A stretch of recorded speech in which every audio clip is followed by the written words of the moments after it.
Hey everyone, welcome back to Boring History for Sleepwear. The driest details are the perfect lullaby. Tonight, we're diving into something that might sound mundane but is oddly mesmerizing. The peculiar punishments meted out to the weavers high in the Andes. It was a world of strict textile laws, colonial oversight, and every missed thread could cost you more than just a scolding. Before we settle in, take a moment to like the video and subscribe only if you genuinely enjoy these quiet journeys into the past. Drop a comment telling me where you're tuning in from and what time it is for you. It's always calming to see our silent readers from around the globe. Now dim the lights. Let a soft fan hum in the background and tuck yourself in. Imagine you're in a chilly terraced mountain village where the sunrise cracks over peaks and the air smells faintly of alpaca wool and herbal tea. Picture the weavers at their looms before dawn. Each shuttle passing through threads dyed in earthy reds and deep indigos. Their livelihoods governed by a tapestry of rules that could weave both fortune and fear. As we ease into this world of meticulous patterns and fraught regulations, ask yourself, what price did these artisans pay for a single flaw in their cloth? And what strange consequences awaited those whose faults unraveled more than just fabric? The peculiar punishments of Andean Chinchero weave as you awaken before dawn. The chill of the Andean night still clinging to the air as you make your way to the communal weaving house in Chinchero. The terrace fields below are shrouded in mist, and the first pale light of day gleams off terraces carved into centuries-old stone. Above you, snowy peaks hold their silent vigil as they have for millennia. Here, in this high-altitude village, some 3,700 meters above sea level, the art of weaving is more than craft. It is the lifeblood of families, the currency of empire, and the thread that binds communities together. Imagine yourself entering the low-roofed kolka, the colonial communal storehouse converted into a hall of looms. The wooden beams overhead creak with age, and the smell of alpaca fleece mingles with the earthy odor of ochre dyes. You settle onto a simple wooden bench before your backstrap loom, anchoring the warp cords to a sturdy post embedded in the floor. Your fingers, still stiff from the morning's cold, move with practiced precision to straighten hundreds of fine vertical threads. Each is dyed in hues drawn from the rugged landscape: deep indigo from wild indigo plants, rusty reds from cochineal insects, and golden browns from native grasses. The weaving tradition and its importance. Weaving in Chinchero predates the Spanish conquest by centuries. Under the Inca Empire, textiles were a central pillar of social and political life. Weavers, often women, held an esteemed position. Their shom shawls, licula rectangular cloaks, and capiquea elaborate garments were not merely garments but symbols of identity, status, and spiritual harmony. Patterns carried encoded messages. Zigzag motifs might evoke mountain peaks. Diamond shapes signified the intersection of the earthly and celestial. The Inca state demanded exactly measured lengths and qualities of textiles as tribute, and specialist weavers, called Eustace priestesses or Kumbi cameos, fine cloth artisans, produced fabrics that clothed the nobility and adorned temples. When the Spanish arrived in the 1530s, they quickly realized the economic value of Andean textiles. Silver that endlessly gushed from Potosi alone was not enough. They needed to regulate and tax native industries. By the 1570s, colonial governors and audiencias high courts began issuing ordinances dictating who could weave, what designs they could use, and how much product they had to deliver to the Spanish crown or local encomenderos land grantees. Chinchero, sitting on an Inca administrative center, became a focal point of these regulations. Daily rituals at the loom. Your day begins with the ritual sifting of wool. You inhale the faint lanolin scent as you card raw fibers with wooden combs, aligning the strands before spinning them on a drop spindle. Here the spindle's rotation fast at first, then slowing guides your hand to pull out a fine thread, twisting it gently so it holds together. You handle the fiber as if coaxing a secret from it, mindful that uneven tension will show up in the final cloth. Every spindle whir echoes in the hall like a metronome, setting the pace. By mid-morning you have enough yarn for several passes of the shuttle. You choose a pattern, perhaps a series of narrow bands of geometric shapes, each element meticulously counted in your mind. With a deep breath, you seat yourself at the loom. The warp is knotted, the heddles raised or lowered as you shift your weight, creating the gap where the weft will pass. Leaning forward, you push the shuttle through, then beat the weft down with the wooden sword called a batia. Each beat is a soft thud against the threads, a heartbeat of creation. Conversations are hushed. Women discuss the price of maize at the market, the arrival of Spanish overseers, or the mischief of village children. Perhaps someone mentions the corregidor's town magistrate's latest inspection. He'd arrived last month, eyes sharp beneath his felt hat, inspecting sample textiles with a fingernail to test durability. He made notes in a leather-bound libro, and rumors say one weaver's liquila fell short of the mandated length by just 2 centimeters. She spent a night in the guardhouse, sentenced to spin wool until her fingers bled. Colonial oversight and the textile laws, these are no mere stories. By the late 16th century, the Spanish crown had instituted detailed laws, de real ordenanzas, the tejidos that defined permissible colors, patterns, even thread counts per width. They forbade indigenous designs that the crown deemed too pagan or too reminiscent of Inca religious symbolism. Forbidden colors included certain shades of purple, believed to be reserved for Quechua nobility, and forbidden motifs included the stepped cross, which the Spanish equated with idolatry. The Andean theorist empowered local magistrates to enforce these ordinances with fines. Forced labor and public humiliation. Weavers were licensed. Each guild or community had a fixed number of plazas, weaving positions. Exceed the quota by running extra looms at night.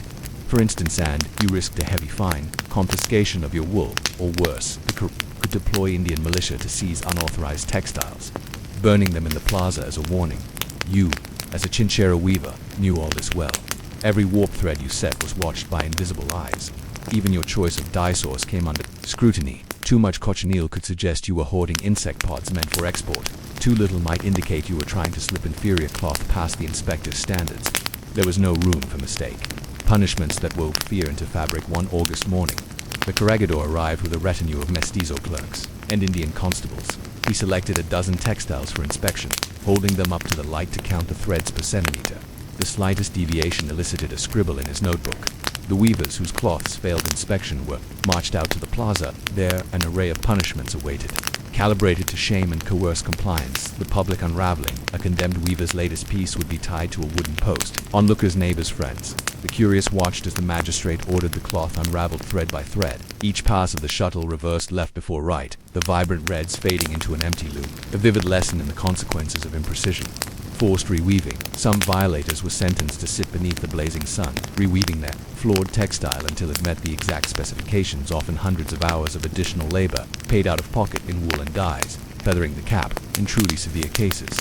A weaver's head was adorned with a crude cap into which feather tufts were sewn, each feather representing a fault found in the cloth. The weaver had to parade her through the plaza, shepherded by constables, until the feathers wore thin. These punishments were intended not only as retribution but also as theater, every unraveling a cautionary spectacle to remind the entire community that weaving was not merely a domestic chore but an act under the watchful gaze of empire. A weaver's inner struggle under this pressure. Your motions become almost automatic. Your eyes flick to each heddle, your hand glides over the shuttle, and yet your mind races. Will today's batch pass inspection? You recall the story of Ayllu, whose mate woven blanket was judged to narrow by a single finger's width. She was forced to crawl barefoot across coarse alpaca brushes until her skin bled, a penalty designed to purge impurity from both cloth and soul. Late in the afternoon, as the sun begins its descent behind the mountains, you hover your hand over a recently finished section, running your fingertips delicately along the weft. The edges are even, the colors vibrant, and you dare to hope. Yet that hope is uneasy. You've heard whispers of a new decree. All textiles must now be stamped with the Spanish Guild seal before reaching the market in Cusco. No seal meant confiscation. No confiscation meant loss of livelihood. Unresolved threads, you roll up your completed length of cloth, your heart heavy with anticipation. Soon you will present it to the corregidor's clerk. He will examine each thread count, each color alignment, and decide whether your work is worthy or punishable. And as you close, the loom shed for the night, one question drifts through your mind. As persistent as the mountain winds, what fate will befall the weaver whose pattern stutters for just one misplaced thread? The loom's reckoning morning light filters into the weaving house once more, shafts of gold dancing on the ochre-dyed walls. You slide open the cracked wooden door and inhale the familiar sense of wool and earth. The chill has receded, replaced by a damp warmth that seems to seep from the very stones underfoot. Today, you know, is not just any inspection date, is the day of the corregidor's grand audit. The twice-yearly spectacle when Chinchero's finest and faltering textiles are laid bare for judgment. You carry your carefully rolled cloth in both hands, resisting the impulse to press your fingertips against its soft surface. Your pulse quickens as you cross the plaza, where dozens of weavers, spinners, and dyers gather, hushed and expectant. The corregidor's temporary tribunal has been erected here, rough-hewn benches facing a simple scaffold draped in crimson cloth, behind which sits Don Marcos de la Vega, his gray beard framing a face etched by years of bureaucratic severity. Flanking him are two Spanish clerks, quills poised over ledgers, and four armed constables, their dull halberds, a reminder that these laws carry teeth. You kneel before the scaffold and unroll your work on a low bench. A small crowd gathers behind you, fellow weavers, curious onlookers, perhaps even relatives, hoping you pass. Don Marcos beckons one of the clerks, who steps forward to appraise your textile. He pushes the cloth into the sunlight, counting the threads with a jeweler's loop. Then he measures its width with a carved ivory scale, 36 centimeters. He intones, voice echoing across the plaza. 40 threads to the centimeter. Compliant. A ripple of relieved murmurs passes through the assembly. You exhale, so deeply you fear your chest might collapse. Yet Don Marcos is not done. He plucks at a small section near the patterned border, but the red warp shows slight irregularity. The hue is uneven by one shade, see here. He holds the cloth aloft, angling it so the sun catches the faint gradient. The weft beneath dyed in cochineal should be uniformly carmine. Yours tells a more nuanced story. Darker spots where the dye vat may have cooled too fast. Your heart tightens. This was the one variable you could not fully control. The volcanic spring that fed your dye vats sometimes fluctuated in temperature. Last week's midday heat was unrelenting. You did your best to stir and maintain, but had you stirred enough? The crowd settles into a tense hush. Don Marcos narrows his eyes. One hue shift is not fatal, but it must be noted. He signals the constable beside you. Your limbs go numb. The constable leans in, voice low. You must go with us. You push down the panic rising in your throat. This is no public unraveling that would be too theatrical for a minor shade discrepancy. Instead, you are to be taken to the corregidor warehouse where lesser offenders serve penance by repairing damaged goods, seized from smugglers or redying fabrics discarded as substandard. The work is punishing but safer than a night in the guardhouse or forced labor under the sun. You let the constable steer you across the plaza, the crowd's eyes following every step, as though willing you to falter. Inside the warehouse, the corregidor's warehouse stands at the edge of the village, its adobe walls flaking under the mountain sun. Inside, the air is thick with dust, and looms stand idle, their shafts and battened swords askew. You are led to a wooden platform where piles of confiscated cloth await. Attention! Coarse blankets stolen from outlying hamlets, poorly spun rugs dyed with impure lake pigments, and fragments of Inca tapestries so frayed they crumble at a touch. A foreman in a threadbare jerkin meets you. He is neither benevolent nor cruel, merely indifferent to your fate. Strip off your skirt, he says, and begin with that blanket there. He points to a heap of thick lamoa blankets, each a tapestry of geometric patterns but marred by holes and uneven stitching. You swallow a cry of disbelief. These blankets were seized because their owners tested the bounds of the meta quota smugglers punished, just as you are. In that moment, you grasp the cruel symmetry of colonial justice. The same hands that confiscate illicit cloth assign you its repair. You kneel before the pile, fingering a large tear. You will need to unravel the seam, isolate the stray warp thread, and seamlessly reweave the pattern. The foreman watches, and you know there will be no second chances. Mechanics of reparative weaving. Reparative weaving demands an even keener eye than creation. You lay the blanket flat on a makeshift frame, 2 stakes driven into the ground at your shoulders. The torn area lies at your lap, and you must reconstruct the pattern from scant clothing matching the shades of tan and dark brown that make up its stepped motifs. You dip the tip of a single shuttle in a small dye bowl, extract it from a broken jug behind you, and carefully thread it through the shed. Then you tap the batia to snug the weft back into place. Time elongates, minutes stretch into hours as you count each pass left over right. Tighten, beat. Each motion is precise, executed by rote muscle memory. Above you, the sun sweeps across the rafters. Inside the warehouse, dusk begins to seep through the cracks, painting the adobe floor red. You pause only to refresh the dye vat, extract water, and a squeeze of lime to fix the color. If the mixture is off, your repaired section will stand out like a sore thumb around you. Other condemned weavers go through the same ritual. Dona Camilla mends the hem of a stolen Spanish cloak, her nimble fingers weaving gold thread. Jose replates a jagged hole in a misaligned shawl. No one speaks. Words could break concentration and invite mistakes. The only sound is the steady beat of batias and the rustle of wool. Whispers of solidarity. Night falls.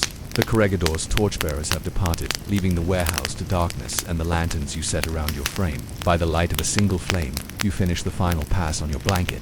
You lift it, smooth the repaired section, and whisper a blessing for its former owner, wherever they may be. To your surprise, Donna Camilla leans close and murmurs, Quechua. Say the cloth carries the spirit of its maker and wearer. You have honored them well. Her voice is soft but firm, a rare spark of empathy in this place of punishment. You nod but have no voice to reply. Your throat is parched from hours of silent toil. In that moment, among strangers bound by shared misfortune, a thread of solidarity weaves itself at ease, fragile but real. You realize that while colonial law seeks to atomize and regulate, the human impulse to connect, to uplift another's labor, cannot be legislated away. Perhaps this is the true resilience of Andean weavers, not merely in their mastery of loom and dye, but in their capacity to find community amid coercion. Back to the loom the following morning. You return to your home loom, weary but strangely emboldened. You lift your own cloth from its resting place and resume exactly where you left off. The shuttle glides through the warp as if greeting an old friend. The Bataya's thud feels like a heartbeat, but now your mind churns with questions. The new decree requiring Spanish Guild seals looms over every workshop. How can local weavers obtain these seals without entangling themselves in colonial patronage, fees, or favoritism? And what of the secret designs you still cherish, the mountain motifs passed down through generations, imbued with spiritual meaning? If stamped cloth is the only path to market, will these designs vanish into silence, replaced by monotonous, state-approved patterns? As you pass shuttle after shuttle, tension coils tighter in your chest. Each day's work is governed not by the rhythm of culture, but by the edicts of empire. And yet, in every fine thread you spin and every pattern you weave, there lies a quiet defiance, a testament to the endurance of traditions that neither blade nor bayonet can sever. An unfinished pattern, your cloth grows longer, its vibrant bands weaving together a story of color and form. Yet beneath the surface, there is an unfinished pattern, one that stretches beyond the shuttle's reach. The future of Andean weaving itself. Will these textiles become mere tokens of colonial economy, stripped of ancestral meaning, or will the weavers of Chinchero adapt, finding new patterns to encode resistance, working within constraints to preserve their heritage?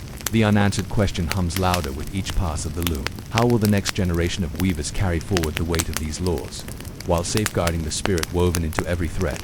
Threads of resilience and change dawn's light filters through the cracked adobe walls as you step once more into the weaving house. You settle at your backstrap loom, heart still humming with the questions from yesterday's work.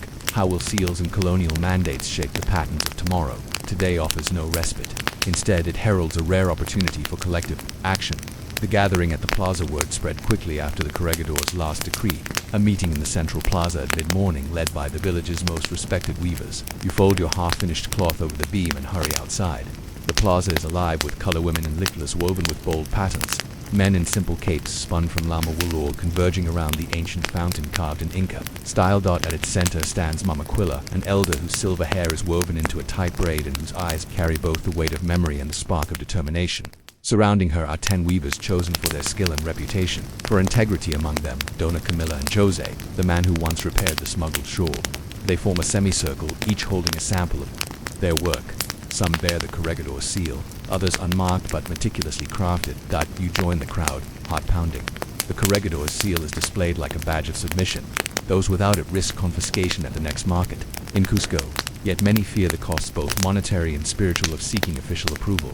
Makes no sense, murmurs Jose.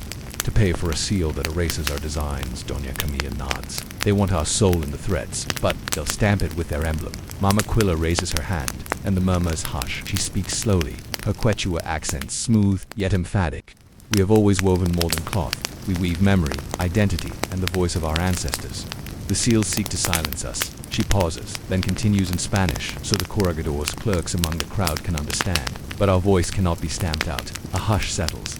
You feel the collective resolve coalesce, as though the thousands of warp threads in this plaza have gathered into a single, strong cord, a pact of unmarked cloths. By midday, the weavers agree on a pact. Those who refuse a seal will band together, pooling resources and sharing information on alternative trade routes to markets in the Vilcanota Valley, to traveling merchants from the Amazon basin, even clandestine networks reaching down to the coast. In exchange, they commit to produce a communal pattern, a subtle geometric motif that encodes the pact itself, woven into the borders of every unsealed cloth. This pattern, known only in whispered Quechua as conchoc, meaning knot of solidarity, will be a cipher, visible only to those who know to look, but powerful enough to identify and unite weavers in resistance. You volunteer immediately. As a mid-ranked weaver, your reputation lends credibility to the pact. Dona Camilla teaches you the conchoc motif, a small diamond with 4 arrows pointing inward, representing 4 corners of the village converging in unity. It is simple, yet elegant, a pattern that will not attract the corregidor's suspicion, but will sing to any Quechua weaver attuned to its meaning. Preparing the first unsealed weave back at your loom, you assess your materials. The alpaca wool is soft, spun to an even thickness. The dyes are rich and well fixed. You decide to integrate the conchoc motif into the weft bands at regular intervals, once every 40 centimeters, so that even a casual observer will see. Nothing extraordinary. As you work, your mind buzzes with urgency. You recall Ima Cayu's tale of crawling over alpaca brushes, an echo of pain you hope never to endure. But here, in each shuttle's pass, lies a different kind of courage. The courage to weave truth beneath the surface, to embed resistance. In everyday labor, the corregidor's next market visit is only weeks away. To prepare, you and your fellow pact members coordinate. One group will secretly transport the first batch of unsealed cloths down to Lamay. Another will send samples, via traveling muleteers to Ollantaytambo, and a third will stash extra wool and cochineal in hidden caches across the terraces. Even the children learn to sling small bundles under ponchos, concealing threads of defiance in their school satchels. The test at Lamay a fortnight later. You stand at the edge of Lamay's small market, the chill of the Urubamba River Valley, fresh in the morning air. You wear a simple Licolano Spanish seal visible. In its folds, beneath the layers of dyed wool, rest 3 lengths of cloth embroidered with the conchoc motif. Your heart hammers. The corregidor's patrol occasionally makes its way this far downstream. You approach a merchant's stall, an Andean man with braided hair and eyes that flick to your cloak as you pass. You lay out 1 length of cloth. He glances at it, counts. The warp threads, hefts the piece in his hands. Then he smooths the edges, scanning the border, and his eyes catch the diamond Andara motif. He nods subtly. 1.40 por esta. Good fabric, he says quietly. He seals the sale with a slight bow, tucking the cloth into his own bundle. Relief floods through you. This is the first official transaction of unmarked cloth under the pact. It is a small victory, but monumental proof that the weavers can circumvent colonial oversight without sacrificing the codes of their culture. Repercussions and adaptations. Back in Chinchero, word arrives of reprimands. The corregidor's clerks discover a batch of unsealed textiles at the Lamay market and summon the local magistrate. They find no overt violation, no falsified seals, no glaring substandard quality, only a group of weavers quietly refusing the Spanish emblem. Unable to arrest them without evidence of subpar textiles, the corregidor's response takes a different turn. A new proctor is dispatched not to punish, but to negotiate. This proctor, a mestizo woman named Dona Sol, arrives with a surprising proposition. The Crown is considering formally incorporating the conchoc motif as an official trademark for Chinchero cloth, believing it will boost exports and raise the region's profile. She offers licenses that would allow weavers to use the motif openly, while still paying a licensing fee and submitting to annual inspections. The offer divides the community. Some see it as validation and opportunity to legitimize their tradition and secure economic stability. Others view it as co-optation, a corporate buyout of ancestral symbols. In crowded debates under the fountain, you hear both sides' arguments about market access, fears of cultural dilution, the ever-present threat of the corregidor's lashdot, a quiet resolution. Ultimately, the community reaches a compromise. The conchoc will be incorporated as an official trademark, but only for one style of market-facing cloth, to be sold through licensed channels. A second line of textiles will remain entirely unsealed, sold through the pact's clandestine networks. This dual system preserves both visibility in the colonial economy and autonomy in cultural expression. You return to your loom with renewed purpose. The conchoc appears now not only as a symbol of resistance but also as a bridge between worlds. You weave 2 sets of cloth, one stamped and official, patterned with conchoc alongside Spanish motifs. The other, quieter, unmarked, except for the diamond Ondaro cipher, known only to your people. Lessons woven into history over the years. The conchoc trademark legitimizes Chinchero textiles in European courts, finds its way into royal inventories in Madrid, and graces palaces in Lima. Yet the secret pattern lives on, passed in hushed tones from mother to daughter, as a reminder of the high stakes and human ingenuity that shaped its origins. Colonial authorities learned that heavy regulation could be tempered by negotiation and that culture cannot be wholly bottled by decree. For the descendants of those Andean weavers, the conchoc remains a double-edged legacy, a source of pride in their craft's global renown, and a symbol of the quiet defiance that secured their place in history. A modern reflection today. If you walk through Chinchero's market, you will see booths overflowing with hand-woven shawls and blankets, each boasting a small stamped seal next to a row of delicate diamonds and arrows. Tourists admire the precision, unaware of the centuries-old pact woven into those borders. Meanwhile, hidden in remote corners of the village, a new generation continues to practice the unsealed style, preserving techniques passed down through oral instruction. The tale of the conchoc pact resonates beyond textiles. It is a testament to how marginalized communities adapt to external pressures by blending compliance and subversion, negotiation and resistance. It reminds us that culture, like cloth, is both material and metaphor, each thread pulled taut. New lessons about power, identity, and solidarity as you roll up your final bolt of cloth. You trace the conchoc motif with a fingertip worn smooth by decades of weaving.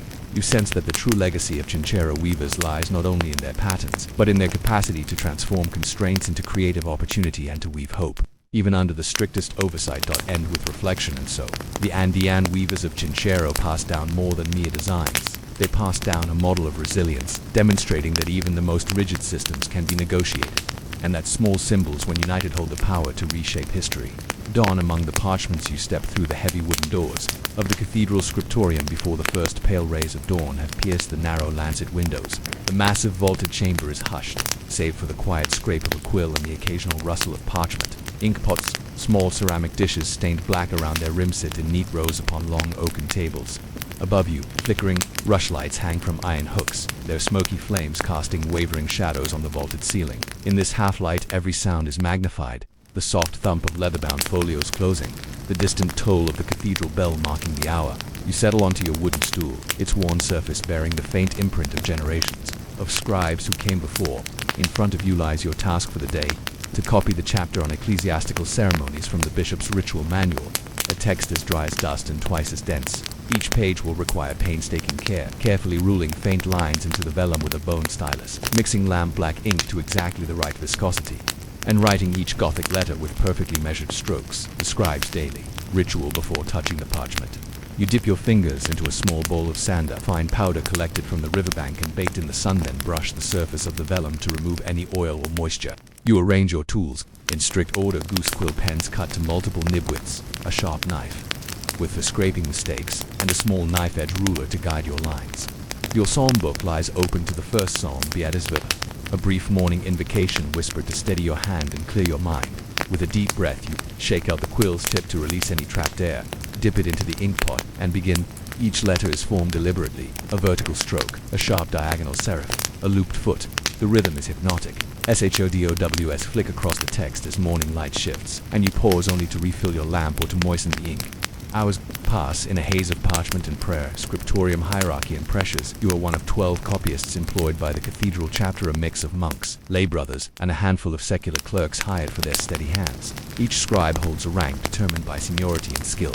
You are a middle-tier copyist, entrusted with standard liturgical texts, but not yet with the more prestigious illuminated manuscripts reserved for the head illuminator at the table. Nearest the high windows sits Brother Phelan, the master scribe, whose crisp, flourished capitals set the stylistic standard for the entire scripty 2RIUM. Pressure in the scriptorium comes from many directions. The bishop demands that crucial texts be ready for the upcoming synod. Any delay could reflect poorly on his administration. The cellarer, responsible for daily provisions, grudgingly grants extra wax candles for after-hours work provided you finish on time and show no signs of idleness. And outside the heavy doors, townsfolk whisper about the cost of commissioned Bibles and missiles, paid for by generous patronage but also scrutinized by the chapter's treasurer. Tools of the trade: your ink is made from oak galls, round growths formed on oak leaves by gall wasps crushed into powder, mixed with gum arabic and water. The resulting ink is acidic and corrosive. Over time, it eats into the parchment, making your work fragile by design. Your quills require constant recutting with the swift motion of your penknife. You reshape the nib to steep an angle and the ink flows uncontrollably, too shallow, and the quill barely marks the page. Parchment preparation is an art in itself. You sometimes assist the parchmenter, an outside craftsman who stretches raw calfskins on wooden frames, scrapes them with curved knives, and dries them in the sun. Even slight variations in thickness or texture can disrupt your rhythm, causing the quill to snag or the ink to bleed. You learn to adjust your pressure subtly, weighting each stroke to accommodate uneven surfaces. Monotony in the mind as the morning fades into afternoon. Monotony becomes your constant companion. You see words form without really reading them. In Nomen Patrice ut in terra pax, your mind drifts to distant thoughts. The latest harvest, the market's rising grain prices, the small wooden flute you hope to repair once work ends. Yet every so often your consciousness snaps back with startling clarity when your hand wobbles on a line or the initial of a saint's name demands extra flourishes. Fatigue settles over you like a heavy cloak. Back and forth across the table, the quill's tap-tap feels as relentless as rainfall against a stone roof. Sweat beads at your temples despite the cool air. The lamp's heat licks at your fingertips. You press on, knowing that each completed page brings you closer to the end of the project, tanned closer, perhaps, to promotion or a small bonus of extra ale from the cellarer. The master's inspection late in the afternoon. Brother Phelan approaches your workstation. You straighten your robe's crisp wool dyed iron gray, placing a finger over the half-written line to conceal any emerging mistake. His keen eyes scan your parchment, pausing on a misplaced dot of ink that resembles a stray bird. He frowns, reaches forward, and delicately scrapes away the blemish with his penknife, then inspects the underlying text. Your letter E here is too wide, he murmurs in Latin. Remember to lift the quill slightly on the exit stroke. His tone is neither harsh nor kind, simply authoritative, the weight of decades behind it. You nod silently, cheeks burning. He moves on to the next scribe, and you exhale a shaky breath, your hand briefly resting on the parchment to steady yourself. An unseen question, the bell tolls for vespers, a reminder that even the busiest scriptorium must pause for prayer. You close your manuscript, brush away the ink-stained sand, and rise to join the other scribes in the chapel. The language of the Psalms washes over you, but your thoughts linger on the chapter you've yet to finish. Tomorrow, you will resume with renewed determination, but also with a nagging worry. For every text you complete, another awaits. And as cathedral revenues tighten under the weight of war and poor harvests, the chapter may cut positions or demand faster output. You wonder, silently, what fate awaits the scribe whose hand wobbles one too many times, whose pages arrive late, or whose letters betray inconsistency. The weight of ink and ambition. You return to the scriptorium the next morning before dawn, the frosted air catching in your breath as you push open the heavy oak door. The lamps have not yet been lit. The room is bathed in the faintest glow, enough to reveal long rows of tables, but too dim for writing. Only a handful of fellow scribes have arrived. Brother Ambrose, rubbing his eyes as he carries a bucket of fresh sand. Sister Eloise, who assists the illuminator, unwrapping a new parchment in silence. And Master Gardinus, the secular clerk whose steady hand and keen eye have earned him the bishop's favor. Today's work bears an unusual urgency.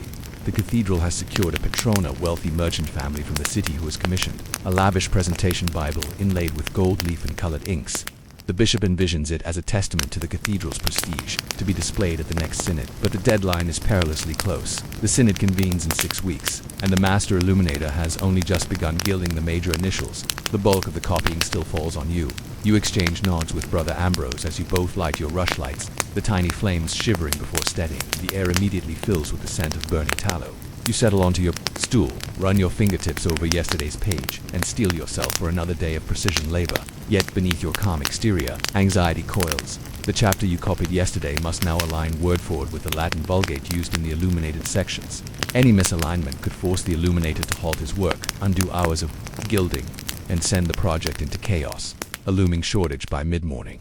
The scriptorium's doors swing open to admit the supply cart from the monastery storerooms. Inside, among the rope and grain, sits a large stack of new parchment tea-sheet, roughly finished, awaiting the parchmenter's last scrape and stretch. But as the cellarer's servant lifts the top sheets, you notice discolorations, patches where the calfskin was uneven. A murmur runs through the room. Parchment this flawed can disrupt the flow of ink, causing blots or tears. Master Gardinus strides to the front and examines a sheet under his lantern. His spectacles catch the light. "These are unacceptable for the gospel passages," he declares, voice firm but not unkind.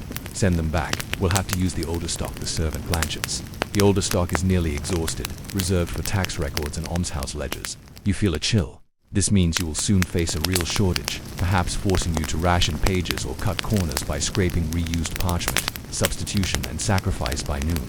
The decision is made.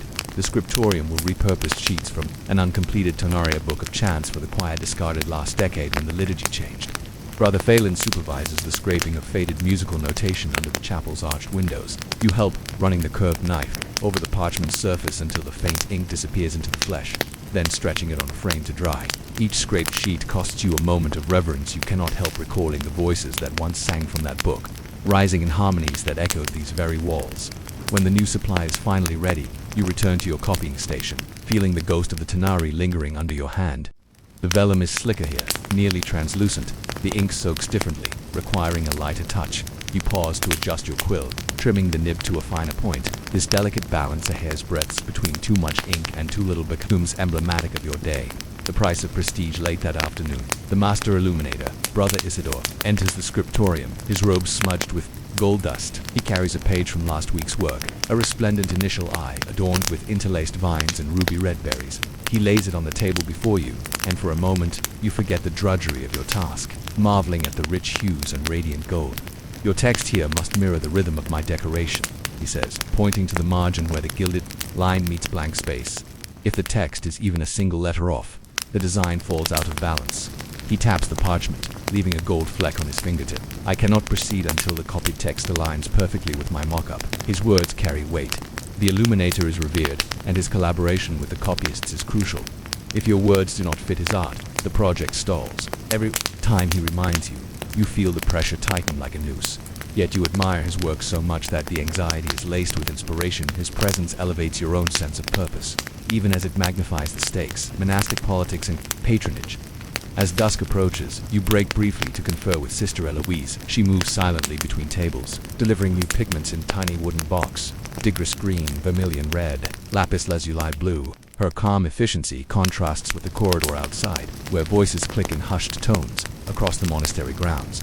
Rumors spread that the merchant family's funding may be reduced. Wars in the region have tightened noble purse strings, and merchants face increased taxes from the crown if their patronage falters. The bishop may have to reallocate funds, cutting the scriptorium's budget for next year. You realize that your livelihood and that of every scribe and illuminate on forces far beyond these walls. Dynastic rivalries, mercantile fortunes, and the ebb and flow of royal favor. Each quill stroke is an unwitting negotiation with distant powers. Nightfall and the lanterns. Glow night deepens in the scriptorium. The cathedral bells have ceased their vespers chant. Only the lamps glow now, revealing swirling motes of dust. In the air, you continue your copying beneath a rushlight haloed by tiny shadows. Your hand grows heavy as you work through the litany of Sanctus, Sanctus, Sanctus. For the Mass section, each Sanctus repeats, but you must write it out each time, no shortcuts permitted. The words echo in your mind like a mantra, lulling and relentless dot to steady your focus. You recall a trick taught by Brother Ambrose. After every third Sanctus, speak aloud the Latin number tres to reset your rhythm and guard against skipping lines. You murmur Sanctus, Sanctus, Sanctus, Sanctus tres, then continue. This small ritual becomes an anchor, a way to reclaim agency amidst the monotony. A surge in demand suddenly, a knock at the door startles you. Master Gardinus enters, scroll in hand, spectacles perched on the tip of his nose. The bishop has received 2 new requests, one from the abbey at Fontenay asking for a copy of our best illumination sample, and another from the royal chancellery seeking a transcript of a papal bull. He pauses as you swallow. Both are to be delivered. Within a fortnight, the news lands like a stone in your gut. 4 weeks ago, a commission of this magnitude would have been a boon: steady wages, increased prestige for the cathedral, and perhaps extended positions for senior scribes. Now, with the merchant patrons' funding uncertain, the chapter sees these as indispensable sources of income. The scriptorium must work faster, longer, and with absolutely zero errors. Morale among the scribes. You glance around the room. Brother Phelan looks grim as he straightens his robes, his calm facade tighter than usual. Sister Eloise exchanges a worried glance with Brother Isidore, who brushes a stray lock of hair from his gilding brush. The junior clerks rub their eyes, shoulders slumped. A sense of collective strain settles over the scriptorium, as palpable as the candle smoke, yet beneath the tension there is something else, a shared determination. You catch Master Gardinus offering a wry half-smile to the group. "Let us show them the prowess of our hands," he says quietly. It is not boastful, but resolute. It reminds you that, despite the pressures, you are part of a community of skilled artisans. Each gilded leaf, each carefully formed letter, a testament to your combined craft. Sleep's elusive promise. That night, back in your modest cell, you lie on your straw-stuffed mattress staring at the ceiling beams. The chant of Sanctus still reverberates in your skull. Sleep feels distant, pushed aside by the unending litany of tasks ahead. You count your breaths, recall the trick of Tress, but your mind drifts to the papal bull's archaic formulae and the shrine at Fontenay. That must stand in replica before you can rest.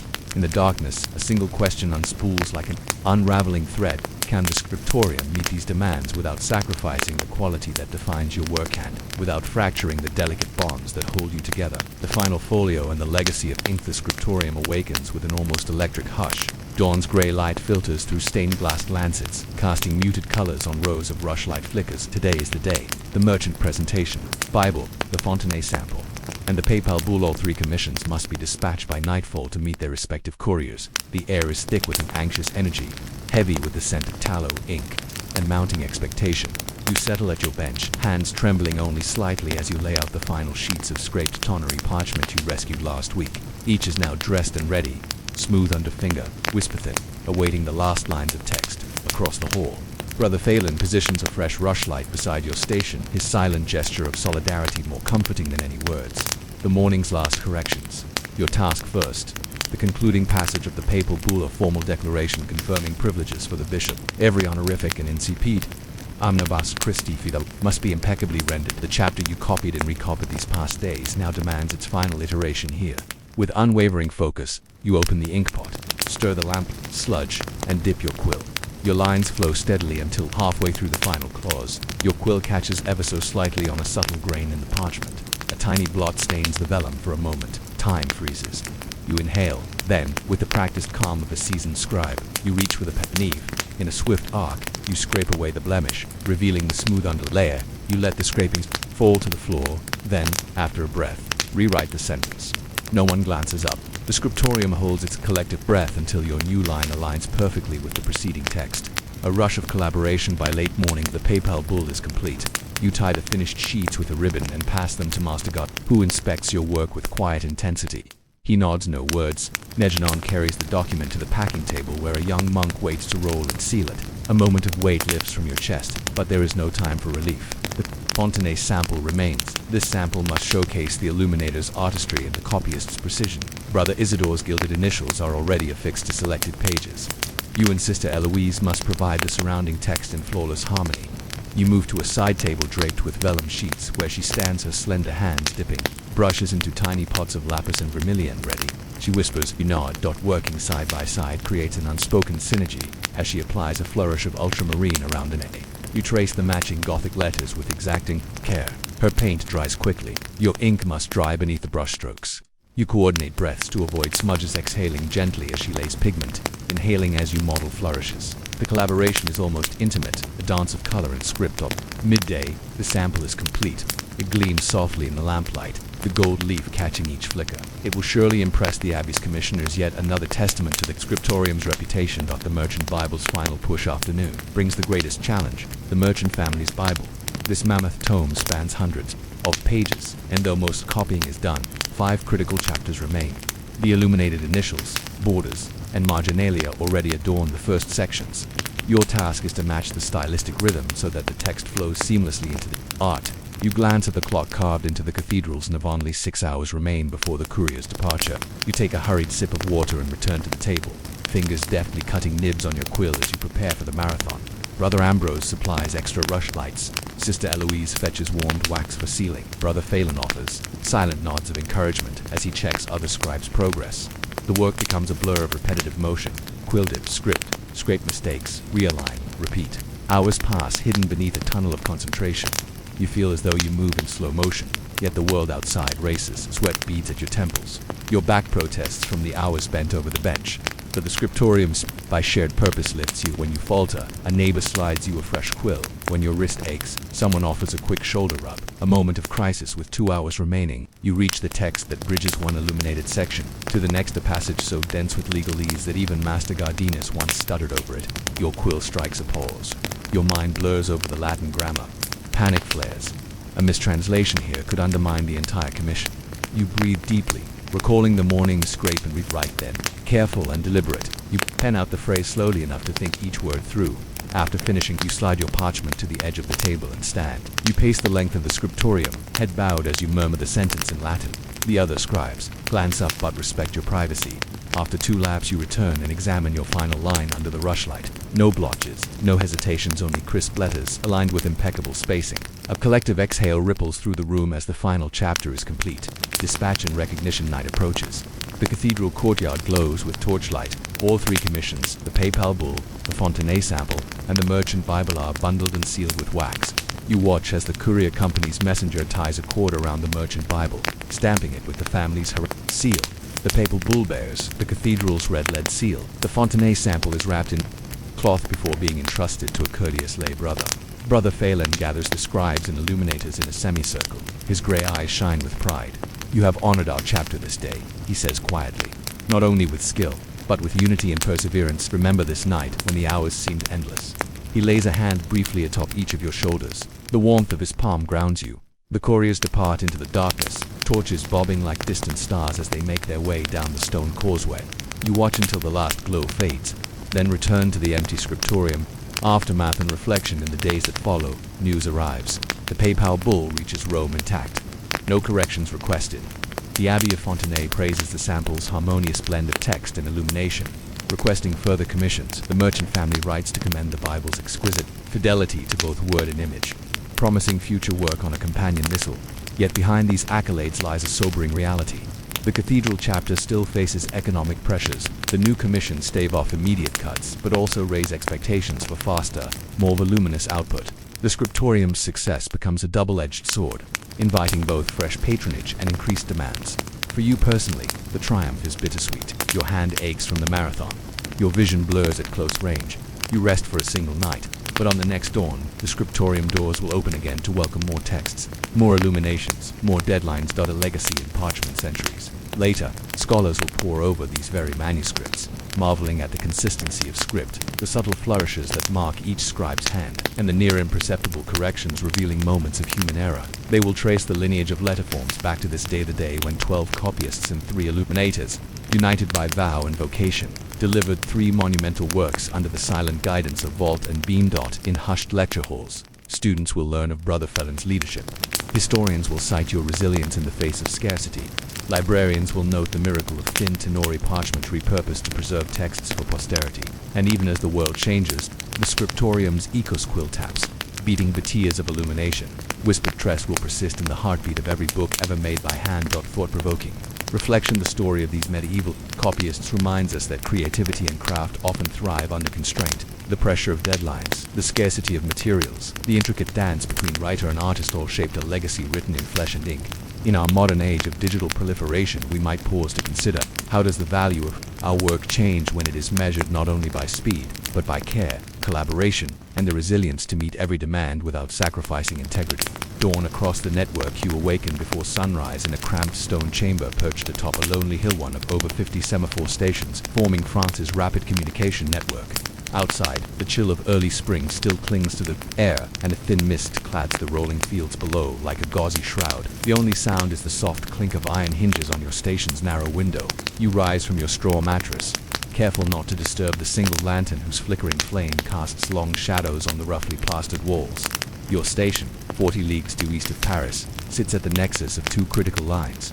One reaching back to the capital, the other extending toward the Pyrenees frontier. Each station's position, on hills, church steeples, or purpose-built towers, was chosen for unobstructed sightlines to its neighbors. As an operator, your most vital tools are nothing more than a pair of telescopes, 2 semaphore arms mounted on a sturdy mast, and a leather-bound codebook. You dress quickly in woolen breeches and a simple linen shirt, pulling your hair back beneath a felt cap.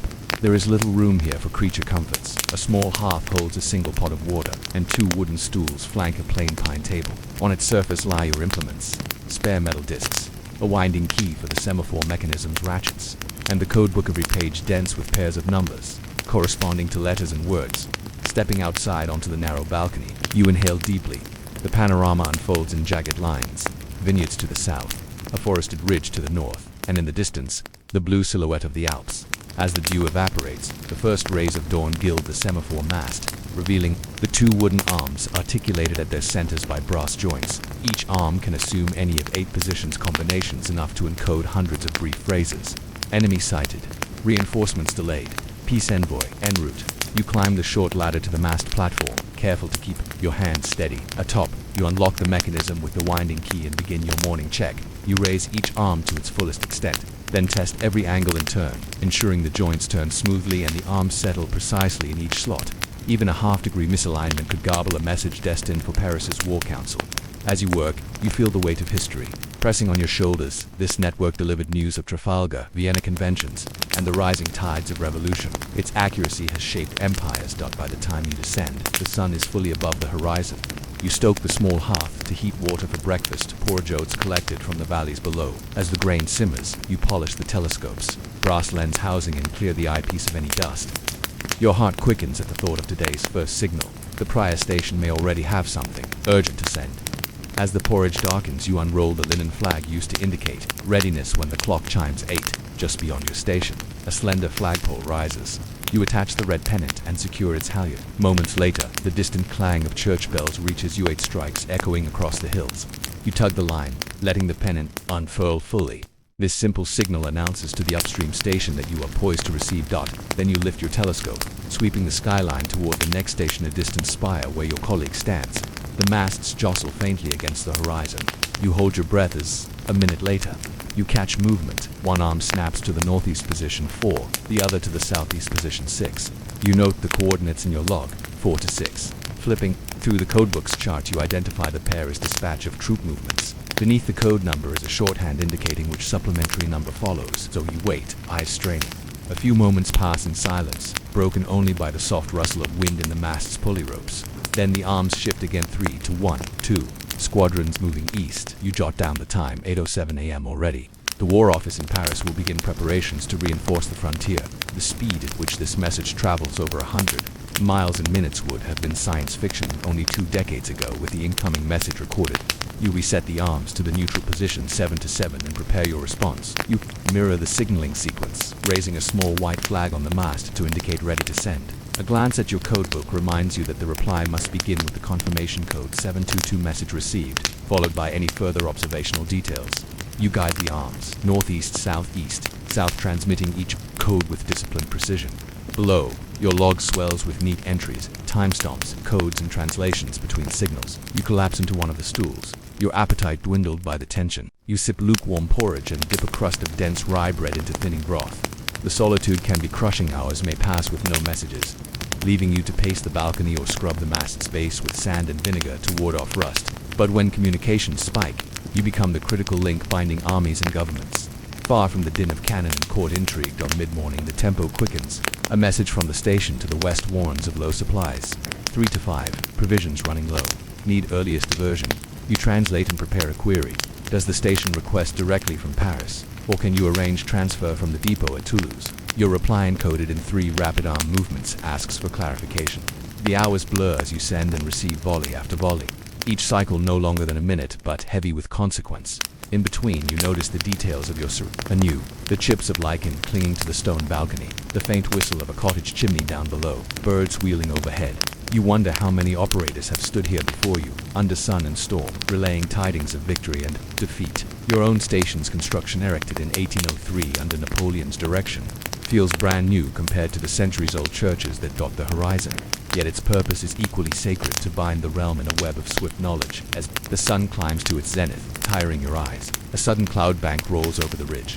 Shadow sweeps the valley floor, a reminder that weather can sever the fog, rain, or even snow can render the signals invisible. You glance at the mast. The arms feel stiffer today, the brass joints reluctant. A worrisome thought takes root. What if a storm renders your station silent, and a vital dispatch never reaches its destination? The cloud bank drifts on, leaving the sun's warmth in its wake. You resume your vigil, adjusting the telescope's focus and testing the mast's mechanism once more. Yet that moment of doubt lingers, unwelcome but persistent. For though your work is precise, dependable, and carried out in isolation, it is also fragile, vulnerable to forces beyond your control, and bearing consequences that ripple far beyond this lonely hill. As the afternoon light softens, you finish the last of your porridge and pause to gaze south toward the Pyrenees line. Your station has fulfilled its duty this morning. Yet tomorrow and every day thereafter you will awaken before dawn to the same ritual. The semaphore arms will rise and fall like mechanical birds. The codebook symbols will translate sight into strategy, and in your solitary tower, you will bear the weight of empire on wooden joints and brass pivots. And so, as you prepare for the next signal, a single question drifts through your mind, echoing like the toll of distant bells. What becomes of the operator whose station falls silent whether through rust, storm, the ever-shifting tides of war, and how long can an empire endure when its lifeline is threaded by such fragile hands? A day of signals, storms, and solitude. Dawn breaks with a pale wash of pink across the horizon. Yet you remain awake, having risen while stars still prick to the sky.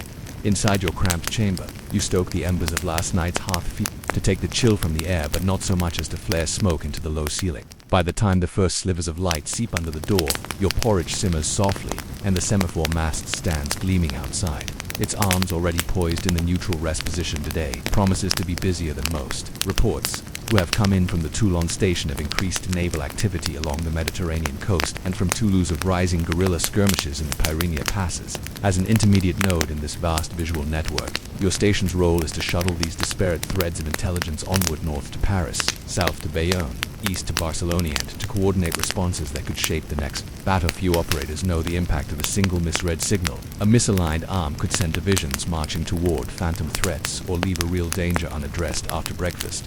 You drag your stool outside. The breeze carries the scent of wild thyme from the rocky slopes below, mingling with the faint, the odor of tallow from yesterday's rushlight. You unlatch the semaphore case. It snaps open with a metallic click and wiggle, each joint through its full range. North position 1, northeast 2, east 3, and so on around the compass. Satisfied, you replace the cover and raise the readiness pennant on the flagpole, a plain white swallowtail that signals station manned and watchful. At precisely 8 o'clock, The distant clang of church bells confirms your readiness.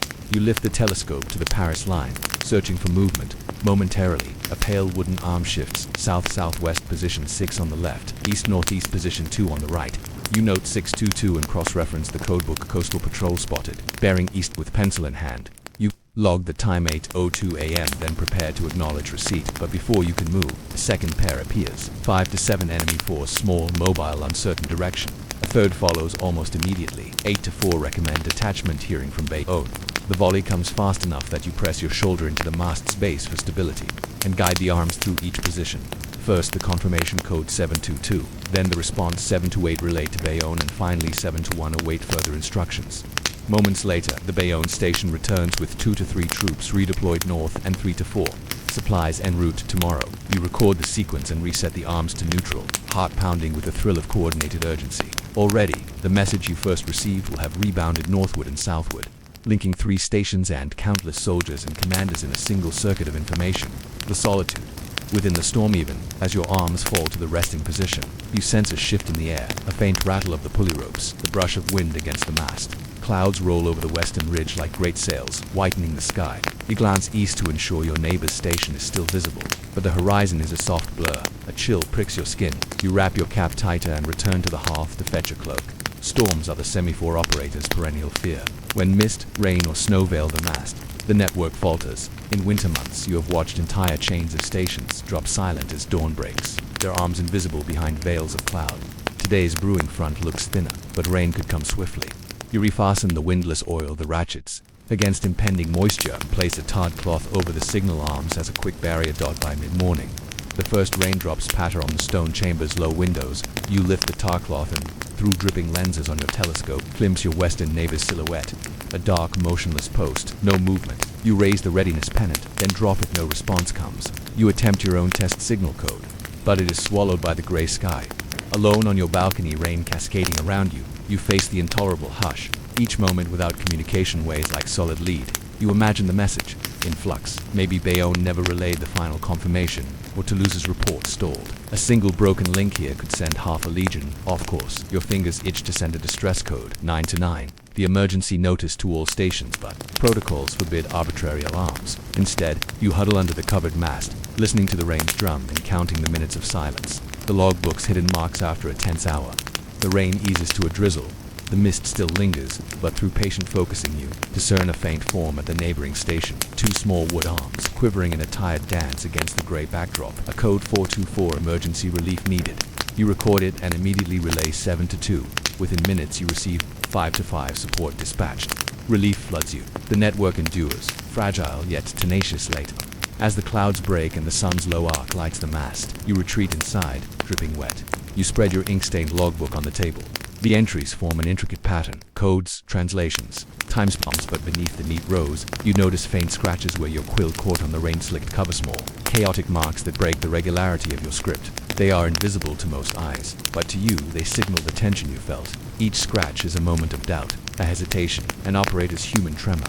You flip through the previous week's logs and find similar indentations: midnight watches, when drones of cicadas invaded your station, afternoons when a stray gust nearly dislodged the mast, times when hunger pangs distracted you mid. These microflaws tell a story unrecorded in the codebook, the operator's lived experience beneath the austere veneer of perfect precision, unseen.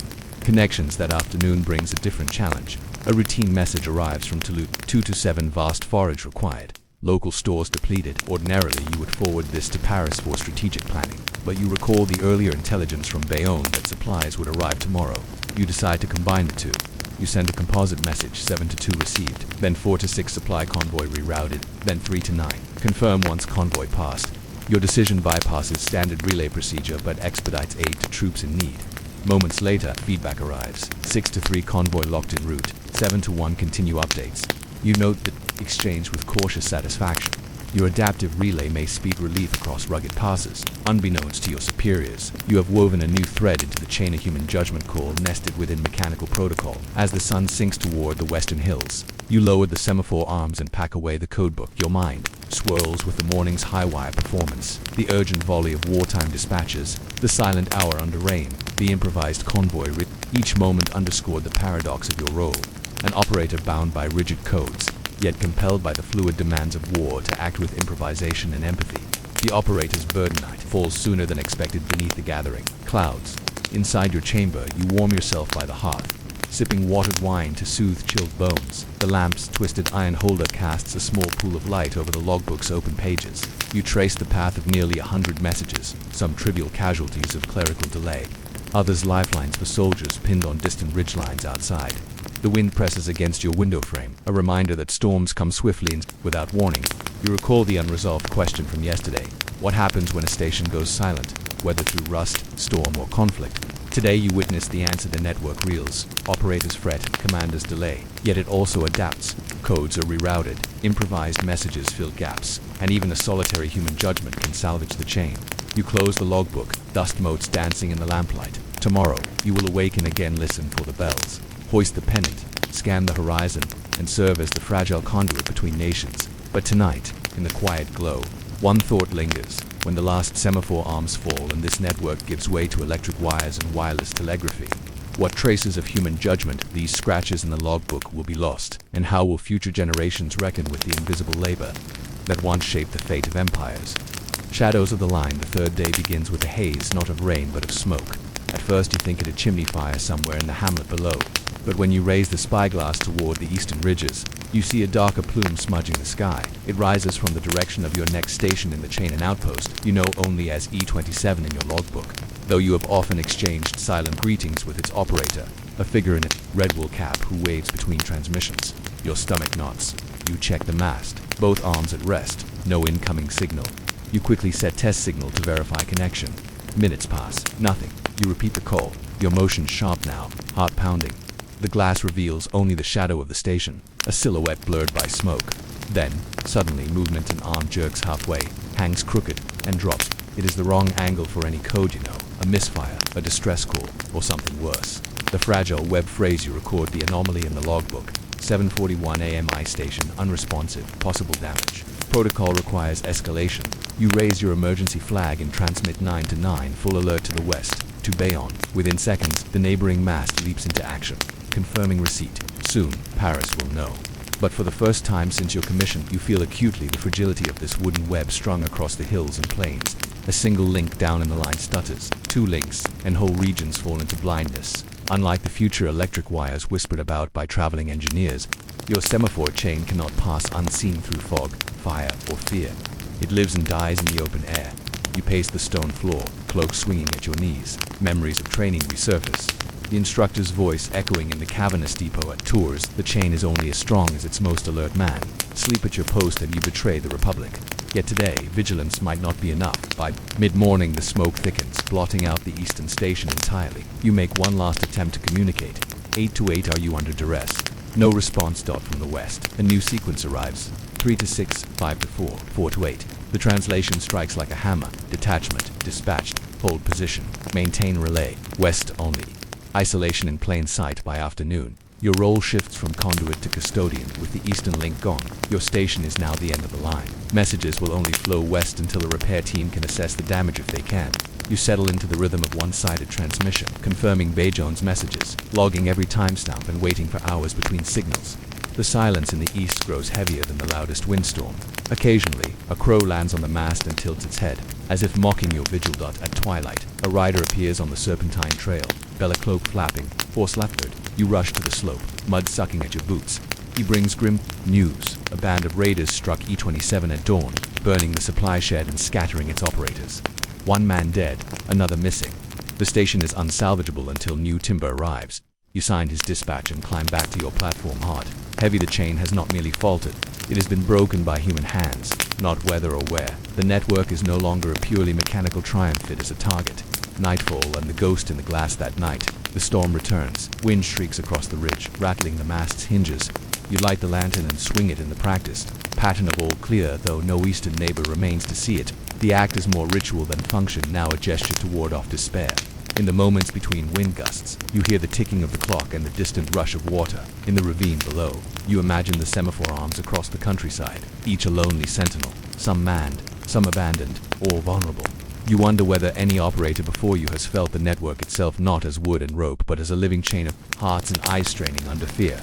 You take up the logbook and, for the first time, write not in code but in plain words. This station holds. The line to the east is broken.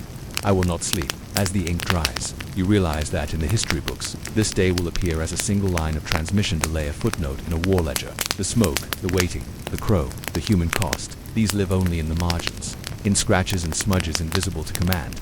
And yet, you keep writing. The wire and the windspring arrives as a slow unfurling of damp earth and soft green, though your station feels more like a watchtower than a place for renewal. The eastern mast remains blackened, its arms collapsed among charred timbers. Your outpost has grown quieter, the rhythm of signaling reduced to infrequent exchanges with the west. Some days, the silence is total, and you find yourself scanning the hills not for code but for movement smoke riders. Or worse, it is during this lull that the first rumors reach you, carried by a supply courier with a face still ruddy from the wind. They've run a wire, he says, lowering his voice as if the hills might be listening.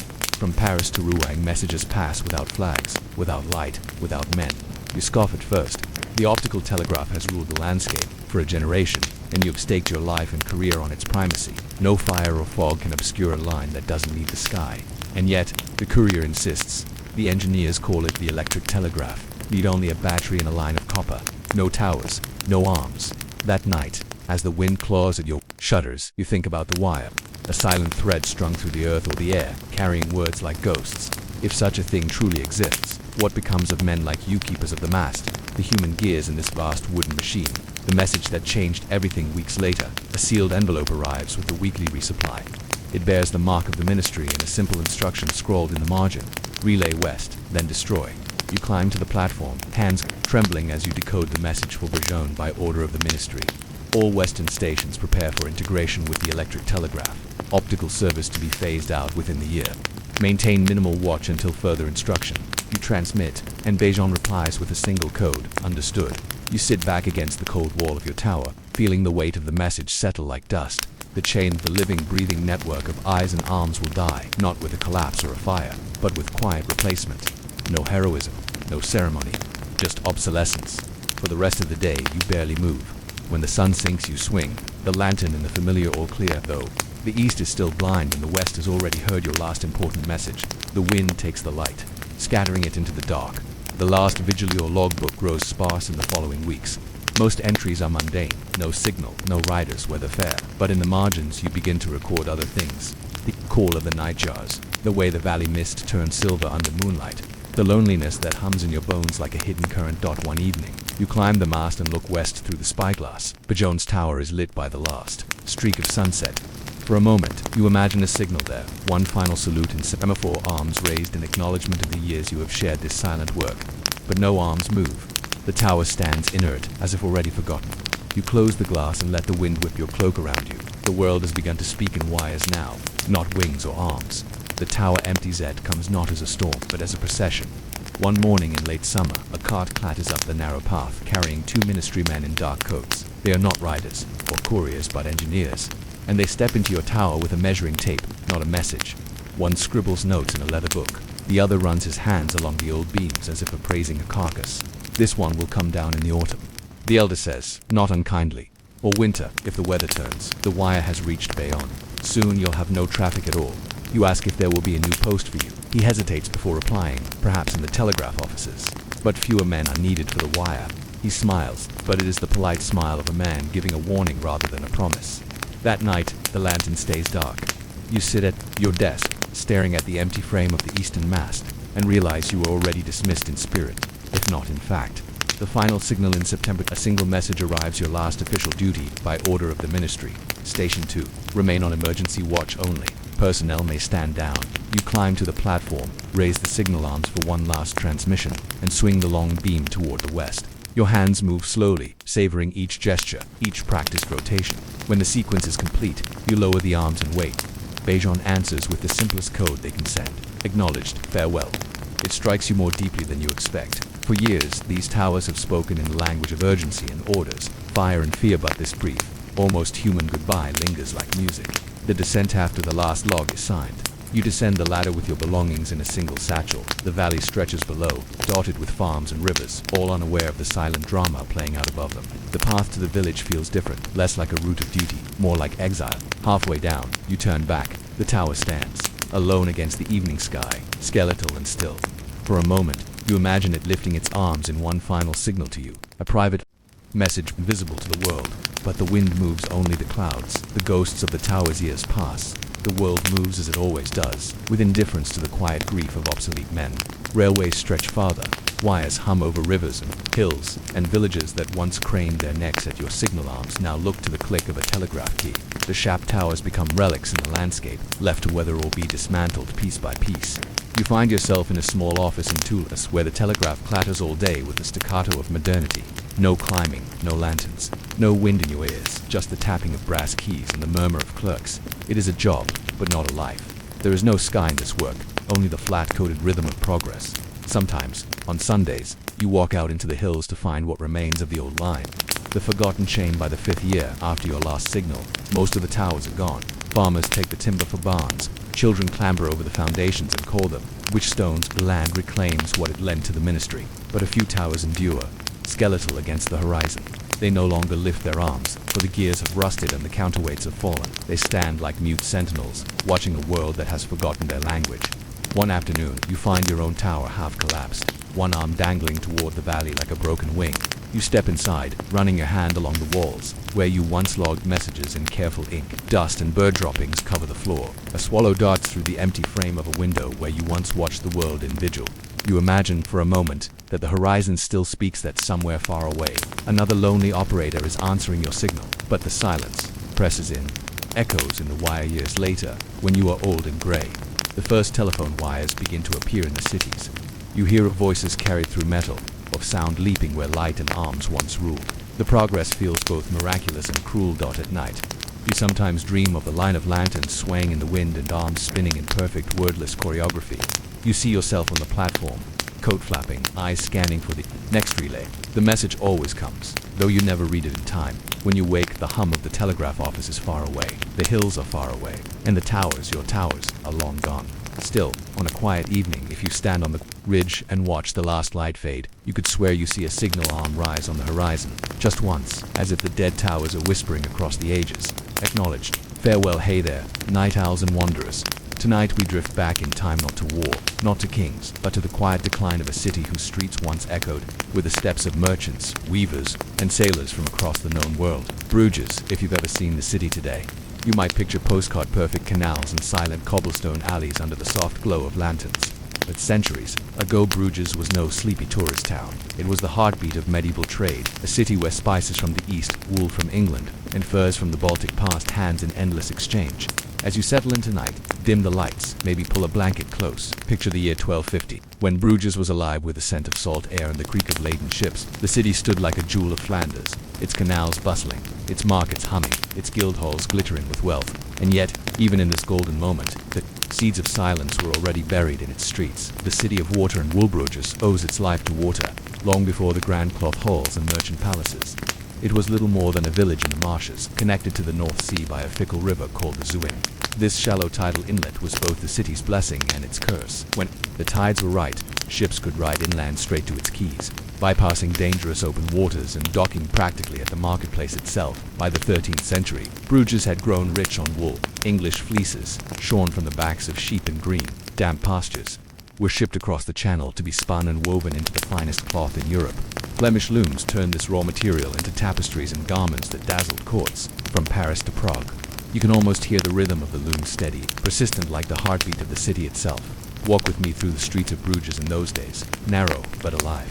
You smell tallow from the chandler's iron, from the blacksmiths, and the faint, musky Thames of wet wool hanging to dry. Boats nose into the canals like sleepy horses into a stable, their hulls scraping against the stone quays.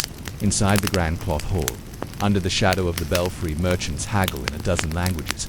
Italian bankers with fur-lined cloaks count silver coins stamped with the lions of Flanders. German hand-sided traders, pale from northern winds, smell of tar and smoked fish. A Breton sailor mutters curses about tides in a dialect no one else bothers to understand. The air is thick with the soft rasp of commerce. And always, above it all, the belfry bell doesn't just mark the hours, it sings the rhythm of the city. A slow toll for market openings, a sudden, anxious peal for fire, a deep rolling call when the city gates close at night. If you were a merchant in Bruges, the bell was your heartbeat. If you were a thief, the bell was your judge. guild's glory, and order to live in Bruges was to live by the rules of guilds. Weavers, dyers, fullers, and merchants all were bound to their respective brotherhoods. The guilds kept order, set prices, and ensured that no one cheated the city's reputation for fine work. Imagine stepping into a weaver's workshop by lamplight. Rows of looms clack and shiver. A young apprentice, barely 14, pedals the treadles while his master checks the tension of the warp. A woman stirs a dye vat, the steam rising to stain the rafters with the faint smell of madder root or woad. This was the engine of Bruges' wealth, small, relentless labor multiplied by thousands of hands. The guild halls themselves were part workshop, part social club, part fortress. Behind their wooden doors, disputes were settled, feasts were held, and the fates of men were quietly decided. Joining a guild wasn't just employment, it was survival. Without one, you had no right to work in the city. At night, the streets of Bruges glowed with lanterns. Watchmen patrolled along the canals, their reflections trembling in the water. The city gates creaked shut, locking out the world until morning. Inside the walls, life was secure, ordered, prosperous. And yet, prosperity is a delicate thing. Even in this time of wealth, this wind was silting. Slowly, invisibly, the tide was turning. The sea creeps away. If you stand on the northern ramparts of Bruges in 1275, you can see the masts of ships swaying against the horizon. The water still runs to the heart of the city, but it is shallower than your grandfather remembers. Sandbars form and vanish with the moods of the sea. Each winter storm reshapes the inlets, and each spring flood leaves more silt behind.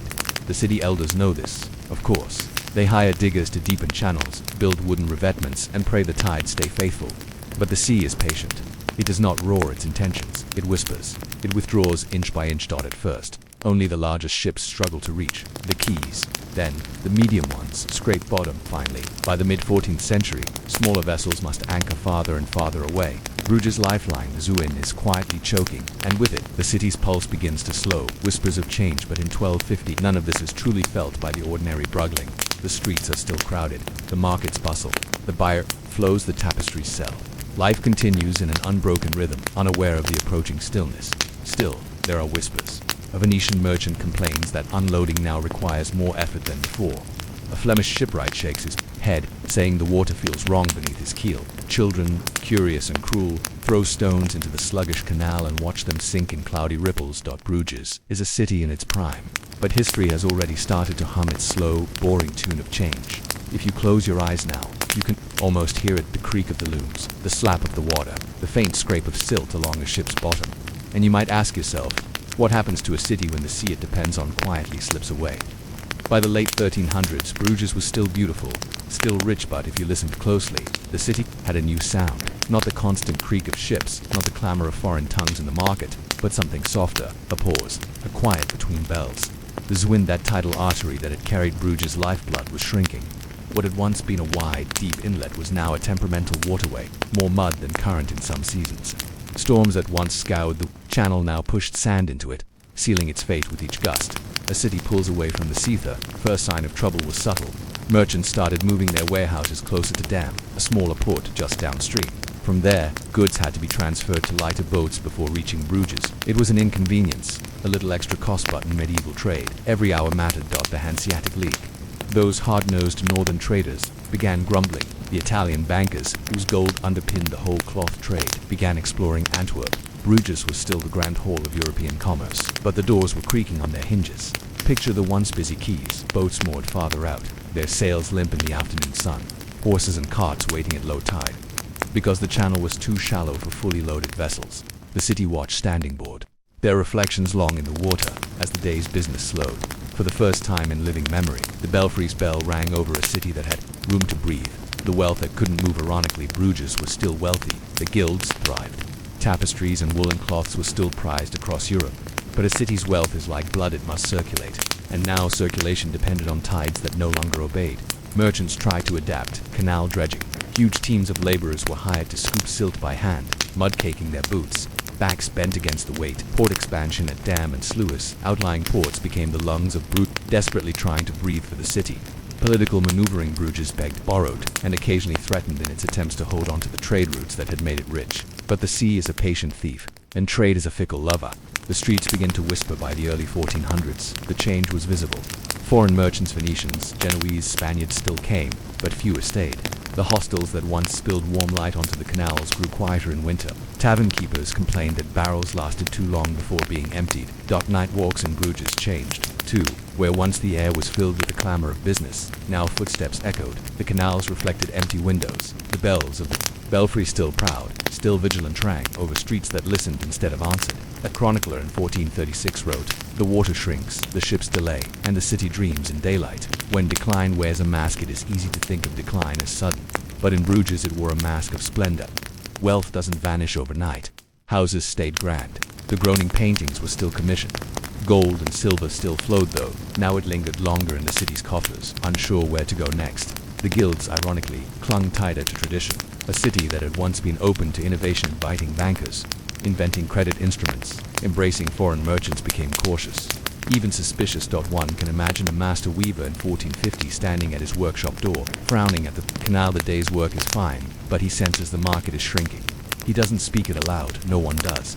The decline is slow, polite, like a guest who doesn't announce they are leaving the feast early. The silent Belby, the late 1400s. Bruges was no longer the undisputed jewel of northern trade. Antwerp had risen like a hungry younger sibling, pulling ships and merchants into its deeper, more reliable harbor, and in Bruges the bell rang on.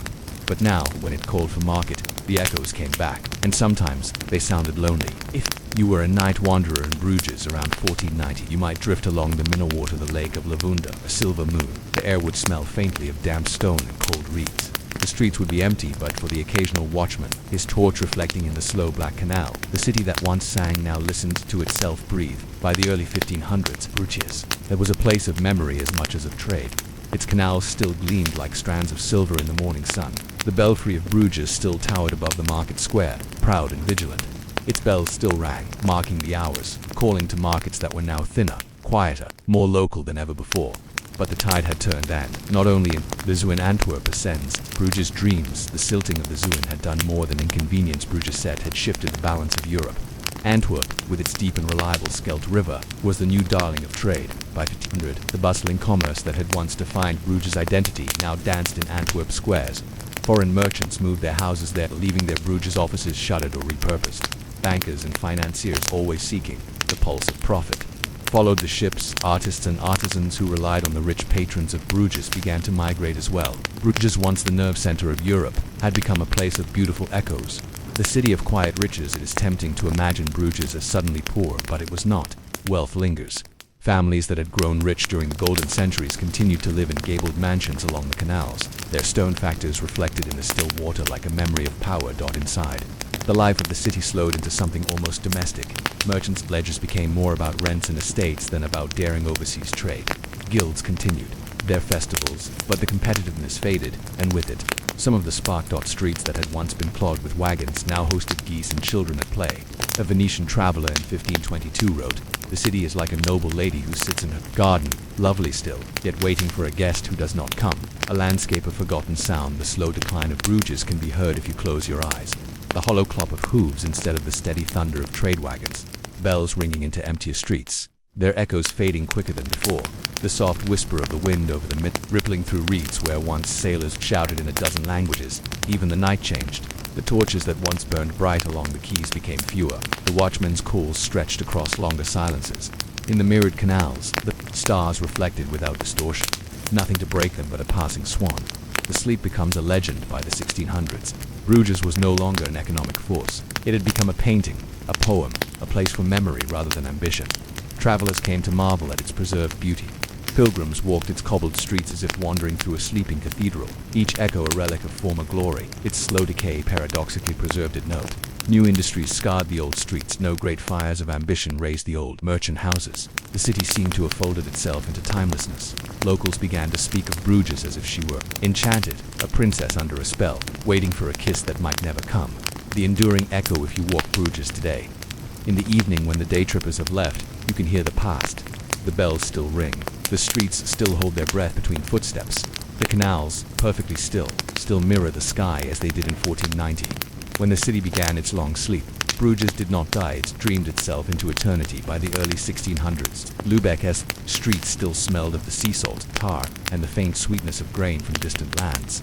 But the chorus of commerce that had once made her the queen of the Hanseatic League had thinned to an echo from roar to murmur. There was a time In the 14th and 15th centuries, when Lübeck's harbors were a forest of masts, ships from Novgorod, Bergen, and London jostled for space, their sails drying like pale wings in the Baltic sun. Cranes creaked as they hoisted barrels of herrings, salt and furs. Market bells clanged to announce new arrivals. Guild halls thrummed, with negotiation in a dozen accents. By 1600 the cranes still stood, but they creaked less often. The market bells rang into air that was too easily filled by their own sound. A visitor described Lübeck as a grand theater after the play has ended, the scenery still standing, but the actors gone. The silting of fortune like Bruges. Lübeck's decline was geographical and political. The Trave River, while navigable, could not compete with the deep ports rising elsewhere. Rostock and Hamburg began to steal the currents of trade, their harbors more suited to the larger ocean-going ships of the 16th century. The discovery of new Atlantic routes left the Baltic feeling like a quiet lake, bypassed by the roaring tides of global commerce. The Hanseatic League, once Lübeck's mighty shield, had become a ghost of itself. Without that network, Lübeck's influence shrank to its own walls. Life in a sleeping port, yet Lübeck did not crumble. She settled into silence. The city became a place of ritual and memory. Merchants still gathered, though mostly to manage inheritances and debts rather than distant ventures. Church bells continued to toll, resonating against the brick Gothic facade of St. Mary's and St. Peter's. Shipbuilders worked more slowly, repairing old hulls rather than crafting fleets of ambition. On the Trave, the water mirrored an emptier sky. A fisherman of the 1620s said, "You can count the sails in the harbor now and still have fingers left." The sound of absence if you stood on Lübeck's quays at dusk during this era. The emptiness became a sound of its own, the lapping of water against worn stones, the distant call of seabirds, amplified by the lack of human clamor, a single church bell rolling over the rooftops, no longer competing with the hammering of carpenters or the shouts of sailors. Night fell softly. The lanterns of the guild halls glowed in the mist, and their reflections drifted on the black water like the city's memories, untethered. A queen in reverie. By the 18th century, Lübeck was not gone, but she was different. The energy of ambition had been replaced by heritage and repose. Travelers admired the city as if stepping into a painting. The host entered gate, proud but watching over quiet roads. The salt storehouses, massive and solemn, more like tombs than engines of trade, dot the narrow medieval streets, where time seemed to move slower than the tide. The queen of the Hanse had laid aside her crown and drifted into a kind of noble slumber, just as Bruges had done.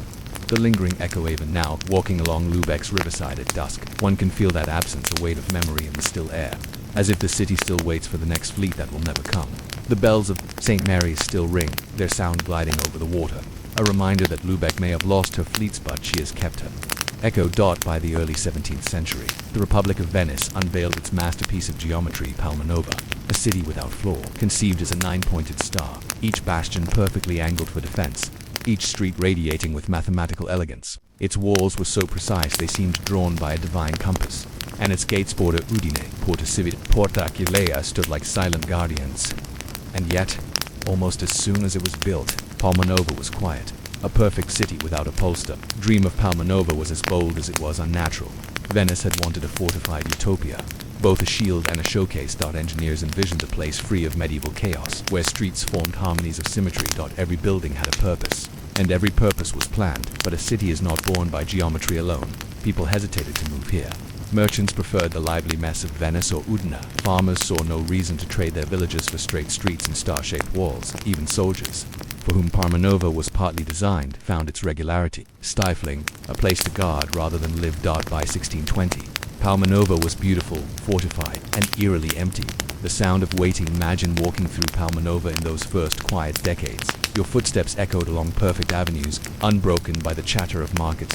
Wind hissed through the radial streets, carrying the faint smell of lime and stone from unfinished buildings. The central piazza, vast and hexagonal, felt like a stage without actors. A visiting Venetian noble wrote in 1635, "It is as if the city waits for its citizens. The echo of my own steps, my only companion." Attempts to awaken the starviness tried to populate its ideal city. They offered tax exemptions to families willing to settle. Soldiers were given homes, but they often left when their service ended. Small festivals were staged in the central piazza to attract interest, but the walls themselves seemed to hold the sound too tightly, turning joy into a murmur. The very perfection of Palma Nova made it feel like a model city under glass, more admired than inhabited. Silence in the star-shaped walls were designed to repel invaders, but in the absence of war, they repelled life itself. From the ramparts, sentries watched fields instead of enemies. The moats reflected clouds more often than the shadows of boats. At dusk, the sunset lit the bastions, and the city seemed to glow in solitude, an unfinished promise against the horizon. By the 18th century, Palma Nova's population was still sparse. The echoes of emptiness had become part of its character. Even today, if you visit in the quiet months, the geometry hums softly, like a star dreaming in daylight. A star in eternal twilight. They eventually gained residence, but never the bustling life it was designed for. Its silence became its soul, its perfection, its prison.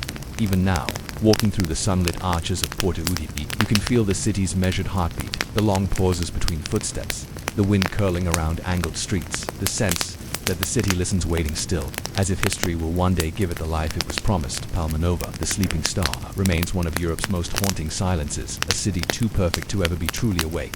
High on a craggy hill, in Basilicata, southern Italy, a town clings to the earth like a fossilized dream. Cracow, the ancient settlement, watches the valleys in silence, its stone houses leaning into the wind, its streets abandoned yet alive with echoes. If Palmanova was a sleeping star, Cracow is a ghost clinging to the sun. A memory carved into a cliff, a town on the edge of Cracow's story begins in the 8th century, when Greek settlers claimed the hill for its defensive advantage. Its labyrinthian alleys curled along the rock. Medieval houses clung to each other for support, and the castle tower built in the 13th century watched like an eternal sentry. From afar, Cracow looked like a sculpted wave of stone, frozen mid-surge above the rolling fields of wheat. For centuries, it thrived modestly, a town of shepherds, farmers, and monks. Bells rang from the church of San Nicola, and children chased each other through sunlit alleys, unaware that their home balanced on fragile earth. The beginning of the end in the 20th century, Cracow's harmony with the land fractured. The very hill that had protected the town for centuries betrayed it. Landslides began in 1963, triggered by erosion and poorly managed water systems. Houses tilted, walls split open, and streets cracked like old porcelain. Families woke to the sound of shifting stone, the earth groaning beneath them. By 1972, evacuation was inevitable. One by one, residents were relocated to the valley below, leaving behind centuries of whispers. Silence moves into day. Walking through Cracow feels like trespassing in memory. Doors hang open to empty kitchens, where dust drapes over forgotten plates. A schoolhouse still holds desks, as if the students only stepped out for recess 50 years ago. Churches smell of time, their frescoes fading like dreams. The wind rules here now, winding through the alleys, lifting scraps of paper, and echoing footsteps that do not belong to the living. Visitors speak in hushed tones, sensing that the town listens, and that any loud noise might wake the ghosts of its last residents. Cracow in eternal Posa Cracow is not entirely lost. It has become a stage for memory. Filmmakers have come to capture its cinematic desolation, from The Passion of the Christ to Quantum of Solace. Pilgrims and travelers walk its narrow paths, feeling time stretch thin between the stones. But no one lives here. The abandonment is permanent, and the town has become an archive of itself, where walls remember and streets echo names long unspoken. Standing at the edge of the cliff at sunset, the golden light touches the cracked houses, and for a moment it seems as if the town inhales again. But night comes, and the silence deepens, swallowing the day whole. The echo that remains Cracow is a monument to stillness, a hilltop caught in an eternal pause. Its stones hold the warmth of vanished hands. Its streets remember footsteps now scattered to other towns, and the wind carries all the conversations it overheard. Down into the valley, if you listen carefully, standing beneath the broken tower, you can hear the echo of a door closing. Somewhere deep in the ghosted alleys, it is the sound of a town that has not finished saying goodbye. Across the Namib Desert, where the horizon blurs into a line of heat and emptiness, Coleman's Cop waits. The town is a skeleton of opulence, its bones half buried in sand, its soul whispering beneath the desert wind. Once, it was a kingdom of diamonds. Now, it is a cathedral of echoes. A mirage of fortune in 1908. A railway worker spotted something glittering in the dirt. A diamond small, perfect, and raw. News spread like fire. Soon, German settlers built a town out of nothing, naming it Kalmanskop after a transport driver who once perished nearby. Victorian houses rose in the desert, painted in pale yellows and greens.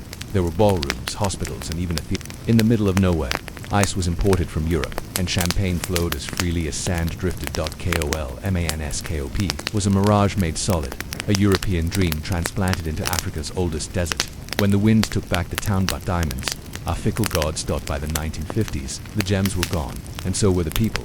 Families packed their belongings and left furniture, pianos, and children's toys to the desert. The Namib moved in without hesitation. Sand spilled through broken windows. Dunes climbed staircases, and doors opened to oceans of gold dust. On a few short decades, Kalmanskop became a desert dream devouring itself. The houses, once proud, now sink softly into silence. The sound of the desert walking through Kalmanskop feels like being inside a memory that doesn't belong to you. Every step sinks softly, leaving footprints that the wind will erase by nightfall. In the hospital, surgical lamps hang like pale moons, watching over empty beds. The theater whispers of ghosted laughter, as if the final show never quite ended. The wind plays the windows like instruments. And somewhere, a door knocks against its frame. Slow, persistent, a heartbeat for a dead town. The desert holds its secrets. Kolmanskop is alive in its own way, breathing with the rhythms of the sand. Rooms fill and empty, depending on the desert's mood. Entire houses vanish under dunes, only to be uncovered by storms years later. At sunrise, the sand glows like liquid gold, and the houses seem to float in an ocean of light. By noon, the heat presses down, and the town becomes a mirage again, its edges wavering against the sky. The whisper of impermanence Coleman's is a lesson written in sand. Nothing we build, no matter how decadent, is safe from time and wind. The desert has infinite patience. It waits for walls to fall inward, for windows to break under their own weight, and for footsteps to stop returning. Standing at the edge of a half-buried doorway, you can feel the emptiness watching you. It does not mourn the town. It simply waits to finish its work. Dot in the high Arctic, where the sea turns to glass and the wind cuts like knives. The ghost ships sleep. Some are half buried in ice, their hulls groaning softly against the shifting flows. Others lie broken beneath the frozen water, their timbers creaking in the blackness below. They are monuments to ambition and hunger, grave markers for explorers who chased the horizon. The lure of the Northwest Passage in the 1800s. The Arctic was a white riddle. Europe's great powers dreamed of a shortcut to Asia. Through the northern seas, a path across the top of the world. Ships like the HMS Erebus and HMS Terra set sail, crewed by men in wool and hope, their holds filled with salted meat, coal, and the quiet arrogance of empire. But the Arctic is not a place that forgives mistakes. Ice closed in like jaws. Temperatures fell to levels that made iron brittle, and compasses spun as if lost in thought. The men vanished into white silence, their stories left behind only as frozen whispers. When the sea refused to let go decades later, hunters and researchers began to find them. A boot still laced, lying in the snow, a plate and fork, set as if for dinner, bodies perfectly preserved, their faces serene, their eyes closed against a sky that never set in summer. The ships became ice-locked tombs. Some were pulled under slowly, their masts scraping the frozen surface like fingers refusing to drown. Others stayed above, crushed and splintered, sinking a little deeper each winter. As the Arctic wrote their names in frost, the sound of nothing to walk among the ghost ships today is to hear the absence of the living dot. No gulls, no waves, only the wind threading through broken beams. Inside the cabins, our frozen time capsules. Charts still lie unfurled, lines of hope drawn across oceans that would never be crossed. Rusted tools sit in neat rows, as if the crew might return any day now. But the air carries only the weight of sleep, and the ice hums softly, its vibrations echoing through the hollow. Ships like a heartbeat made of stone. Lessons in frost. The Arctic holds no malice, only patience. It does not chase its victims. It simply waits for arrogance to arrive, then keeps what it is given. The ghost ships are reminders that ambition freezes quickly in the wrong latitude, and that some mysteries are meant to stay white and empty. At night, under the aurora, the ships seem to wake for a moment, their shadows long and strange across the ice. It is easy to imagine the crew standing on the decks again, their breaths crystallizing in the cold, their eyes fixed on a horizon that never opened for them. Beneath the abandoned mining town of Blackstone, there is a second town, one built in whispers and dripping stone. The old miners called it the Hollow, though none would explain why in full daylight. Even now, the entrance waits in the collapsed shaft at the edge of the woods, where ferns grow from black rock and water whispers in the dark. Locals say that if you lean too close, you will hear it breathing back at you. The last ascent. The mine officially closed in 1903, after the last crew of 20 men went down and never returned. The story goes, they descended before dawn, lanterns swaying, boots splashing in black puddles. By nightfall, the surface crew heard a sound like distant singing, followed by a deep, wet groan from the earth itself, then silence. When rescue teams went down, they found abandoned gear and tunnels wet with condensation, as if the mine itself had started to sweat in fear. No bodies, no tracks, only 3 words carved into the stone: we are below a living cavern. The decades since explorers and foolhardy spelunkers have ventured into Blackstone Mine, drawn by the scent of legend. They speak of a cathedral-sized cavern, its walls veined with glowing lichen that seems to pulse like slow lightning. Some claim they saw structures that weren't natural columns of bone-paled stone and arches shaped like jaws, as if the cave had been carved by something that understood fear.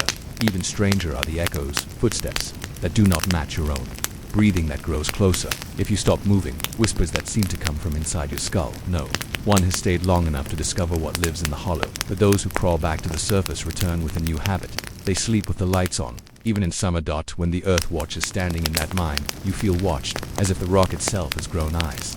Some say the miners dug too deep and opened a chamber that had been sealed for centuries. A geologist who dared a brief survey in 1971 wrote a single cryptic line in his report: "The strata here are wrong. This place feels assembled." And then he refused to go back.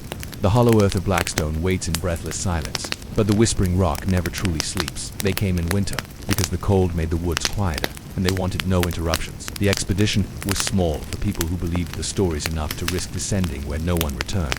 Dr. Eleanor Voss, geologist, pragmatic, stubborn. Marcus Hale, ex-miner, who swore he once heard the mine breathe. Sasha, documentarian, carrying 2 cameras and a shotgun mic. Brother Callum, a local priest who insisted the hollow was not empty, but hungry. The first 300 feet the rope ladder creaked and shivered as they lowered themselves into the gullet of the mine. Their headlamps made islands of white in a sea of black. "It feels wet," Sasha whispered, wiping condensation from her camera lens. "It's just groundwater," Eleanor said, though her voice lacked conviction. As they went deeper, the walls changed texture. At first, rough stone and timber supports, then smooth and curved, as though something had licked the rock soft. Marcus ran a hand along the wall. "This ain't how we cut stone. This looks melted." The whispering hall. After 3 hours of slow descent, they entered the first great cavern. Their lamps revealed a vaulted chamber, the ceiling lost to shadows, and the floor slick with some clear mucus-like sheen. It was here that the whispering began, not loud, not even language, just the sense of air moving with intention, brushing past their ears like a word you almost understand. Callum gripped his rosary tight. "The earth is awake," he said, his voice trembling. They set up 3 cameras on tripods, their red recording lights blinking like watchful eyes in the dark. The first Sasha's audio rig caught something none of them heard in the moment, a deep shuddering inhale, so slow and wet that Marcus muttered, "That ain't air, that's a throat." Then, from the far end of the cabin, a shape moved, not quickly, not human. Their lights caught the glimmer of moisture, and for one awful moment, Eleanor thought the wall itself had blinked. They backed toward the tunnel mouth. "It's watching," Callum whispered, his breath frosting the cold air. The whispering stopped. The cabin went still. And then, somewhere deep below, a second voice began to hum. They slept in shifts, if what they did could be called sleeping. The cavern's ambient hum vibrated in their teeth and bones, and Marcus swore he could feel words in it, like the echo of a thought not his own. "It's calling," he muttered, staring into the dark. "It wants us to go further." Sasha recorded him in the dim light of her headlamp, and for the first time, she didn't correct or comfort anyone. She just listened, because she had started to feel the pull as well. The descent to the heart on the second day. They followed the sound. The tunnel narrowed, forcing them to crawl on hands and knees. The air grew hotter, and the walls slicker, as though lined with muscle instead of stone. "We're inside something," Eleanor whispered. "We're not under it anymore." They found carvings along the way, or perhaps growths that only looked deliberate, spirals like coiled intestines, rings resembling teeth or vertebrae, and once a handprint enormous, with too many fingers, sunk into the wall like clay. The whisper returned, but now it was synchronized with the throb of the walls. Callum pressed his forehead to the ground. "It's a cathedral," he said, "but we are not the priests." A few hours later, they emerged into a circular chamber, where the ceiling pulsed faintly as if lit from behind by fireflies and blood. At its center was a pool. The liquid was perfectly black, yet it reflected them too clearly, as though the surface knew how to copy rather than mirror. Sasha leaned over with her camera. Her reflection smiled first. The first vanishing Marcus screamed. They turned, he was gone. The rope tied to his harness slid smoothly into the black pool, as if pulled by something gentle and patient. Then the humming stopped. Silence pressed on them like a hand around the heart. Callum wept openly. "It has him now. We walk willingly into the gut of a god." The choir below, they should have fled, but Eleanor refused. "We've come this far. If he's alive, we can bring him back." They followed the descending ledge, spiraling along the cavern wall. The pool deepened, becoming a chasm. From below came singing. Not voices, not music, a vibration that reshaped thought into dread, like the memory of drowning. The eyes of the hollow at the bottom. They found Marcus, what remained. He was standing on a narrow ledge, his arms outstretched, his mouth open. The choir sang through him, his ribs expanding and contracting like organ pipes. Then the walls opened. They weren't walls at all, but lids, and the hollow looked back. The eyes did not blink, they were wet, glimmering with a light that came from nowhere.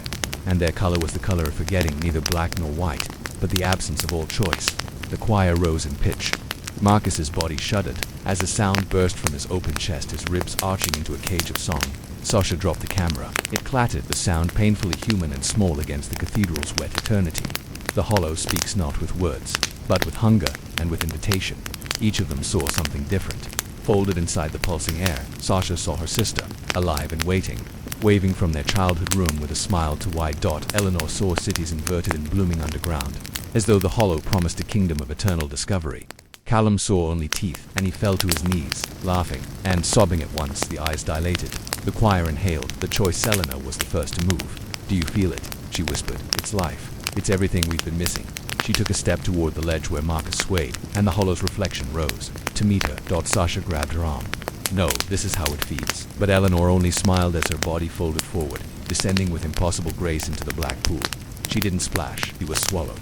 Flight through the veins Sasha and Callum ran, the ledge quivering as the hollow's heartbeat quickened to a thunderous joy. The tunnel they came from was no longer stone. It pulsed, and its walls squeezed, as though the hollow were deciding whether to let them leave. They crawled, slipped, and clawed their way upward. Behind them, Marcus's voice and Eleanor's joined the choir, a harmony of rapture and ruin that followed them like breath on their necks. The final lurat, the last cavern. Just before the fissure to the surface, Callum froze. The light of his headlamp revealed another pool, smaller, like a mirror, left as a gift. Inside it, he saw himself whole, younger, free from all fear. "I can be new again," he said. Sasha begged him to run. Callum stepped forward and the hollow claimed him silently, the pool closing like a mouth satisfied. The hollow remembers Sasha emerged into the freezing night air, gasping, the aurora flickering green and gold over Blackstone Ridge. The fissure behind her was now sealed, as if the earth itself had healed over the wound. No one would believe her. She knew that, but sometimes, when she closed her eyes, she still heard the choir, and she wondered if the hollow had only loaned her back to the surface, waiting for the day she would return willingly. The fissure at Blackstone Ridge Site 12 measures, approximately 4.7 meters wide at the mouth, descending at a 34 slope for the first 50 meters before narrowing. Echo studies indicate significant underground cavities. Initial acoustic tests returned delayed. Layered echoes inconsistent with known cave geometry. Dr. Shaw insists on proceeding despite regional seismic advisories field. Note number 004, subsurface contact date September 15, 2017. Summary. Team has reached an estimated depth of 700 meters. Discovered bioluminescent, bacterial growth and acoustic anomalies recordings indicate choral frequencies between 17 Hz to 21 Hz, below typical human vocal range. Marcus reports, feeling vibrations inside his chest. Sasha believes one of the echoes called her name, recommending immediate withdrawal. Dr. Shaw refused.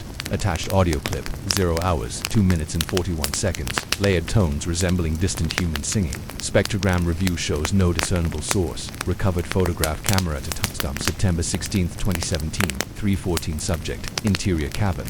Subterranean pool. Notes, pool surface reflects 4 figures, though camera log confirms only 3 present. Anomaly. Reflected 4th figure matches no team member. Proportions elongated. Incident log. Date. September 16, 201,700-259. Marcus begins convulsing near the primary pool. 3:01. Eleanor descends into the pool. No surface disturbance noted. 3:04. Callum last seen standing over secondary fissure, mouthing "I can be new again." 3:07. Sasha emerges alone, hysterical. 3:12. Fissure collapses. No further access possible. Closing statement: internal use only. Site 12 is to remain sealed indefinitely. Artifacts and audio files transferred to Archive 7B under Project Hollow Vein. Note, since the event, Ms. Sasha Reed has been placed under psychiatric observation. She reports recurring auditory hallucinations of choral music and dreams of an underground city. Researchers are advised to ignore all external singing should a return expedition be authorized. The hollow remembers. Beneath the quiet hills you stand before a low, incongruous green door embedded in the base of a forested hillside near the Franco-German border. The air here is still no birdsong, no rustling of leaves, only the faint hum of distant traffic on Route Nacional 4 above. You, hidden behind earth and trees, stretches a concrete roof nearly 2 meters thick. It is the entrance to Avranches-Schonenbourg, one of France's grandest fortresses in the Maginot Line. Imagine sliding the heavy steel door aside and descending into the cool darkness, where a narrow corridor stretches ahead, lit by flickering electric lamps installed in the 1930s. The walls are bare concrete, marked with metal brackets and faded stencil signs. Casemate B1. Latrines. Post-dec. The smell is a peculiar mix of damp earth, residual gun oil, and that indefinable scent of a place once alive with human purpose but now frozen in time. The grand plan for national defense after the First World War. France vowed, never again.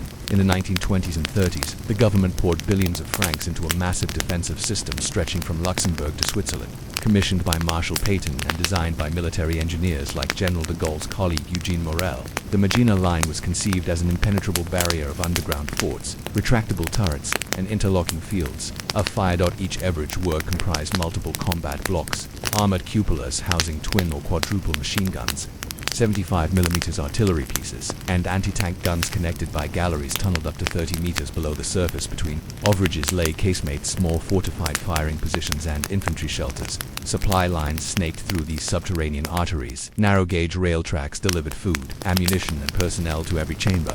Generators churned in engine rooms. Pumps drained groundwater. Ventilation shafts circulated fresh air. Daily life underground. You followed the muted clank of your boots along the rail tracks to the central barracks.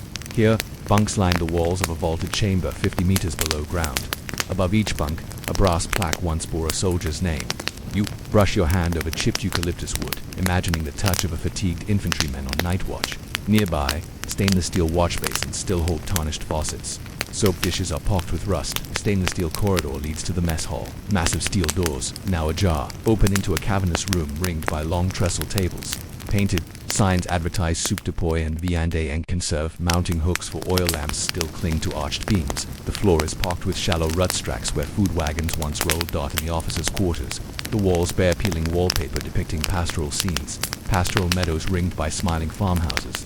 Here, a grand oval table with folding chairs awaits in a private dining room. You imagine suit-coated captains poring over tactical maps, cigarette smoke curling upward in the dim lamplight as they plan artillery barrages. Mechanized precision beyond the living quarters. A web of galleries arcs toward combat blocks. You pass through a narrow blast door stamped Etanosh watertight into the sound-dampened hum of the electrical plant. Diesel engines sit silent. Cylinders greased in gauges frozen at zero. Oil, drums, and spare parts lie in neat stacks. Hatches pry open to reveal transmission shafts that once powered the rotating turrets above you. Following the shaft upward, you emerge into a metal cupola. Peering through a periscope, you see nothing but forested hills. Long ago, a crew of 6 men would have gunned the levers, each waiting for the flash of a German advance.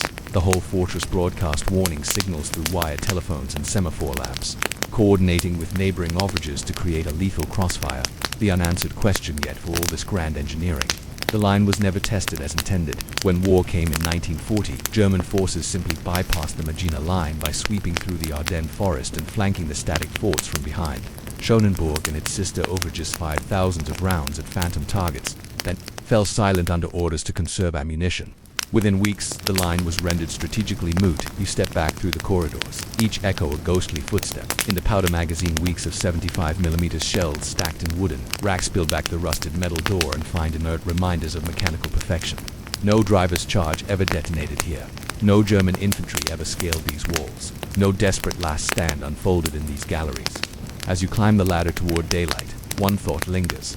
What becomes of a fortress built for a war it never fought? And of the soldiers who lived and labored in its bowels only to watch the battlefield move elsewhere? From occupation to obsolescence, you emerge from the hillside into a shaft of midday sun blinking against the glare. Above you, the forest stands silent, save for distant birdsong. Yet beneath this tranquil canopy, the Magina Line's heart still pulses with the breath of history and of its uneasy afterlife after France's swift defeat in 1940. The fortresses of the Magina Line fell under German control. Schonenburg and its sister overages spared direct assault, became garrisons for Wehrmacht units. The corridors that once rang with French drill commands now echoed in German. Crisp orders issuing from officers' rooms, the scrape of jackboots on concrete, and the metallic click of Mauser bolts being maintained in the dim light of subterranean lanterns. German garrisons and secret research under occupation. The Germans recognized the value of these impenetrable strongholds.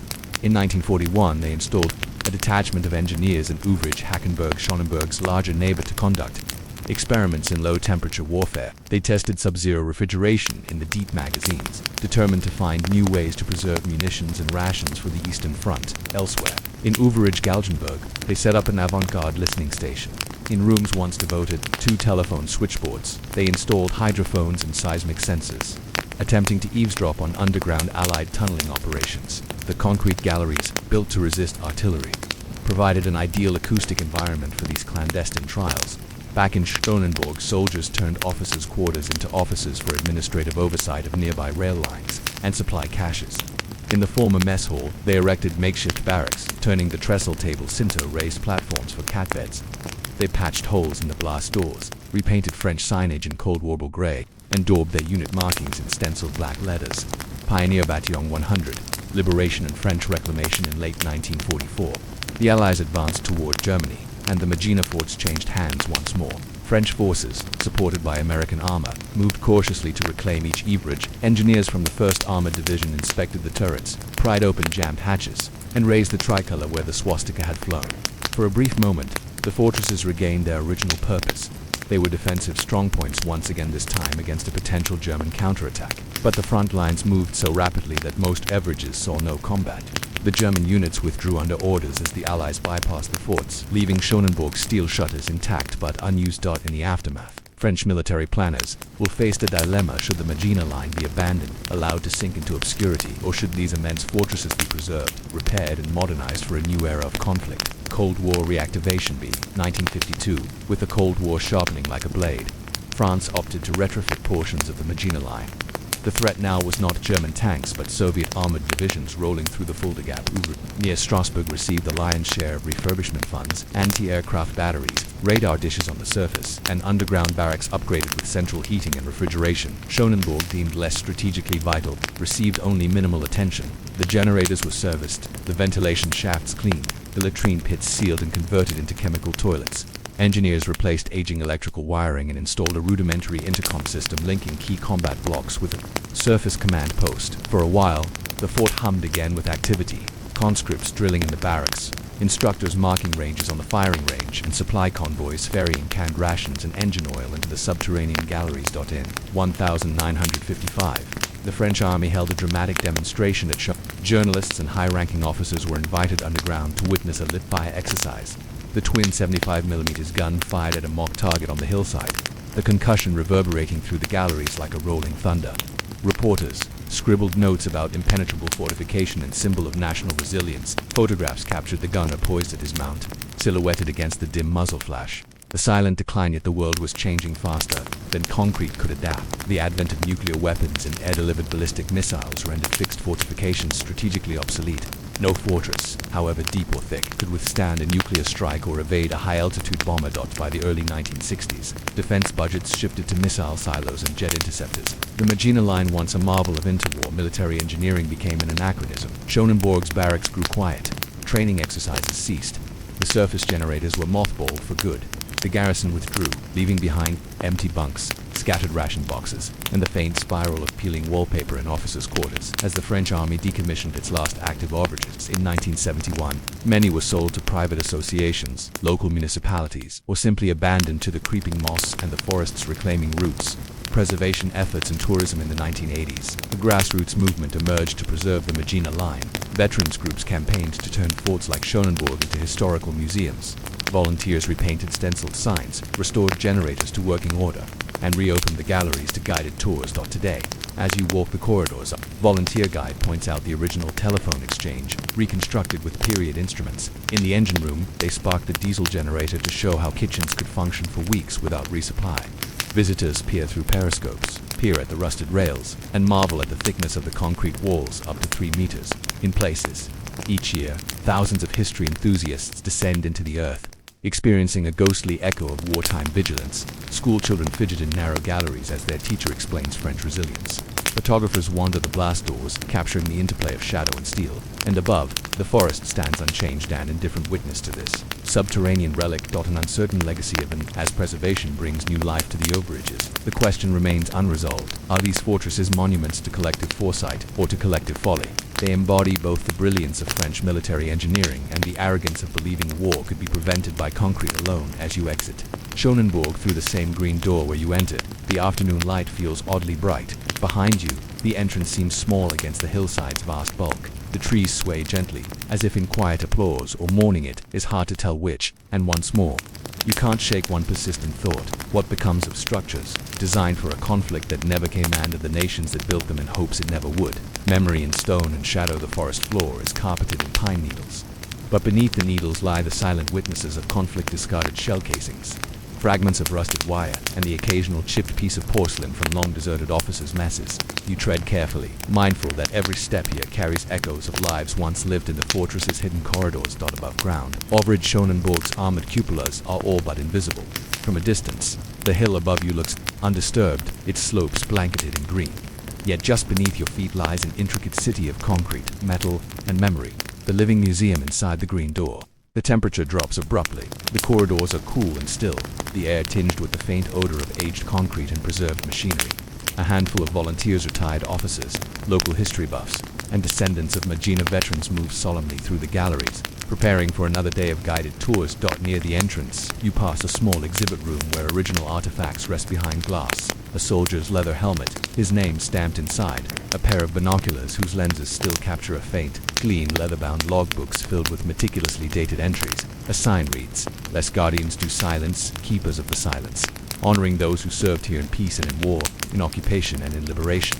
Guides wear French army uniforms from the 1930s, woolen tunics, high-waisted trousers, and polished boots. In careful cadence, they lead visitors through the main corridor, pausing at key points: the telephone exchange, a reconstructed switchboard, wires looping like veins, where operators once patched calls between blocks, the artillery gallery, a long vaulted tunnel lined with rails on which gun carriages once rolled. Children's eyes widen as the guide recreates the dull thump of a 75mm round fired into the hillside. The command post, a small bunker room layered with tactical maps showing overlapping fields of fire, tables still scarred with ink, a lone wooden chair waiting for the next strategist.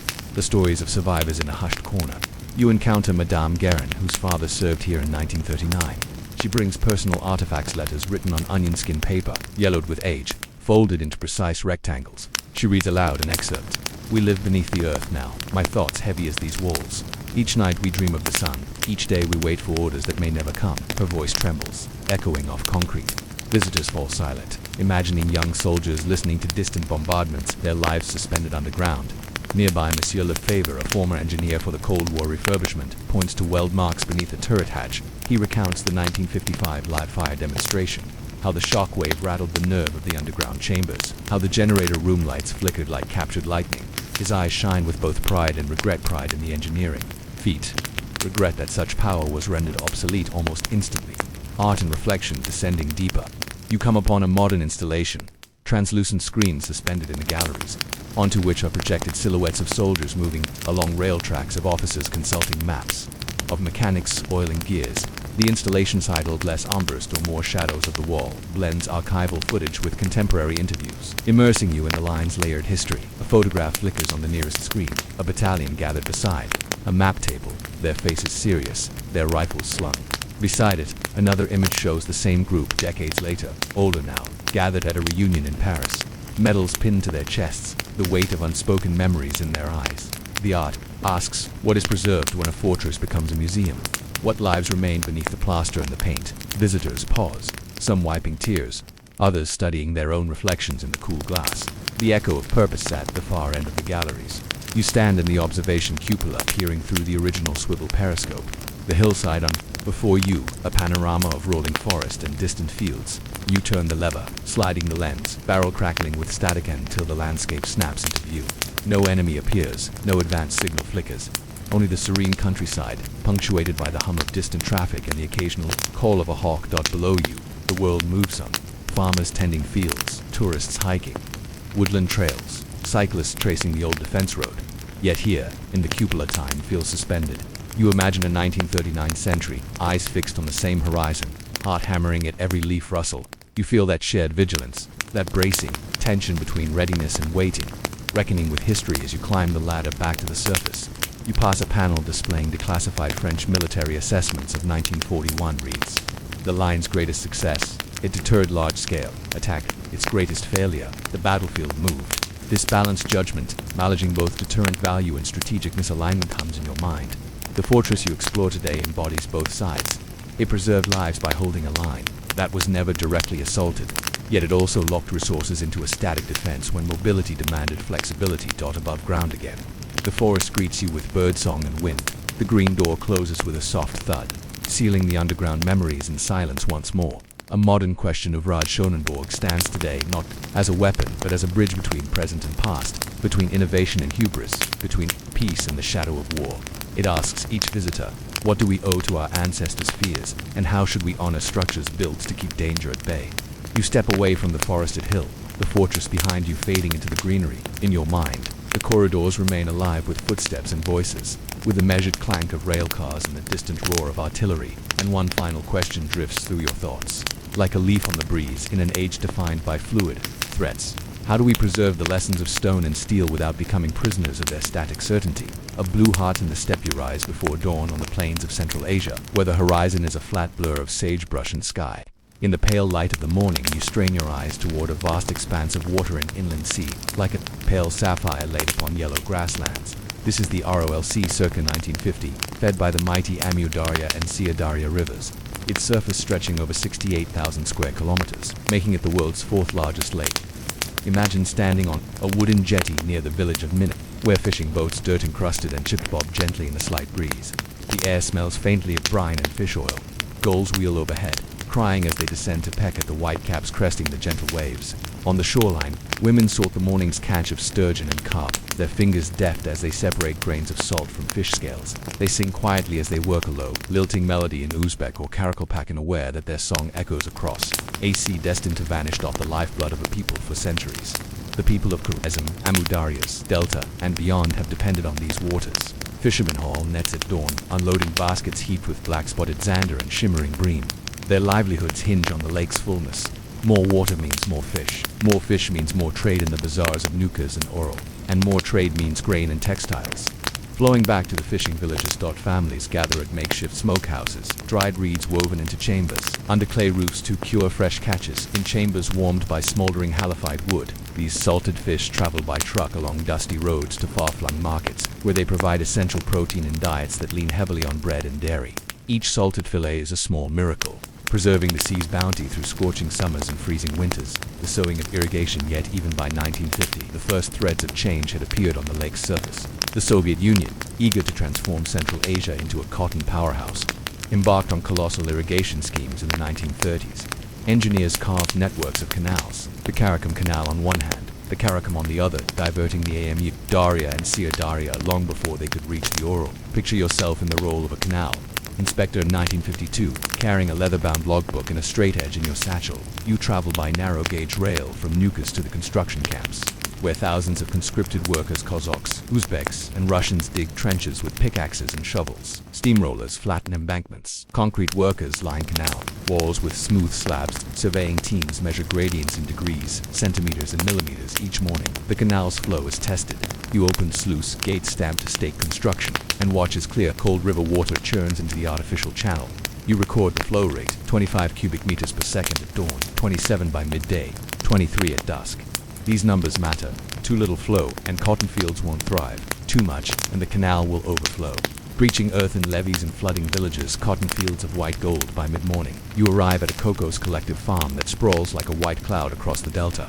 Endless rows of cotton, bush each topped with nubbly boles stretched toward the horizon. Men and women, sleeves rolled, hands gloved in coarse fabric, move systematically along each furrow, plucking cotton fibers and tossing them into burlap sacks slung over heavy wooden frames. Overseers in crisp khaki shirts ride motorbikes between the rows, cracking whistles to maintain the rhythm of harvesting. The cotton plants drink deeply from the diverted waters, their roots reaching toward the canal embankments. You inspect the field's drainage ditches, narrow trenches skirting each block hand. Note the turbidity of return flows, water tinted rusty brown by suspended sediment and chemical residues from early fertilization. You test the pH with a paper strip and sip from your canteen. The water tastes faintly metallic, a sign that chemical runoff is seeping back into the ground. Carted by tractor across a rutted track, the cotton heads converge at a makeshift ginning station on the edge of the field. Here, you witness raw cotton drawn through rotating cylinders that strip away seeds and compress fibers into bales. The ginning station's generator emits a rhythmic thrum as conveyor belts work, and workers sort the processed cotton by quality. GOST 4203 compliance is essentially the brightest, longest fibers make it to export grade. The shell of the Sia's Dusk approaches. You return to the shoreline, but something is different. The waterline has retreated. Where yesterday you walked along soft brackish sand, today the ground is a crusted plain of cracked mud. Fishing boats lie propped on wooden stilts, their keels exposed. The jetty's timbers, once half submerged, swell in the air, warping under sudden dryness. Gulls roost on stranded hulls, cawing questions at the empty horizon. The local harbor master, an old man named Nurali, greets you gravely. He warns that salinity is rising. Measurements now show 15 grams of dissolved salts per liter, up from 10 grams L 5 years prior. As water recedes, winds whip salt-laden dust from the exposed seabed, coating village roofs and clogging lungs with fine alkaline powder. Nurali shows you his barometer and hydrometer records. He leaves through wads of yellowed pages. June 1945. Surface level minus 5.2 meters relative to 1910, June 1950, minus 6.4 meters, June 1955, minus 7.1 m. He rubs his chin. At this rate, he says, in 30 years there may be no water at all. Whispers of disappearance that night. As you sleep in a soldier's barracks requisitioned by the Regional Hydrology Service, you dream of a sea vanishing. In your dreams, the water's hum is replaced by a dry cracking, like teeth grinding. You see fishing nets draped over salt-encrusted pylons, the shores turning white under the rising moon. You wake before dawn, adrenaline surging. You dress quickly and walk back to the jetty. The stars overhead are cold pinpricks in an ink-black sky, no haze, no humidity. You rub your palms together, the skin chafing from dryness, and you wonder what becomes of a community whose lifeblood retreats inch by inch, leaving only a salty skeleton of a once great sea. As dawn's first light tints the mudflats rose gold, you record your final observation for the day, the distance between the jetty's end and the new waterline, 28 meters and growing dot. The question hangs unresolved on the horizon, as liminal as the sea's fractured edge. What lies at the bottom of a vanished sea, and what happens to the people who once called its shores home?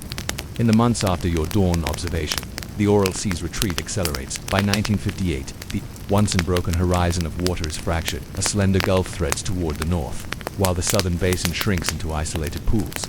The drying seabed, a moonscape of cracked clay and salt, spreads beneath an unrelenting sun, the echo of empty harbors returning to Minook in spring. You find the village's lifeblood drying as fast as the sea. The piers stand abandoned, their wooden pilings bleached and warped. Fishing boats lie marooned on the dust, mothballed with tarpaulins weighed down by sand. A rusted skiff, its hull pitted by salt, tilts at an odd angle, half buried in a bleached lagoon that dries by midday. Local fishermen, once proud masters of the steely water, now gather near defunct nets, sharpening hooks in silence. They speak, in low voices, of keksis, a Karakolpak word meaning without fish, the jargon of their trade spawning grounds, net mesh size. Seasonal run has become academic. On the municipal bulletin board, a new poster displays Soviet socialist slogans: diversify agriculture, plant cotton, not carp. Beneath it, a handwritten note adds a grim footnote: fish stocks down 90%, health in the dust as the seabed dries. The exposed silt becomes windblown dust. You join a medical team conducting surveys in Minak's clinic. The waiting room walls, once bright aqua, are now stained with salt residue kicked up by passing tractors. Patients cough into scarves and torn handkerchiefs. Children's throats wheeze with chronic bronchitis. Elders eye you with resigned distrust. A pediatrician, Dr. Alimov, shows you patient charts. 1,955. Respiratory ailments account for 12% of visits. 1960 they account for 28%. 1965 they peak at 46%. He holds up a glass, vial containing whitish sand, or old dust, he says. Mostly sodium chloride, but there's fertilizer, residue nitrates, phosphates, even DDT. Every storm swirls it into our lungs. You visit a remote school where pupils study beneath windows spattered with salt crystals. The teacher, Fatima, points out the world map. The Oral Sea is drawn wide, but she must explain to her students that the lake's real outline now resembles a pair of disconnected lobes. Bureaucratic battles back in Tashkent.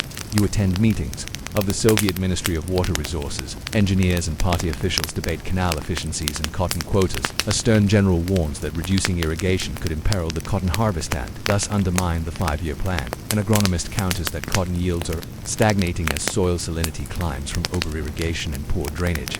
Statistical portfolios clash pro-expansion. Every hectare irrigated adds 300 kilograms of cotton annually, vital for the textile industry. Conservationists, salinity in the delta soils has risen by 15%, threatening long-term viability. You propose a pilot project: cover crops of salt-tolerant reeds around the northern shore, trapping dust and improving groundwater recharge. The room falls silent. The general shakes his head, the agronomist frowns, and the bureaucrats murmur that experimental measures must not slow production targets. The meeting ends with a compromise: dredge deeper channels to bring more water north, effectively repeating the same strategy that accelerated the sea's decline. Ghost towns of the plains on the road north of Minaku Pass, the skeletal remains of Jeskazganskwenz, a vibrant fishing hub, now a cluster of ghostly buildings marooned in dust. Doors hang open, shop signs dangle by a single nail. A volleyball court's net posts stand alone in the sand. You stop at the former fish cannery, its conveyor belts rusted in place. Inside, rows of shelves await tin cans empty, their lids gone. A faded mural on the wall depicts smiling workers beside barrels of processed fish. Beneath, the slogan reads, "From the Aral to the world." Now, the slogan seems like bitter irony. A caretaker, an old woman named Zaripa, lives alone in a guardhouse beside the conveyor's mouth. She offers you tea sweetened with dusty sugar. Her voice is soft as she explains. We left when the water disappeared. No fish, no work. My daughter moved to Nucus. My son is in Samarkand. I stayed because this is home, if home is now. Sand ecological whiplash ecologists who study the Aros collapse describe it as one of the fastest and largest environmental disasters in history. You visit the research station at Aros' northern remnant, a pond-like body called North RLC. Scientists there, supported by international grants, we have begun experimental reflooding by damming the Sia Daria's delta branch. You witness the first signs of success. Water levels rising by centimeters, local reeds taking root, small schools of hardy fish perch and carp swimming in protected bays. Yet this miracle is localized. The South RLC, fed only by an ailing, diverted Amu Daria channel, remains a dying puddle. At a symposium in Nukus, hydrologists warn of salt storms that sweep as far as 700 kilometers, depositing toxic clouds.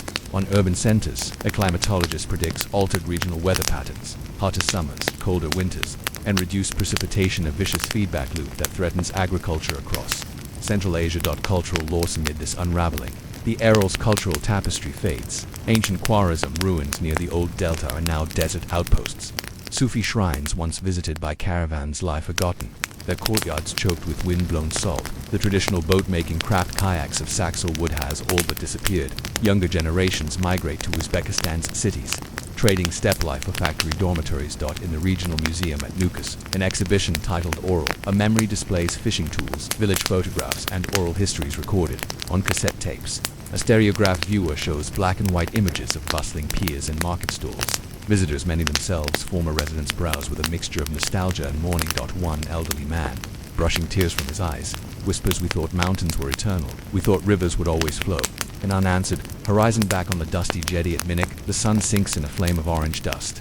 You set up your tripod to record the scene. No longer gulls and waves, but the slow drift of salt dunes and the skeletal frames of fishing vessels. Children play in the dying reeds, their laughter brittle, like broken glass. A few hardy fishermen haul nets in shallow brine pools, pulling forth small, stunted fish remnants of a once great ecosystem. You read aloud from your notebook. The ARLC was not just water, but the heart of a steppe civilization. It's slow. Death reveals the peril of treating nature as a commodity. As the sea retreats, so too recedes memory, culture, and the simple possibility of life in balance with water.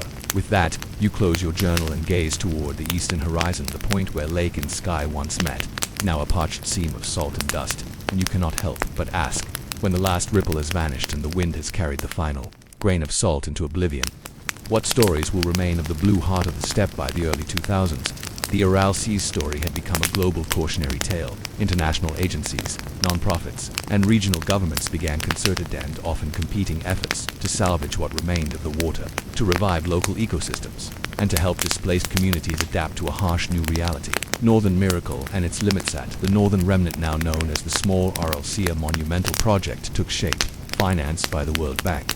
The Kokorel Dam was completed in 2005 across the Sia Daria's delta channel, raising water levels by an astonishing 3 to 4 meters within 5 years. Suddenly, villages like Forchevchenko and Jelanash saw the return of navigable waters.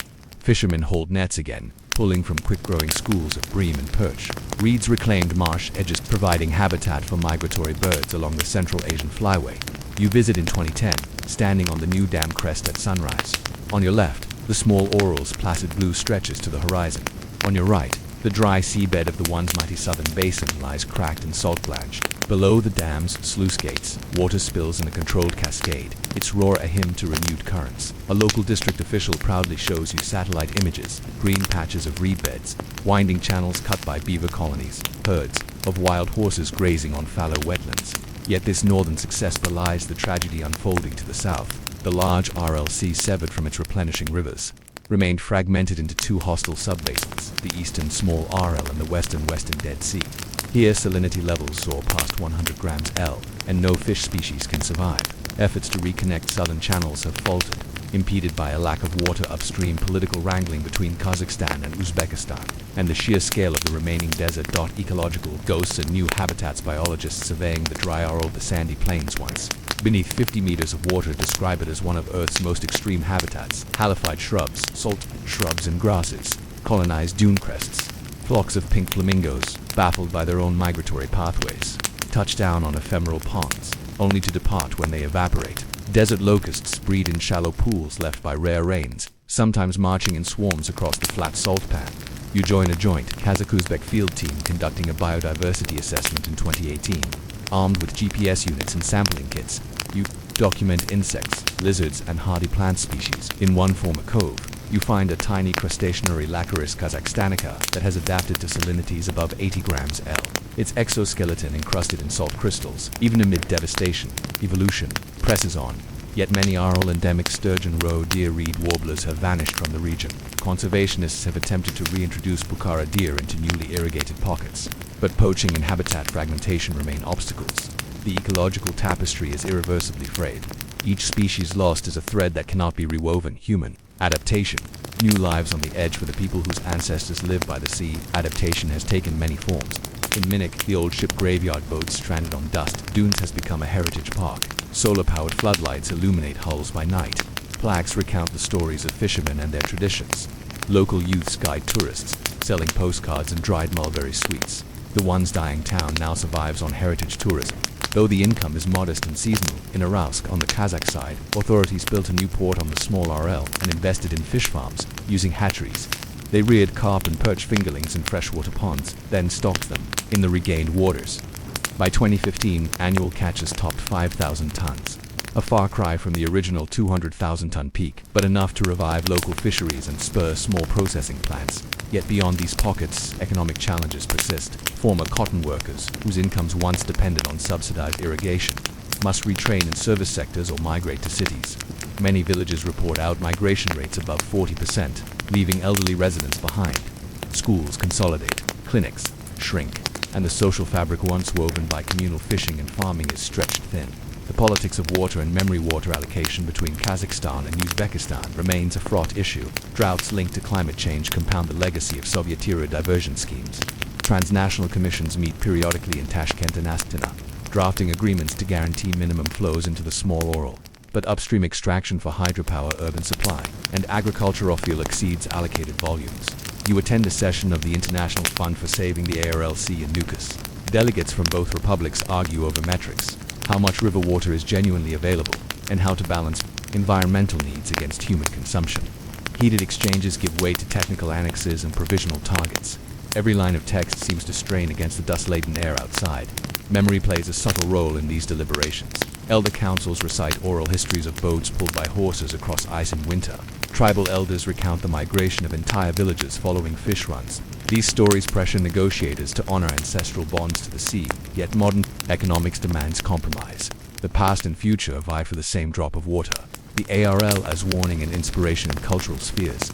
The ARL's legacy inspires art and scholarship. Poets in Uzbekistan pen salt elegies, evoking the hollow wind and the sailor's lament. Painters in Kazakhstan depict the ghost ships under swirling orange skies. Documentaries chart the transformation from aquamarine sea to saline desert, urging global audiences to consider water as a finite resource. You visit an exhibition in Almaty titled Vanishing Blue, where an installation of 50,000 plastic fish hang from the ceiling, each representing a lost ton of fish biomass. Visitors walked beneath the suspended school, hearing recorded fish calls distorted by reverber-haunting symphony. The curator hopes to provoke reflection on parallel crises, the overpumping of aquifers, the shrinking of inland lakes worldwide, and the commodification of water in a warming world unfinished business today. The Ural Sea's fate hangs in uncertainty. The small Ural's partial recovery demonstrates that modest targeted interventions can yield ecological and economic dividends. The western delta of the large Aral remains an open wound. Some scientists propose massive pipeline projects to reconnect lost channels. Others recommend shifting away from cotton to drought-resistant crops, industrial hemp, saltlaw and barley, or sunflowers. Yet such changes demand political will, infrastructure investment, and community buy-in. Meanwhile, the exposed seabed continues to emit toxic dust storms, and salinization worsens in agricultural lands. Human health metrics, respiratory, renal, and gastrointestinal diseases remain elevated. The cultural memory of the RAL preserved in museums and testimonies is fragile. Younger generations grow up knowing only dust and distant waters. Standing once more on the drying shore at sunset, its edge, a brittle line of salt and clay you reflect. The Ural Sea's slow death has taught that once invisible hydrological connections tie rivers to livelihoods, ecosystems to economies, past to future, and as you pack your notebook, you cannot escape the final question. As unresolved as the fractured horizon before you, when the last tidal ripple of the ARL has faded, how will we remember the fragile balance between human ambition and the rhythms of water that sustain all life? You arrive in Venice in the early morning, when the lagoon mist still shrouds the canals in soft gray. The city's domes and campaniles loom like ghostly apparitions above a network of water-filled streets. In the dim light, you hear only the gentle lapping of water against ancient stone, the distant toll of the Rialto's bell, and the solitary scrape of an oar, as a gondolier practices his stroke in silence. This is Venice in 1950, a city built on wood piles driven into mud, its foundations forever threatened by the ebb and flow of the Adriatic tides. As you step onto the weathered wooden boarding planks of your water taxi, its varnish dulled by years of salt spray, you sense that beneath every footfall lies a story of impermanence. The city on wooden stilts, Venice, was born of necessity. Refugees, fleeing barbarian invasions, clambered onto marshy islets in the 6th century, driving oak and larch piles deep into the underlying clay. Over time, these poles petrified in the groundwater's anaerobic environment, creating a stable platform for brick, marble, and mosaic. Imagine yourself in a 16th century shipwright's workshop, where master carpenters shape the keels of gondolas. They select red alder for its resistance to rot, ash for its flexibility, and oak for strength. Each component's stem ribs, strakes is fastened with copper nails and caulked with tar and horsehair. The gondola's sleek silhouette, designed to navigate narrow waterways, is as much a feat of engineering as an icon of Venetian romance. Yet even these graceful craft bear the strain of time. Dock your gondola at the Embarcadero of San Marco, and you'll notice its iron forkler Rolex studded with fresh notchesserie scratch, a testament to decades of stroke and counterstroke. Below the waterline, bronze sheathing protects the hull, but wood swells and shrinks with season and salt, demanding constant maintenance. Acqua Alta and the rising tide in November. Venice experiences its famed Acqua Alta when the daily tides combine with bora winds and low atmospheric pressure to raise water levels several centimeters above normal. In 1950, a particularly fierce storm surge flooded the Piazza San Marco to a depth of 70 centimeters. You stand in that very square as the tide creeps in, water seeping between the cobblestones and pooling around the mosaic of the Doge's palace. Facade. Shopkeepers hastily erect wooden walkways passerelle while locals wade through waterlogged streets with rolled-up trousers. You watch as families rescue treasured furniture from ground-floor rooms, carrying armchairs and cupboards upstairs by candlelight. A gondola glides beneath the Procurities arches, its prow carving a dark line through the chest-deep water. In the lagoon's shallow basins, oyster beds lie drowned. The brackish mix of freshwater runoff and seawater shifts salinity, stunting local shellfish harvests. Fishermen struggle to navigate submerged poles marking fishing grounds.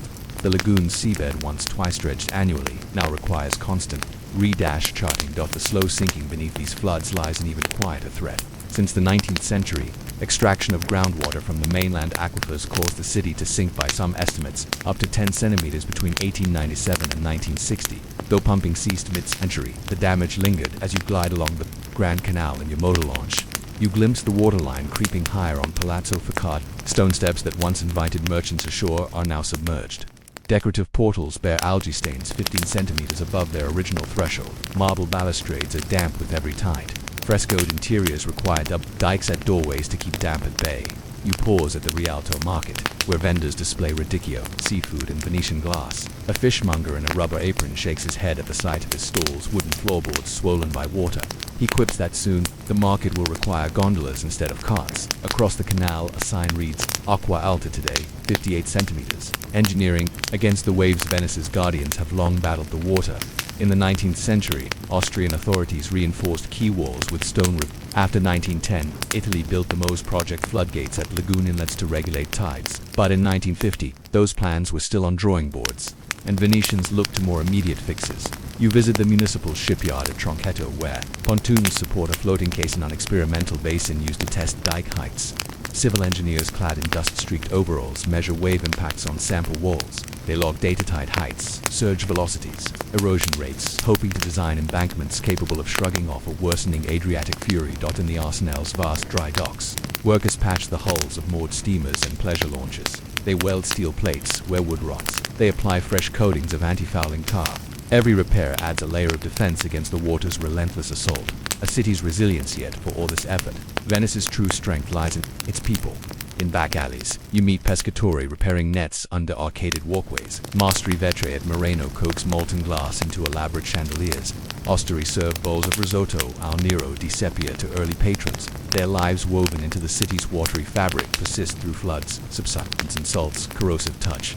At dusk, you find yourself on the Ponte dell'Accademia, watching a lone gondola drift beneath the bridge's dark arches. The gondolier sings a mournful serenade, his voice low and resonant, carrying across the canal. You sense that Venice's fate is written both in its stone and in its songs. As you lean on the balustrade, you ask yourself, what becomes of a city built on water when the water itself grows both friend and foe?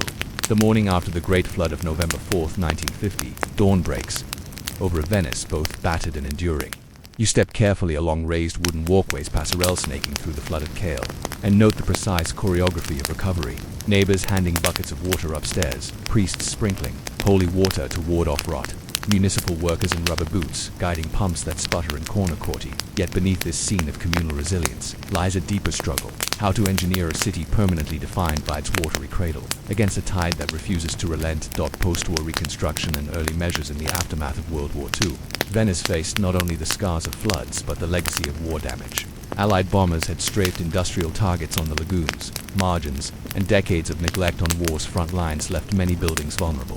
The Consorzio Venezia Nuova, established in 1951, spearheaded initial stabilization efforts, reinforcing foundations. Engineers drove new steel and concrete piles alongside decayed wooden ones, creating a hybrid foundation to support historic palazzi under the Palazzo Conterni del Bovolo. They installed 80 new concrete piles, extending 20 meters below the mud, to rest on firmer sublayers, raising streets and low-lying sesteri like Castello and Santa Croce. They elevated embankments by 20 to 30 centimeters, replacing cobblestones with raised walkways of Istrian stone set on lightweight concrete pads, improving drainage. Hundreds of subterranean pumps powered by diesel and increasingly by newly electrified municipal grids were installed in key campi to expel flood waters. Yet these pumps, while heroic, were stopgap measures. They battled only the symptoms, not the sea itself. You visit the massive pumping station at Ponte della Dogana, where engineers oversee a dozen green-painted central pumps. Diesel engines thrum beneath a vaulted brick roof, each capable of expelling 2,000 liters per second. The vaulted engine room smells of oil and hot metal. On a catwalk above the pumps, you glimpse a control panel dotted with analog gauges, their needles quivering like heartbeat monitors. One engineer cranes his neck to adjust a valve, sending a hiss of steam through the chamber, an echo of Venice's continuous fight for dry ground. The Moe's dream takes shape by the 1960s, with climate scientists warning of rising sea levels and more frequent storm surges. The Italian government greenlit an ambitious plan, Modulo Sperimental Elettromeccanico Moes for short, conceived as a series of 8 underwater floodgates at the lagoon's inlets Lido Malimco Chioggia. Each gate would lie hinged on the seabed, filling with compressed air to rise and block high tides. The design embodied Venetian ingenuity, invisible defense. When inactive, the gates rest flush on the seabed, preserving navigation and the lagoon's ecological flow. Rapid deployment, automated sensors, linked to tide gauges trigger the doors to rise within minutes of a 1.1 meter tide forecast. Interconnected control, a command center in Tessa 102 at Porto. Margara would monitor tide forecasts, wind speeds, and barometric pressure. Activating gates is needed. In 1966, you tour the experimental facility at Fusina, where a single prototype gate stands in a dry dock. It is a hulking cylinder 29 meters long, 20 meters high, painted light gray. Engineers test its buoyancy, flooding internal chambers and pumping out water through massive compressors. You observe gauge readings. Air pressure builds to 12 atmospheres, displacing seawater. A demonstration raises the gate in 90 seconds, its curved face rising like a stone wave. While Moe's promised ultimate protection, it also birthed controversy. Ecologists warned that blocking tidal flow could starve the lagoon of nutrients, harming its delicate brackish ecosystem. Lagoon fishermen fretted that fish would lose migration routes through inlets, and critics decried the project's cost, initially estimated at €2 billion, with maintenance of mechanical and electrical systems adding to long-term expenses. Cultural defenses, memory and adaptation. While engineers wrestled with concrete and steel, Venetians fortified their city through culture, ritual, and adaptation. In the Cisteria of Dorsoduro and Cannaregio, artisans relearned ancient crafts. Marangona woodworkers at the Squero di San Travaso, the oldest gondola yard carpenters sharpened adiuses and fashioned new forecoal, ensuring gondolas remained agile. Despite ever higher waterlines, they used durable teak from naval salvage, impervious to salt. For key structural elements, Venetian needlewomen in the lace workshops of Burano, lace-making continued under heated lamps, the craft's precise patterns echoing undulating tides. When canal floods threatened workshops, masters mounted work on raised dock tables, preserving fragile lace from damp ruins. Mask makers in Carnival. As high water festivals grew more perilous, Venetians shifted focus to indoor carnival balls, preserving the city's identity. Lavish masks, lenticular mosaics of merino, glass and gold leaf danced through ballrooms insulated from the lagoon's threat. Walking through the school of San Rocco, you glimpse children practicing the Vogel community regatta of rowboats tracing ancient canals. The event, held each May, became a statement of solidarity with the city's waterways, drawing thousands who believed that paddling together wards off the sea's encroachment. Environmental and social costs. Not all adaptation has been seamless. As waterways began to silt due to altered tidal flows and boat traffic, the city undertook periodic dredging campaigns, extracting sediment from canals and lagoon channels. Barges hauled slurry to dumping grounds in the Adriatic, raising fears of marine habitat disturbance. On Rialto's underside, stone columns bore new cracks from underwater explosions used during dredging. Socially, rising costs of living prompted a population decline. In 1950, Venice had approximately 175,000 residents. By 1980, fewer than 120,000 called the city home, and by 2000, the population hovered around 60,000. Many Venetians moved to Mestre and the mainland, seeking affordable housing. To keep the city alive, authorities introduced resident incentives, offering subsidies for families willing to remain, and repurposed palazzi as student housing. Yet these measures sometimes clashed with heritage preservation. Restoring a shabby Venetian palace under incoming groundwater required modern damp proofing, a process involving chemical injections and epoxy barriers threatening to alter centuries-old wall frescoes and marbles. Negotiations between conservationists and urban planners became tense debates over authenticity versus survival, unresolved questions in the horizon. Ahead, as you navigate the Grand Canal aboard a Vaporetto, you pass beneath the majestic Rialto Bridge, a symbol of Venice's resilience. The stone spans glint in the afternoon sun, yet you notice fresh patches of reinforced concrete on its underbelly, a testament to constant vigilance. Mose remains unfinished, its delaying scandals of corruption and cost overruns, stalling completion. Into the 2020s, the lagoon's tides continue to breach barriers, leaving the city to rely on traditional pumps and raised walkways. Meanwhile, climate projections foretell global sea level rise of 30 to 60 centimeters by the end of the century, enough to submerge the Piazza San Marco permanently unless solutions evolve beyond gates and pumps. Walking through the quiet campo of San Giacomo dell'Orio, you pause at a frescoed wellhead carved in 1550. Where water once rose to quench parishioners, now the well sits unused, its iron cover serving as a reminder of a time when Venice trusted in groundwater rather than the sea. In that moment, you ask, when the floodgates finally close and the tides are kept at bay, what becomes of a city whose very soul is written in the rhythm of water? You step onto a slipper boat beneath the Campo's archway, the thrum of a solo accordion drifting from a nearby cafe. As the gondolier navigates your craft through a narrow Rio, you realize that Venice's greatest defense is not steel or stone, but the collective memory and identity of its people, an identity forged in water and sustained by art, tradition, and unwavering devotion to the city that floats upon the lagoon. 2 decades after your last canal crossing, Venice stands at a crossroads between heritage and horizon. MOSE's floodgates lie nearly complete at the lagoon's inlets, glinting like submarine sentinels under the Venetian sun. But the city's destiny is no longer measured solely in meters of protection or centimeters of subsidence. It is woven through cultural will, ecological balance, and philosophical reckoning with water's immutable rhythms. Scenario 1. The engineering citadel in this future. Venice becomes an island fortress, fully enclosed by MOSE's barriers and fortified seawalls. Every Acqua Alta historic high water event triggers automated closures, and pumps handle residual seepage. The lagoon's tidal prism is curtailed, preserving its distant ecosystem but severing the city from its natural ebb and flow. Buildings locked dry, ground floors converted into storage or exhibits, tourist pathways raised permanently. Electric trams ferry visitors across dry corridors. Once lanes of water cultural consequenza gondolas become museum relics, replaced by amphibious trams. Iconic rituals, Vogelonga, regattas, 2 inland canals or purpose-built channels. The city's waterborne soul is preserved as heritage, more performance than habit. Philosophical reflection, Venice asks, can identity be decoupled from element? A city that once lived on water now stands above it, magnificent, static, and perhaps hollow. Scenario 2. The living lagoon here. Venice opts for ecological integration. Most gates remain as emergency measures only. Most flood defenses lean on soft engineering, restored tidal wetlands, living shorelines of bulrushes and salt-tolerant reeds, and submerged breakwaters made of recycled stone. The city adapts buildings to accept occasional inundation, with ground floors repurposed as water plazas, amphitheaters for rising tides. Buildings, resilient, waterproofing innovations, hydrophobic plasters, floating foundations allow controlled flooding. Citizens design ground-level water rooms for crafts, performances, or aquaculture. Cultural renewal. Gondolas share space with water taxis that double as floating markets and classrooms. Residents reclaim aquaculture traditions and mussel farming within urban canals, reviving sustainable foodways. Philosophical reflection. Venice asks, what if we live with water rather than against it? Identity flows with the tide, embracing change as intrinsic to existence. Scenario 3. The Hybrid Haven Inn. This vision, Venice balances hard and soft strategies. MOSE's gates protect the most vulnerable districts and Marco Rialto. Outer Sesteri rely on adaptive architecture and ecological buffers. The city invests in real-time monitoring of water levels, structural health sensors on building foundations, and community protocols for flood response.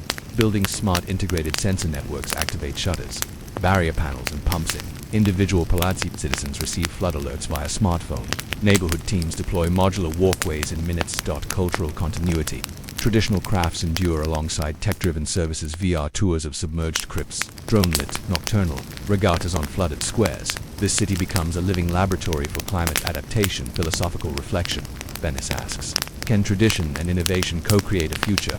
Identity becomes dynamic, a dialogue between memory and anticipation. Preserving memory. Amid change beyond engineering, Venice's survival depends on cultural stewardship. Institutions like the Istituto Veneto di Scienze, Letter ed Arti commission oral history projects, recording the voices of gondoliers, lacemakers, and Laguna. Digital archives map the city's changing footprints. 3D scans of dental cornices, VR reconstructions of submerged crypts, and time-lapse visualizations of rising tides against Faca bas-reliefs. Annual festivals such as the Venice Architecture Biennale and the International Arts Festival spotlight flood resilience, and water-themed art installations of mirrored pavilions floating on canals. Soundscapes of recorded aqua alta pulses and light projections animating the rotation of storm surges. These events transform flooding from catastrophe to creative catalyst, embedding adaptability in the city's collective psyche.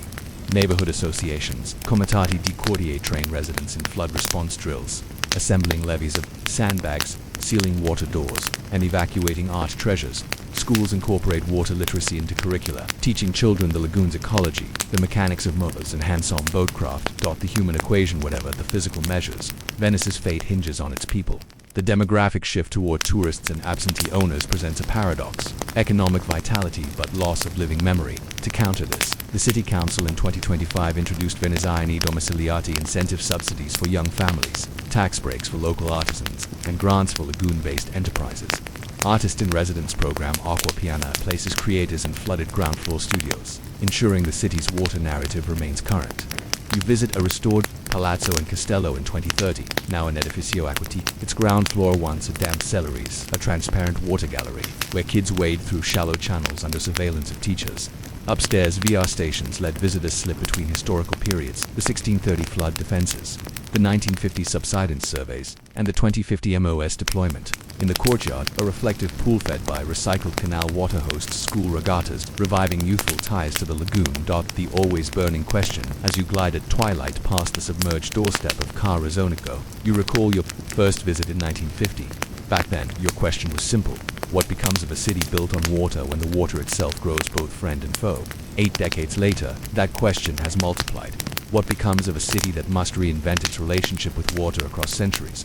How do you honor a past defined by canals, gondolas, and tides, while forging a future shaped by gates, sensors, and climate change? Venice's answer lies not in a single scenario but in the interplay of its choices.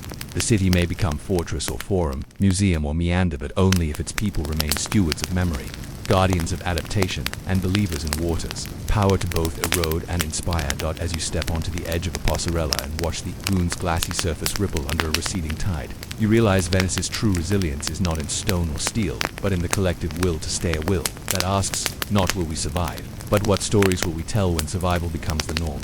You awaken before dawn to the briny whisper of the North Sea wind along the dikes of Zeeland, the southwestern province of the Dutch Republic. Across the polderlands, a pale mist clings to the flooded fields, ghostly reeds swaying beside waterlogged wood fences. In this low-lying corner of Europe, crisscrossed by tidal channels and ancient dikes, every parcel of farmland is reclaimed territory, wrested from the sea by generations of engineering and toil. Imagine you are standing atop the Oosterschelde dike in the year 1535, holding a simple iron lantern. Before you lies a mosaic of plots, neat parcels of rye, wheat, and cabbage, each ringed by wooden sluice gates and earthen embankments. Narrow canals thread through the polder, carrying fresh water to windmills that grind grain and pump saline, seepage back into the creeks. Flocks of geese bicker among the rushes, and fishermen in flat-bottomed punts push through tidal backflows, hauling in eels and lamprey. Yet, beneath this orderly scene, the sea's quiet threat pulses constantly. The storm tides that swell beyond expectations, barometric lows that threaten to breach the flimsy barriers, and a relentless creeping of salt water into the peat soils. The birth of the Polder Zealand story begins centuries earlier, when Roman geographers spoke of Moidnum, a stretch of marshland interrupted by sandbanks and tidal flats. Early settlers erected simple turpin man-made mounds of clay in household, refuse in which they built cottages and chapels safe from inundation. Over time, communal embankments sprang up. Neighbors reinforced woven willow fencing with clay, enclosing bits of land they drained by hand. By the 12th century, the first windmills began to appear, their sails harnessing gale-force breezes to drive wooden Archimedes screws and lift water from fields into higher canals. Villages such as Rimerswell, Ryland, and Crabandige coalesced around these mills, clustered on slightly elevated silt ridges. Each community operated a water shop or water board responsible for maintaining dikes, clearing silt, and adjudicating water rights. These polder villages were humble, whitewashed farmhouses of brick and thatch, simple churches with wooden bell towers, and small marketplaces where peasants traded salt beef and smoked herring. Yet their unity and shared labor forged a sense of collective identity, one born of perpetual vigilance against the sea. The catastrophic flood of 1530 in February 1530. That vigilance failed. A northwesterly storm coincided with full moon high tides, sending a wall of water over the dikes in the dead of night. You, as a local water bailiff, are roused from your bed by the shouts of watchmen, floodwaters surging into your courtyard, freezing on cobblestones into sheets of ice. You slip into wooden sabots and wade into chest-high brine, rushing door to door to warn families. By dawn, the sea has breached the polders in dozens of places. Fields carbide under 3 meters of salt water. Livestock drowns in barns. Grain stocks float away like soggy driftwood. Villagers cling to rooftops, rescued at sunrise by boats from neighboring high ground. When the ice thawed, only a few turpin remained above water. Entire villages, Rimerswell among them, were lost. Over the next months, survivors labored to patch dikes, using sandbags and willow bundles, often knee-deep in freezing mud. They erected temporary wooden dams, diverted creeks, and drained water with a patchwork of windmills newly built from salvaged timbers. Many chose to abandon the land altogether, migrating to safer islands like Sauinoff. Yet others remained, determined to reclaim the drowned fields. Reclamation and resilience. By 1550, the new dikes held. The government of Philip II granted tax exemptions and material aid logs, lime and iron fittings to incentivize resettlement. Foreign millwrights from Vlaanderen and specialists in hydraulic engineering arrived to rebuild and improve the windmills, larger sails, improved gearing, and deeper well shafts. You walk a straight earthen embankment barely 2 meters wide by canals whose waters are crystal clear, reflecting early spring clouds. Alongside white stakes mark the boundaries of newly drained parcels. Peat soil, once soaked in brine, has been scraped off and replaced with layers of clay imported by barge. The smell of freshly turned earth mingles with sea spray. Church bells ring across the polder, summoning pews of farmers and millers to Thanksgiving services. Gravestones for those lost in the Great Flood stand in neat rows on slightly raised ground, an enduring memento of lives claimed by water. Community gatherings feature shared meals of pea soup and salted cod, accompanied by flute tunes and rowdy jigs beneath the chapel's eaves. In these annual rituals, the villagers reaffirm their pact to stand guard, to mend breaches, to honor the boundary between sea and land. Incremental advances over the next century. Dike construction evolved from simple earthworks to intricate multi-layered defenses. Stone revetments lined vulnerable slopes. Wooden facades, vertical pilings dissipated wave energy, and brechin small side sluices allowed controlled inundation of auxiliary fields for grazing, reducing pressure on main dikes. Canals deepened to accommodate larger barges of peat and marl used to reinforce embankments. You board a flatboat in 1605, laden with sacks of burned lime from Dordrecht. The boat glides beneath a network of low wooden bridges into the heart of the polder. Canal locks, primitive devices of sluice gates and hand-cranked winches, regulate the flow between sections, ensuring the water table stays just below the root zone for crops. Cooperative labor remains essential. Every spring, the dike workday gathers all free men to inspect and strengthen the embankment. You wield a shovel alongside fishermen and blacksmiths, filling small animal burrows that risk collapse under pressure from spring tides. The camaraderie, potluck meals of rye bread and cheese, folk songs echoing off the dikes, morale against the constant threat. The drowned villages remembered. By the mid-17th century, Zealand's polders have largely been reclaimed.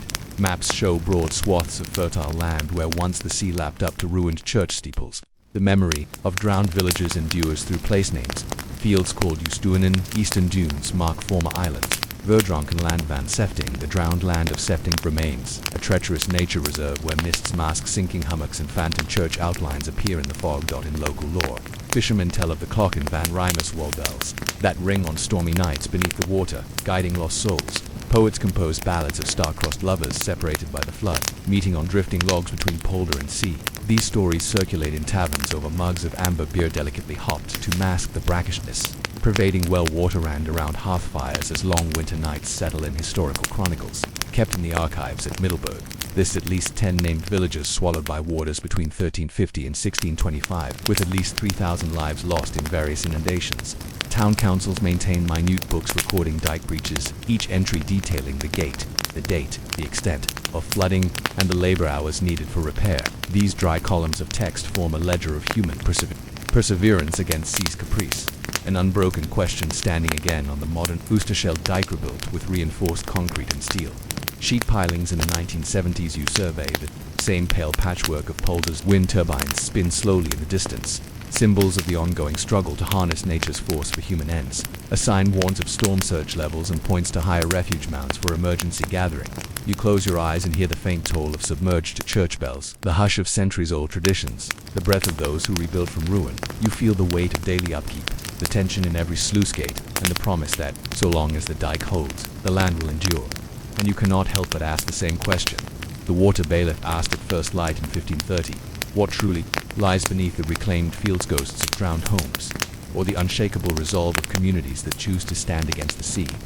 The autumn of 1532 dawns grey and restless. Low clouds swirl like ocean mist driven inland over the Oosterschelde. Northerly gales build to a roar, churning a storm tide that threatens to eclipse the devastating floods of 1530. You stand atop the rebuilt Krabbenkapeldijk, wind hammering against your wool cloak, lantern clutched in one hand, a carved staff of office in the other. The watershed has convened an emergency council under flickering rushlights in a damp farmer's millwrights, dike wardens, and the local priest debating whether earthen embankments can survive the coming surge. The third great flood of 1532 at midnight. The tide peaks. You kneel at the dike's toe, probing the saturated clay with a pointed staff. Water seeps through the grass sod in tiny spouts piping, the sign of impending breach. Behind you, millers labor to close wooden raids Lewis and Ridge sluices, but swollen channels push back with such force that gates gouge deep grooves in their frames. You bark orders reinforce the crest with sandbags, pack willow fascines into any hollow, station watchmen with oil lanterns to spot new piping. In the village of Ryland, you learn the eastern dike has ruptured. Midnight boat brigades rush to ferry families to raised mounds. Children cry as parents push carts through chest-high brine, livestock lowing in barns transformed into islands.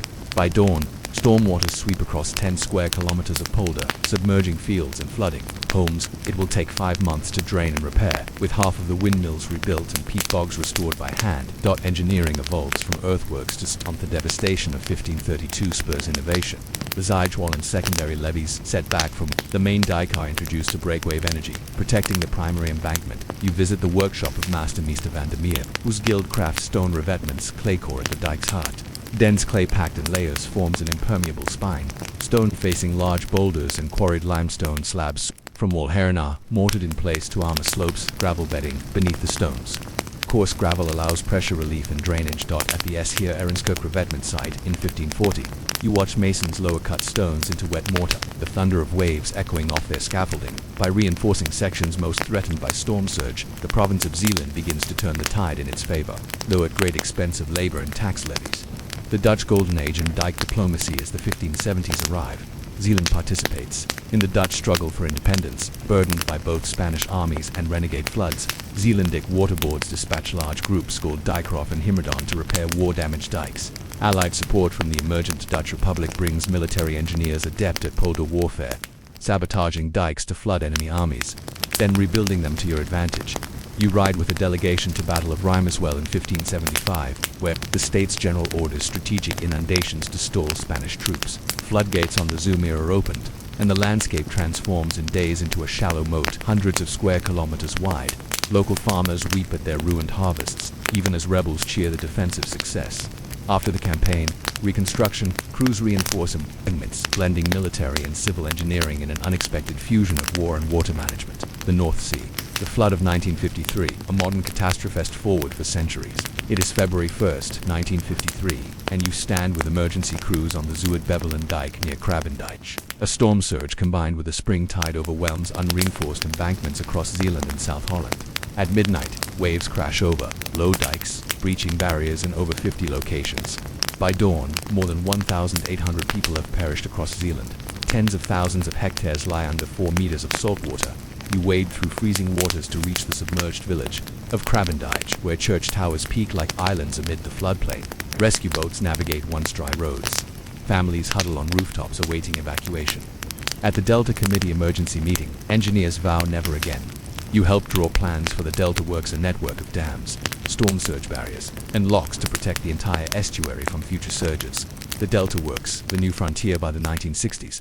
The Delta Works become Europe's grandest hydraulic project. You tour the under-construction Oosterschelde coring, a storm surge barrier spanning 9 kilometers of tidal channel. Unlike static dams, its massive steel gates remain open by default, preserving the natural ebb and flow of the Oust. When sensors detect water levels exceeding 3 meters, hydraulics close the gates in minutes, halting a storm surge in its tracks at the Evertsen test facility. You watch Skelmodoza, a basin of water and wind generators simulate a 5.6 meter surge. Each gate segment, weighing 4,000 tons, is maneuvered with precision hydraulics. After successful trials, the first modules are floated into position on pontoons, then sunk onto prepared concrete footings.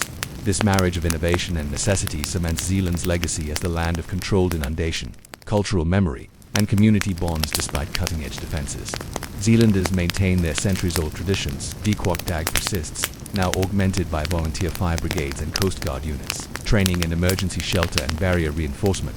Flood remembrance processions. Each January, survivors parade through Middelburg with lanterns, reciting the names of those lost in 1953 and 1532. Church bells toll in sync along the dike's length. Museum Water Snoodwrap, 1953, and our worker preserves artifacts, a battered buoy, sandbag fragments, and personal items salvaged from the flood. Visitors trace the timeline through interactive displays, reliving the tension of a night when land and sea merged at a survivors' reunion in Jursk. Aged fishermen share shanties recalling Rijmerswold's drowning, the hunger that followed, and the triumph of reclaimed soil. Their weathered faces bear lines of salt and sun, emblems of lives lived at the water edge. They remind younger generations that, in Zeeland, land is never permanent but always worth protecting. An unsettled horizon today. As you stand on the Dorpsditch overlooking the Verdronken land van Sefting, the winds tug at your coat, and the tide ebbs to reveal hummocks and creeks that once hosted thriving communities. The Delta Works guard against storms up to a once-in-10,000-year event.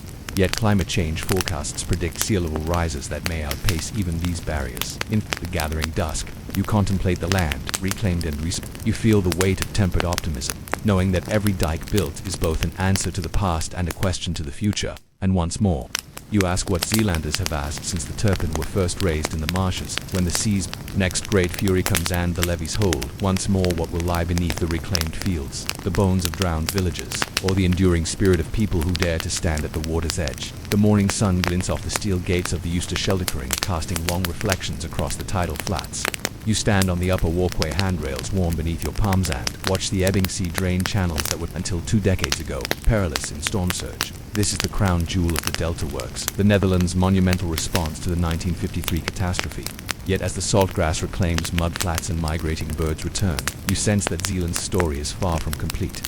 From storm barrier to ecological experiment, when the Oosterscheldekering was completed in 1986, it marked a paradigm shift. Seawalls that could be closed only when necessary, preserving the natural tidal regime most of the year. This design reflected lessons learned. Rigid dams starve estuaries, while flexible barriers allow ecosystems to breathe.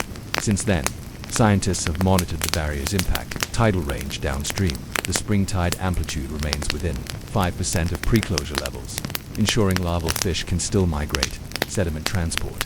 Sediment budgets have stabilized, with new sandbanks forming where channels once deepened. Biodiversity. Salt marshes have regained ground, and key species bred geese, spoonbills, and juvenile flatfish flourish in newly restored intertidal zones. You join an ecologist from Wageningen University as she collects water samples at rising tide. She points out tiny worms arenicle, a marina burrowing in the mud, their castings signaling healthy sediment turnover. In a spool of nylon mesh submerged at low tide, Juvenile polychaetes have colonized in numbers unseen since the 1950s. Each data point, she explains, is a testament to a barrier that adapts as much as it protects, engineering vigilance in a changing climate. Despite ecological gains, the Delta works face a new adversary: climate change. Models predict northward storm tracks bringing more intense surges.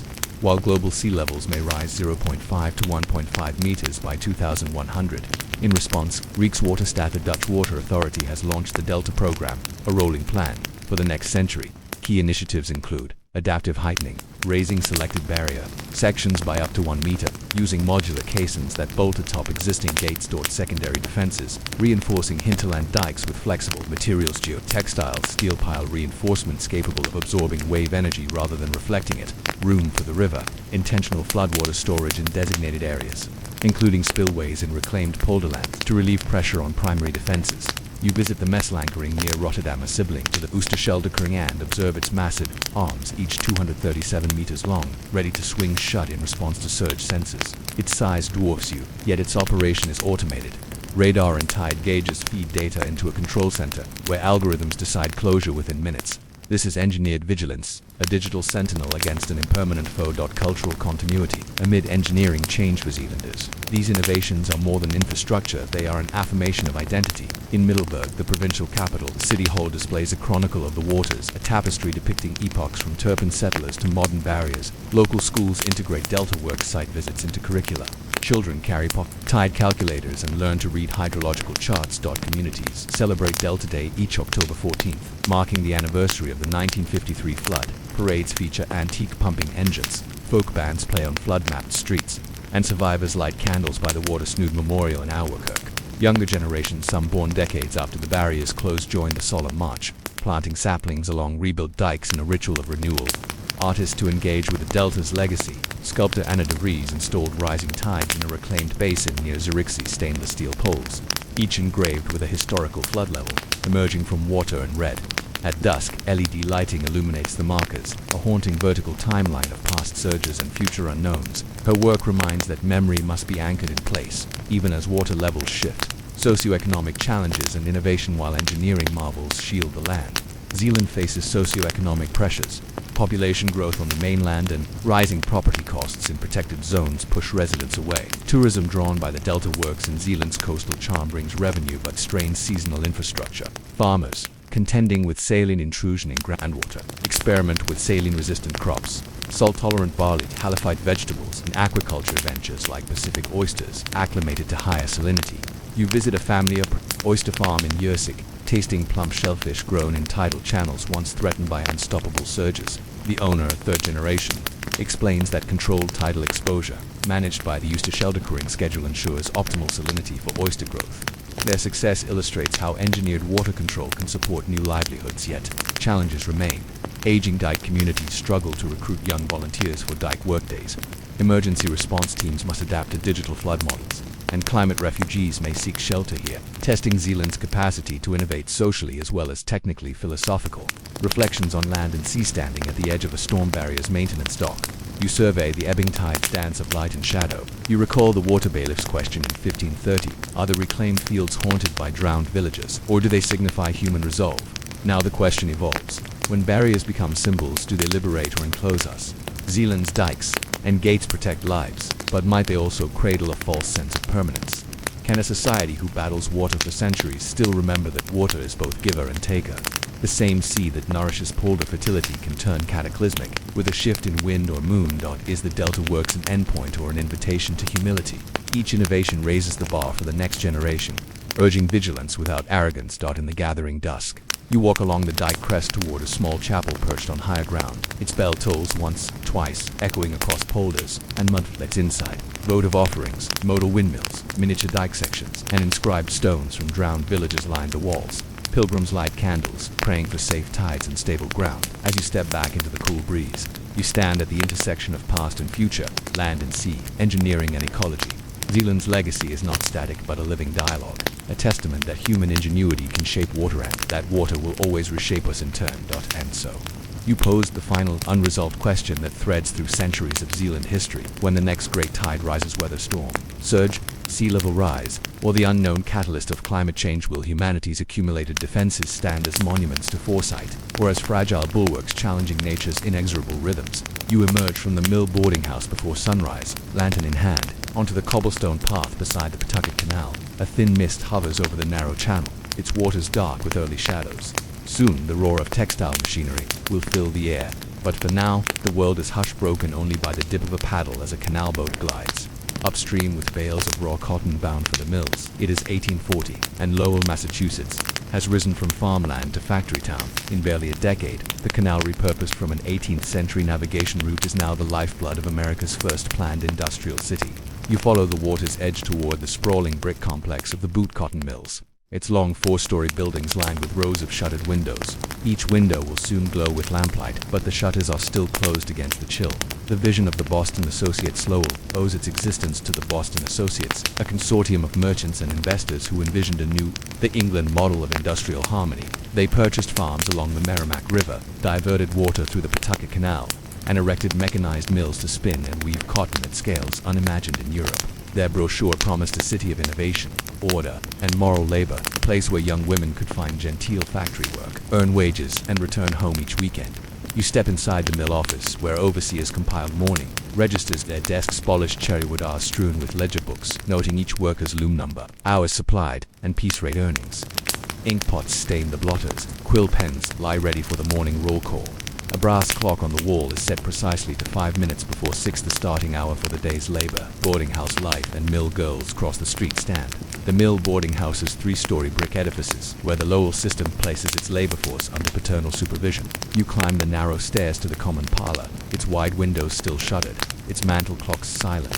Soon, rows of apprentice-style beds will fill the upper floors, and the parlor's painted walls, decorated with moralistic verses, echo with the chatter of hundreds of young women preparing for the whistle. Most mill girls are New England farm daughters between 14 and 22, enticed by wages higher than domestic service could offer. By candlelight each evening, they will attend lectures on literature, composition, and moral reform in the lecture halls provided by the mill corporations. By daylight, they will stand at power looms, their nimble fingers guiding weft threads through hundreds of warp yarns, a single miscount snaring the machinery in snarled chaos.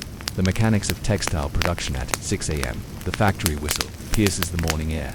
You step onto the mill floor, where rails of steam pipes hum and water turbines thrum in the below-ground wheel pits. Through grated openings in the floorboards, you glimpse the massive wooden water wheels 12 feet in diameter, turning as the canal's flow is throttled through gates. Above, line shafts transfer rotational power through leather belts to hundreds of spinning mules and power looms. You pause before the carding room. Gin-colored carding machines with rotating drums covered in wire pins align and tease raw cotton fibers into a loose web. You inhale the faint oil and cotton aroma. From there, the web moves to the drawing frames, then to the spinning frames, where spindles whirl at 1,500 RPM, twisting the fibers into strong, even yarn. On the weaving floor, power looms clatter in synchronized rows, each operating at 20 picks per second, weaving yard upon yard of coarse sheeting or fine gingham. The noise is overwhelming. Metal on metal shrieks, belt-driven clacks, steam pop hisses, and yet there is order. Overseers tread narrow aisles, adjusting belt tension, oiling bearings, resetting broken threads. Mind your shuttle. Number 121 calls to a young operator whose swift movement has tripped a derby rise. The girl's cheeks flush. She silences the shuttle's groan and resumes weaving with quiet determination. Benevolence and control through it all. The Boston Associates maintain strict discipline. Factory regulations forbid loitering, idle chatter, and improper dress. Boarding house matrons enforce curfews and propriety. Evening prayers in the parlor. Lights out at 9. Weekend church attendance mandatory. A visiting day once a month allows girls to see family under the watchful eye of overseers. In return, the corporations advertise orderly moral society. Libraries founded within mill walls, literary societies debating political reform, temperance pledges signed in ink. The most studious workers prize girls, receive modest bonuses and public recognition at annual exhibitions. These inducements reinforce a system that blends profit motive with paternal concern. The human toll of progress, yet beneath the veneer of benevolence, the work is grueling. 12-hour shifts, 6 days a week strain young bodies. The cotton dust coats lungs, causing chronic bronchial coughs. The staccato noise drives headaches and earache. Machine accidents, finger stripping or throat catching are common and carry crippling consequences. In the infirmary off the weaving floor, you see rows of cat beds lined with pale-faced girls recovering from injuries and illness. Nurses employed by the company administer homemade poultices and tinctures. Boys from the neighboring carpentry shops build coffins for those succumbing to consumption. Maypole dances and lectures cannot fully shield against the hazards of steam and spindle. Still, many stay for 5 or 6 years, saving dollars to fund dowries, education, or farm purchases back home. You meet Abigail Morton, aged 19, whose father's farm fell to drought. She speaks of her £3 monthly earnings, enough to buy a cow and ship her brothers to college. When asked if the noise and dust trouble her, she replies, "I've grown used to it. The hum is like a lullaby of progress." Unresolved threads as the sun sets, the mill whistle sounds again, and the canal's waters gleam by lantern light against darkening sky. Girls file out of the boarding houses in petticoats and shawls, their faces pensively bright. They gather in small clusters before heading to evening classes in elocution or moral philosophy. You remain on the canal bank, lantern low, and watch a canal boat glide back toward Lowell's slumbering docks. Its cargo hold empty of cotton, ready to collect flour and coal for tomorrow's engines. You wonder as the factory whistle sings and the water's song echoes. In the mill race, what becomes of these mill girls when the mills someday stand silent? The Pawtucket Canal flows silently under a pale autumn sky as you make your way back to the boot cotton mills. Gone are the bracing mists of summer. The water looks leaden, its surface flecked with fallen leaves. Inside the mill's brick walls, the atmosphere is different, now less the rush of unbridled optimism that once defined Lowell, and more a muted tension, threaded through the clatter of machinery and the weary faces of its workforce. The strain of overproduction. By 1845, the American appetite for cotton had soared. British demand remained high, and domestic markets clamored for inexpensive textiles. The Lowell mills ramped up production. Additional power looms were installed in every available bay. Night shifts began under flickering gas lamps. Boarding houses filled beyond capacity. You walk the weaving floor at dusk, noting the new 24-hour rotations. A dozen looms, once tended by a single operator, now require 2-1 to feed the shuttle, another to oil and adjust. Supervisors tally output in yards per hour, pressing bonuses for those who meet stretch goals but docking pay for broken threads or tardy starts. The relentless pursuit of efficiency strains both machine and operative. The first murmurs of unrest in the boarding house parlor one evening. You overhear hushed conversations among mill girls. "They docked my pay for a trolley jack," says Hannah Fletcher, arms folded. "50 cents off my week's wages," adds Margaret O'Leary, voice low. "I've twisted my back 5 times mending snapped threads. No extra help."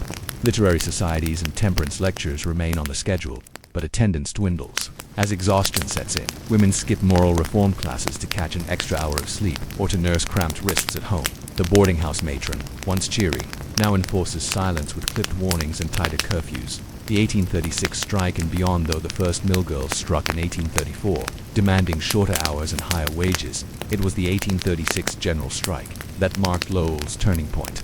You read the broadside posted on the factory gate: 10 hours, no more, a living wage for a day's work. Participating mills saw hundreds walk off the job. Throngs marched to the State House in Boston, petitions in hand. The Boston Associates responded by hiring older women and Irish immigrants willing to work under more grueling conditions and by importing pauper labor from the city. The strike collapsed under the weight of replacement workers and dwindling funds. The legacy, however, was lasting.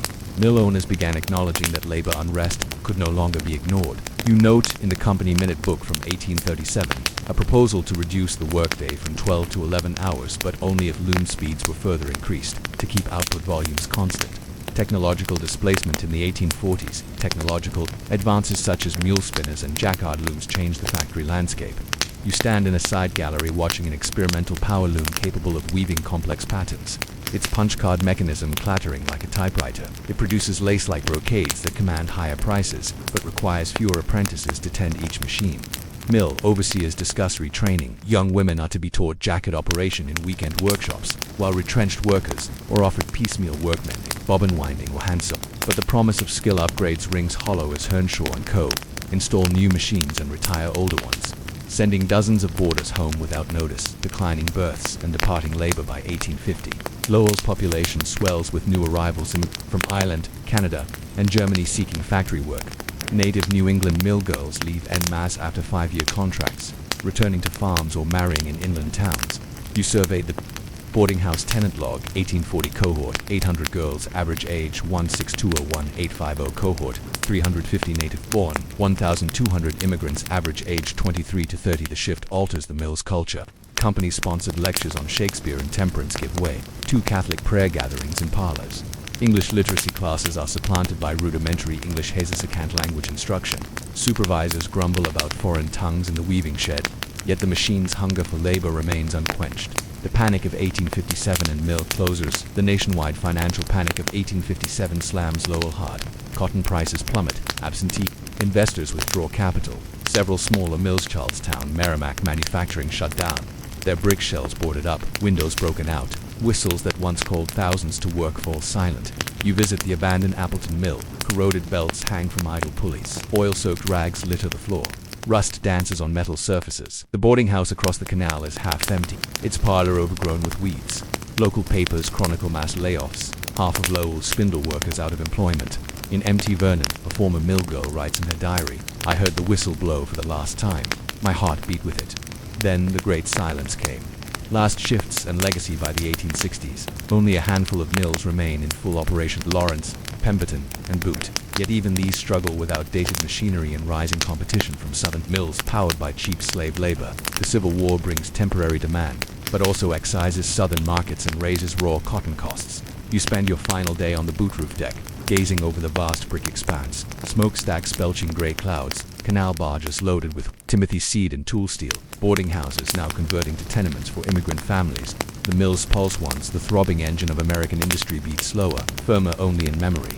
As evening falls, you descend to the weaving floor for what may be your last shift. The whir of shafts, the smack of the shuttle, the hiss of steam, they envelop you one final time. You guide your loom through the finish of a yard of calico, fingers raw but skilled. When the whistle blows at 6:30, you pack away your lantern, step onto the canal path, and watch the lights fade in the windows. Unfinished threads, Lowell will continue as a textile town into the late 19th century. But its heyday of the mill girls has passed into legend. Boarding houses transform into civilians' tenements, lecture halls become church annexes, water power yields to steam and, later, electricity. The embrace of technology that once fueled prosperity also ushered in displacement of workers, of community, of the social experiment that Lowell represented, walking away from the canal. You ponder the lives intertwined with the silent machines, the dreams of farm daughters, the bold petitions for fair hours, the resilience in face of industrial titans. The city that once promised moral labor and orderly progress now stands as a testament to both human ingenuity and the costs it exacts. And as you pause on the bridge at twilight, the unanswered question resonates between canal and sky. When the great mills stand silent, gears and belts, stilled by time, what stories will remain of the women who wove cotton into cloth and wove their lives into the fabric of industry? The morning breaks over a quiet Lowell in early 1950. Nearly a century after the last mill girl walked the Pawtucket Canal, the great brick edifices of the Boot and Merrimack mills still loom along the riverbanks, their upper windows long dark, their cotton-scented smokestacks idle. Yet as you wander through the hushed corridors, you sense that the city's heartbeat now comes from preservationists and museum curators, striving to keep Lowell's industrial legacy alive. The decline and dormancy by the 1920s, southern mill, 2 cotton fields, and fueled by cheap power drew industry away from New England. During the Great Depression, Lowell's textile output plunged. By 1933, fewer than 5 of the original 20 mills remained in operation. Wartime production revived them briefly, but the post-war shift to synthetic fibers dealt the final blow. In 1954, the last cotton shed at the Appleton complex closed its doors. You step into an abandoned weaving room, the floor strewn with lint and pigeons. Massive looms rusted in the lamplight. Carding machines stand frozen, their drums half-veiled in cobwebs. In the dye house, vats once brimming with madder, indigo, and cochineal residue gleam darkly. Their steam pipes lie empty and cold. The air smells of decay, a mixture of stale cotton, dust, and damp mortar. The birth of preservation faced with demolition plans in the 1960s. City leaders and historians rallied to save Lowell's mills. In 1978, the U.S. Congress designated the Lowell National Historical Park, the nation's first urban cultural park. To preserve and interpret the region's industrial heritage, you visit the park's visitor center. Housed in a renovated mill, interactive exhibits trace the Pawtucket Canal's transformation into an industrial artery. Scale models of water wheels, video interviews with former mill workers, and original piece rate pay envelopes clipped to display boards. A short film plays on loop grainy footage of young women in gingham dresses, threading shuttles and wiping brow with kerchiefs, accompanied by oral histories of boarding house life. Through large windows, you glimpse the canal's placid water, reflecting lists of mill names and dates affixed to the gallery walls. A docent leads a school group past artifact cases, roving leather belts, spindles worn smooth, tin lunch pails, stamped with mill insignias. Children wander in awe, tracing the curvature of an old spindle with their fingers, as though seeking a tactile link to the past. Reanimation of machines. One highlight of the park is the Boot Cotton Mills Museum, where a section of the weaving floor has been reactivated. Under careful supervision, a line shaft powered by an electric motor drives a dozen refurbished looms. You stand by as a textile conservator, her leather gloves and safety goggles gleaming sprays oil into each bearing and resets shuttle tapes. With a steady hand, she closes the main switch. Instantly, belts hum to life. Wooden looms clatter in synchronized cadence. The air fills with the familiar rhythm once heard across Lowell. Visitors lean in, astonished at the sound. The breathless hiss of steam converted to electricity, the click-clack of shuttle and reed, the rattle of loose parts through glass partitions. They watch for young technicians recruited from local high schools approach the looms, reminding everyone that textile skills, though rare today, are not entirely lost. Community and reflection beyond the museum. Lowell thrives as a diverse urban center.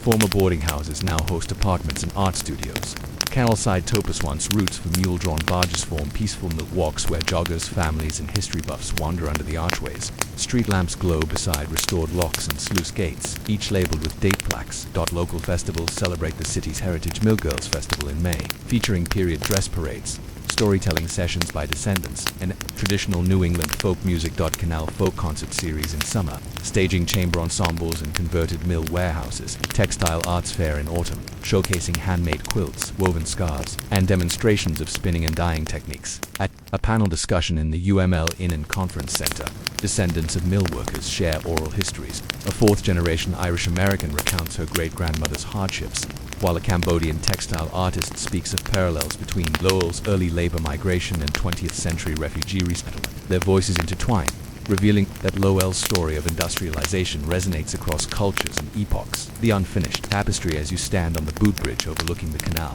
you reflect on Lowell's evolution, from water-powered mills to electric museums, from boarding house communities to multi-ethnic neighborhoods, from production epicenter to cultural beacon. Yet the question posed by each section of this city's history remains: what becomes of a place when its machines fall silent here?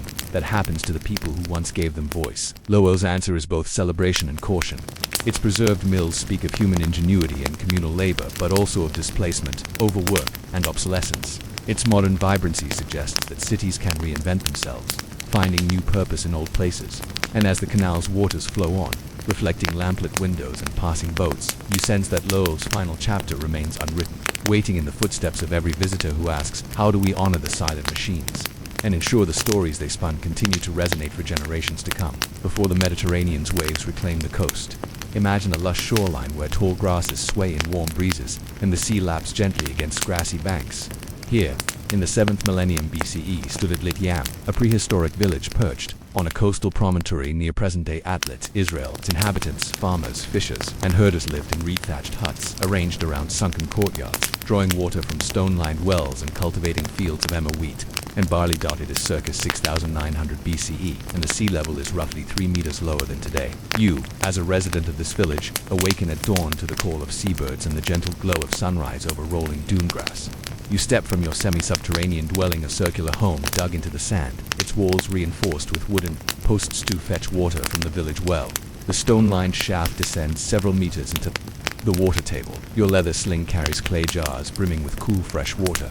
A society by the Setlit Yam is home to approximately 200 to 300 people, organized into several extended family compounds. Each compound centers on a communal courtyard sunken into the sand, paved with stone slabs, and surrounded by low benches carved from bedrock. Fire pits in these courtyards smoke with early morning cooking fires. Baskets of figs, olives, and pulses are set to dry on woven mats. Children chase slender grasshoppers across the paving stones, their shouts echoing off the reed walls. Fishing is central to village life. To the west, stonefish traps V-shaped walls of stacked boulders extend into the shallows, guiding mullet and bream into narrow enclosures at high tide, where nets woven from linen fibers trap them at eve. You join fellow fishers in a long, dugout canoe, its hull hollowed from a single oak trunk. With bone-tipped harpoons and basket traps, you harvest shellfish, cockles, clams, sea urchins, pressing your catch into net bags slung over the canoe's gunwale. Hunting and herding complement fishing and agriculture. Goats and sheep, their coats flecked with mud from nearby marshes, graze within reed-fenced paddocks.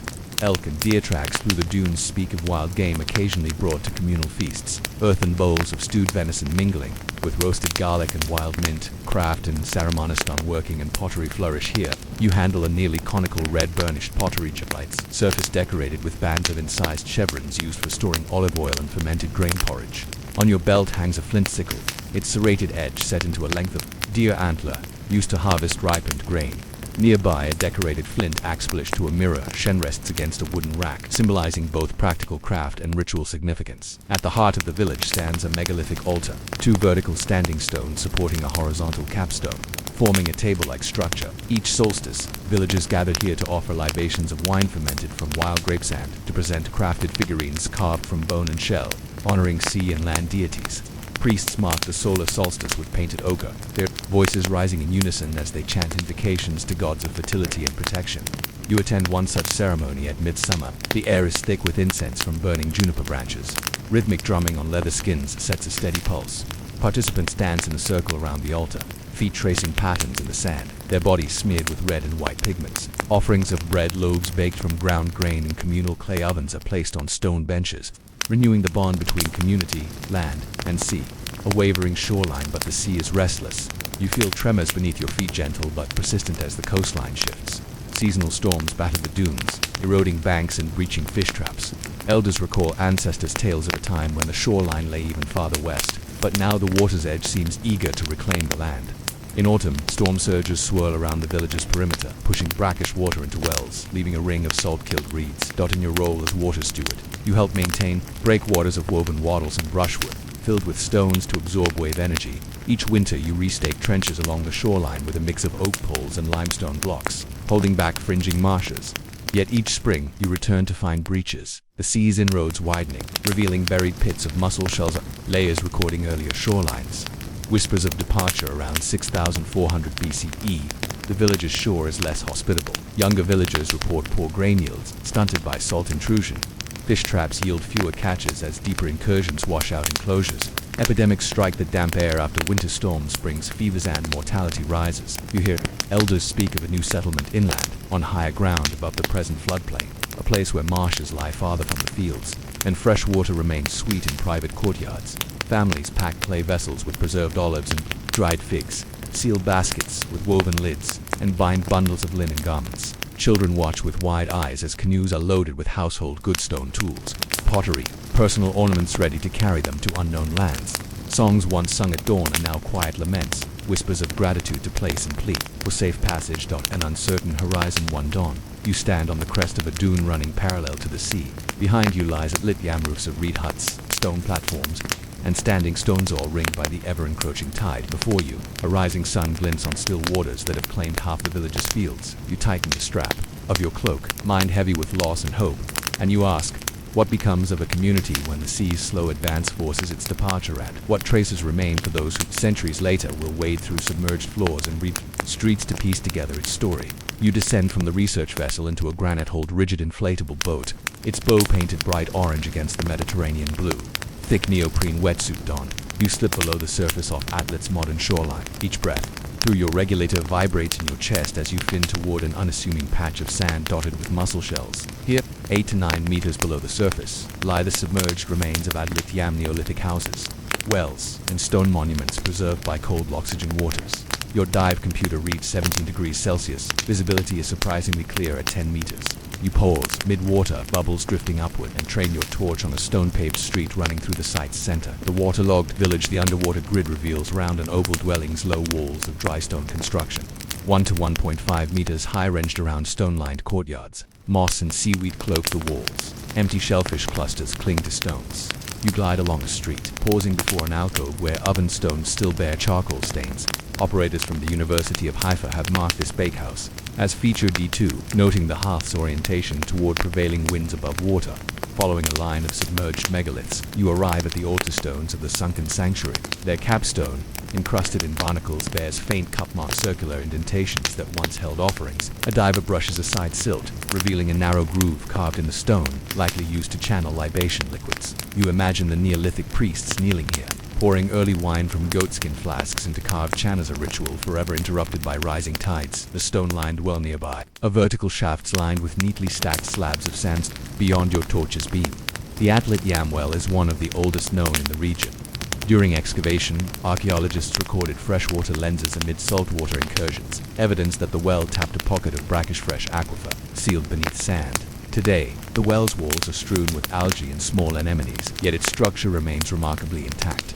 You swim inside the well's rim, careful not to stir the sediment floor. Tiny fish flit under the liproquet wrasse and blennies, using the ancient shaft as a grotto.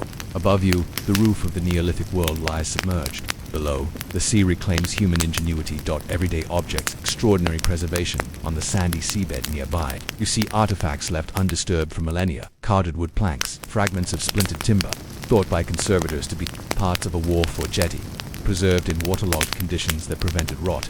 Bone tools, fishbone harpoons, and shoulder bone awls, encrusted with calcareous growth but still recognizable by their beveled edges.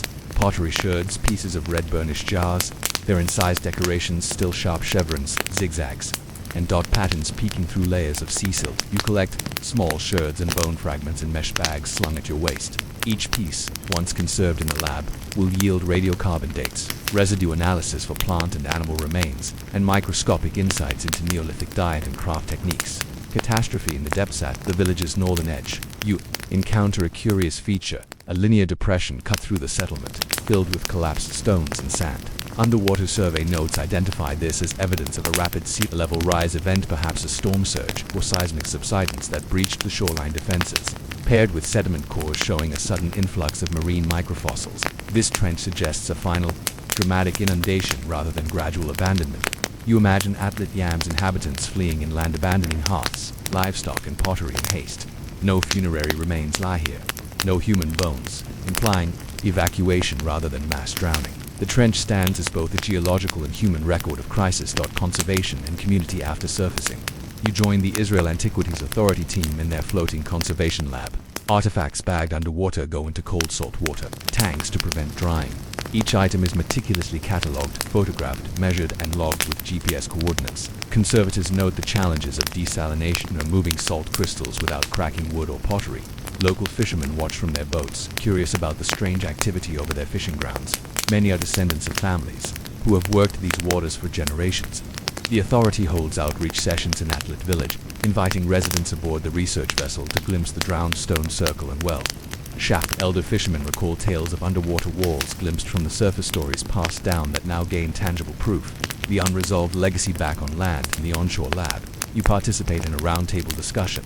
Lead archaeologists, Atlet Yam forces us to rethink Neolithic resilience and vulnerability. This site shows both adaptation to rising seas and the limits of ancient engineering. Marine geologists, our sediment cores suggest multiple pulses of inundation, slow sea level rise punctuated by intense storm events, climate variability that has always shaped human settlement. Cultural heritage specialist, we must balance research with site protection and community engagement. Atlet Yam is a shared heritage between past and present coastal populations. As the sun sets over the modern shoreline, you stand before a protective buoy line marking the archaeological zone. The sea's surface glitters, hiding of villages, stones, wells, and hearths below. In the quiet, you ask the question that spans millennia: what stories lie lost in submerged streets? And how will we honor the ingenuity and fragility of those who lived by the water's edge, when we too face a rising tide? As morning light filters through the eucalyptus groves above the submerged ruins, you stand on the deck of the research vessel one final time. The rib drifts gently atop Atlet Yam's archaeological zone, its tranquil surface belying the complex interplay of human ingenuity and environmental change preserved below. Today's dive will focus not on individual artifacts, but on what this drowned village reveals about humanity's oldest challenge: living at the water's edge. A window into Neolithic coastal life. Atlet Yam is extraordinary because it preserves in situ the full layout of a Neolithic settlement: stone structures, hearths, wells, and ritual monuments beneath the sea. Inland sites rarely capture this level of detail. Timber rots, mud brick walls crumble hearths, devour organic evidence. Here, the cold Mediterranean waters sealed and sheltered Atlet Yam's remains, creating a time capsule. Settlement planning. Underwater geophysics has revealed street patterns and property plots, suggesting the village's architecture was carefully planned. Compounds clustered around communal courtyards, Larger dwellings likely housed extended families, while smaller units served newly married couples. This spatial organization speaks to social cohesion and governance in early farming communities. Water management. The stone-lined well is not a casual feature but an engineered response to rising groundwater and creeping salinity. It tapped freshwater pockets sealed beneath marine layers and Neolithic aquifer technology. Atlit Yam's inhabitants understood local hydrology, building wells that remained potable even as the shoreline approached. Subsistence strategies. The combined evidence of agriculture, charred emmer wheat grains, herding animal bone analysis, and fishing shell middens, fish traps paints a portrait of diversified subsistence. They balanced crop cultivation with marine resources, creating resilience against seasonal shortages. Such mixed economies are hallmarks of sustainable early societies. Climate. Signals in the deep sediment cores extracted adjacent to the village site chronicle rapid sea level rises, pauses and pulses superimposed on a general warming trend after the last glacial maximum. Microfossil assemblages, isotopic ratios, and grain size analyses reveal gradual shoreline transgression over centuries. The sea crept inland by 0.5 meters per century, allowing time for incremental adaptation. Fish traps, extended redefenses, relocated hearths, abrupt inundations. Superimposed on this slow rise were sudden storm surge events evident as distinct sand layers, containing terrestrial plant day breaching dikes and causing catastrophic flooding recorded by the trench at the settlement's edge. Climatic variability. Pollen records show a shift from Mediterranean scrub to more humidity-tolerant grasses, indicating changing rainfall patterns correlated with sea transgression. For modern climate scientists, Atlit Yam provides a millennia-scale analog for coastal change. It underscores two critical insights.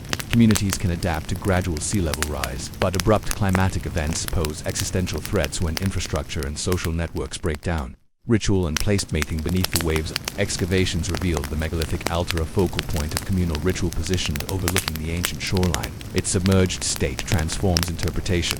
Ritual continuity. The altar's location suggests ceremonies were staged at the edge of land and sea, invoking deities tied to both realms. As the shoreline shifted, the community likely relocated, the altar maintaining spiritual connection to the coastal threshold. Collective memory, artifacts of votive offerings, minuscule bone figurines, pottery, fragments found sealed beneath marine silt indicate ritual acts intentionally buried or abandoned during crises. These objects bear witness to communal responses to environmental stress, cementing collective memory in stone. For archaeologists, Atlit Yam prompts a reassessment of Neolithic religion. Rituals were not static but moved with the landscape, reflecting dynamic human-environment relationships. Conservation as dialogue. Preserving Atlit Yam entails more than stabilizing artifacts. It demands an ongoing dialogue between science, policy, and community. The Israel Antiquities Authority collaborates with the Inca University Institute for Marine Sciences in Eilat and local stakeholders to balance archaeology with tourism, fishing rights, and maritime safety. Protective zoning. Underwater buoys mark the site. Fishing and anchoring are prohibited in a 500-meter perimeter. Divers require special permits and must follow strict guidelines to avoid disturbing fragile remains. Digital dissemination, high-resolution 3D models and VR tours bring Atlit Yam's streets to classrooms worldwide, democratizing access to submerged heritage and fostering global awareness of coastal change. Local engagement. Educational programs in nearby Atlit and Haifa schools involve students in monitoring water quality and assisting with artifact conservation, forging intergenerational stewardship. This cooperative model highlights that heritage conservation is not static preservation but a living partnership across disciplines and communities. Lessons for a rising world. As global sea levels climb and coastal cities brace for flood defenses, Atlit Yam reminds us of humanity's deep-rooted connections to the shoreline and of our enduring vulnerability. Adaptation requires agility. Neolithic coastal dwellers modified dwellings, relocated communal spaces, and engineered solutions. For water management, as the shoreline shifted, modern societies similarly need flexible infrastructure and retreat strategies rather than rigid fortifications alone. Risk multipliers of rapid events. Sudden storm surges and climate extremes can overwhelm incremental adaptation. Disaster planning must integrate early warning systems, emergency evacuation routes, and social safety nets. Cultural anchors, ritual sites, community gathering spaces, and social traditions anchor societies through environmental change. Preserving cultural heritage, both tangible and intangible, bolsters communal resilience and identity under stress. The silent stones speak. You stand on the research vessel's deck as the sun sets over modern Atlat's promenade. The lighthouse on shore casts a steady beam across the waves, and children play on the reconstructed breakwater, oblivious to the Neolithic village beneath their feet. You think of families who once carried clay jars from the stone well and danced at the megalithic altar people whose ingenuity and ritual helped them navigate prehistoric change. In that moment, you ponder the final open question that resonates across millennia and tides when our own coastal cities sink beneath future seas. What will become of the traces we leave behind? And how will those who follow interpret the stories etched in our submerged ruins? You stand on a windswept cliff overlooking the North Sea, the salty wind carrying the faint cry of gulls and the distant swirl of breakers against chalk cliffs. Below stretches a crescent bay where, nearly a millennium ago, the prosperous port town of Dunwich thrived, its stone quay bustling with merchant vessels from Flanders, Norway and Gascony. In circa 1200 CE, Dunwich was one of England's 5 great ports, second only to London in customs, revenue and trade volume.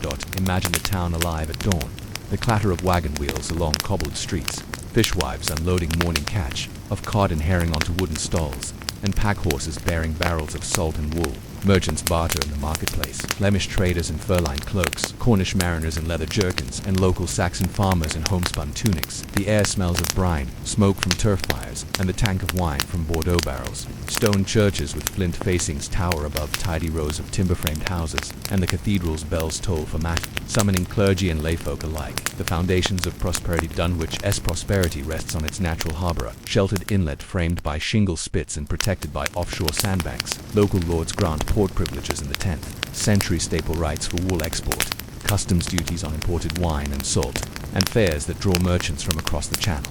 By the 11th century, Dunwich boasts a stone quay 30 meters long, backed by warehouses storing grain and salted fish, shipwright yards, timber framed with oak from nearby forests, building clinker-hulled fishing smacks and larger cog vessels, for trade guild halls, weavers and merchants' halls, where statutes govern weights, measures, and fair pricing. At the meeting of Market Street and Key Lane stands the Guild Hall of St. Leonard, two-story timber-framed building with carved beams and leaded windows. Inside, guild members inscribe fines for dishonest scales, register apprentices, and host communal feasts on St. Bartholomew's Day, bearing hogshead casks of ale and spits of roasting venison. Daily life, markets and mariners at the first light of morning. You wander down cobbles slick with sea spray, fishmongers gut and salt, cod in wooden tubs, spice merchants unload sacks of pepper and cinnamon, dairymaids carry yokes of pails filled with buttermilk to market. A corpulent monk passes, hooch drawn carrying alms bowls for the poor, his black habits fluttering in the breeze. On the quay, mariners unfurl colorful sails, repair nets by the mast, and haul ropes as cogs ride at anchor. A Norwegian trader shows succulent herring to a local butcher, trading ship's timber for barrels of salted meat. Customs officers, robes gleaming with heraldic badges, record each transaction in vellum ledgers, stamping parchment with wax, seals as coins clink in purses. Elsewhere, women tend vegetable plots on reclaimed marshland behind seawalls. Onions, leeks, and kale grow in neat beds. Sheep graze on coastal salt marshes, their fleeces prized for coarse blankets. The entire community pulses with a rhythm tied to tides and trade winds, sun and salt. The loom of change, encroaching sea at Dunwich's golden age, hides an insidious threat: coastal erosion and shifting sands. The very forces that create its harbor longshore drifts, depositing shingle spits, also undermine the cliffs to the south. Local chroniclers note in 1250 CE that headland fields are lost to the sea. By 1300, half the village of North Street has collapsed into the waves. Villagers erect timber groins, wooden barriers, projecting into the sea to trap shingle and slow erosion. They reinforce cliffs with wattled fencing and bundles of brushwood. Yet each winter storm, driven by roaring southwesterlies, batters the fences. Waves breach low spots in the seawall, flooding cellars and undermining house foundations. At the parish church of St. Mary the Virgin, perched perilously close to the cliff edge, you see a fresh gap in the graveyard wall where the earth has slumped. Tombstones topple, lead coffins glint in the mud. The rector presides over hurried exhumations, relocating remains in land, a grim testament to the sea's quiet advance. Unresolved horizons as the sun falls toward the horizon. You leave the remaining keystones, standing testament to a town once great, now half sunk beneath waves. Farmers in distant fields still glean records of customs levied here. Antiquarians speak of church bells heard tolling beneath storm surges. Coastal paths lead walkers across dunes where buried streets lie buried in sand and surf. You pause, on the cliff tub, wind in your hair, and ask, what becomes of a community when the sea reclaims its streets, and memory is all that lies between land and wave? The morning mist clings to the low dunes as you approach what remains of Dunwich's Market Cross, its weathered stone shaft, a ghostly sentinel above tussock grass. The once bustling port now bears only the hollow toll of seabirds and the whisper of wind through eroded walls. In circa 1350 CE, Dunwich confronts twin calamities: violent storms and shifting sands that will unravel its prosperity over the next century. The Black Death and economic straining 1348. The Black Death sweeps across East Anglia. Dunwich, major harbour, cannot escape the plague's reach. Sailors disembark from grimy cogs carrying grains and salted fish, unknowingly bringing the pestilence ashore. Within weeks, half the town's population succumbs. Apprentices vanish from the Weavers' Guild, and the market square falls eerily silent as trading falters. Surviving merchants struggle to staff ships. Crews shrink, and voyages become riskier. Customs revenues plummet by 60% between 1349 and 1352. The Guildhall of St. Leonard records mounting debts as levies cannot cover dike repairs. With fewer hands to fortify seawalls, erosion advances more swiftly. Storms of 1362 and 1377, two great storms recorded in monastic chronicles, deliver crushing blows. The Grootmandering 1362, a catastrophic storm tide inundates the coast, from Friesland to Kent. In Dunwich, waves surge over timber groins, tearing away the southern sea wall and flooding rear streets. The collapse of St. Peter's Church's cliffside crypt signals the severity. Foundations of adjacent houses topple into swirling surf. Villagers rescue what they can: furnishings, grain stores, even livestock, but many dwellings are lost outright. The St. Mary's flood 1377, 15 years later, another tempest slams the coast. With defenses already weakened, the storm breaches the northern embankments, carving trenches that sever the market street from its quay. Ships lie stranded in mudflats, unreachable at high tide. Their crews dismasted and demoralized. These storms mark a turning point. What remains of Dunwich's population starts migrating inland to Southwold and Wells next to the sea, seeking safer harbors and more stable ground. Human responses, reinforcement and relocation faced with repeated devastation. Dunwich's water bailiffs propose radical measures in the 1380 town council minutes: stone revetments, import durable limestone blocks to replace rotting timber barriers, a costly venture requiring royal subsidies. Inlet realignment, widen a nearby creek and dig a new channel to redirect tidal energy away from the main quay. Preserving silt deposition that once sheltered the harbor. Community relocation, encourage settlement on higher ground around St. Nicholas Chapel, 1 kilometer inland, by offering tax exemptions and grants for building new homes. You walk the long abandoned lane to St. Nicholas, noting half-finished stone cottages, foundations laid, walls half-built, then abandoned. Only the new church, perched atop a gentle rise, stands complete. Services move here in 1385, while the old cathedral and market fade into ruin. The final breach and abandonment by 1420. Dunwich's quay is a ruin. Granite bollards jutting from mud at low tide. Winch gears encrusted in barnacles. Ship captains avoid the harbor.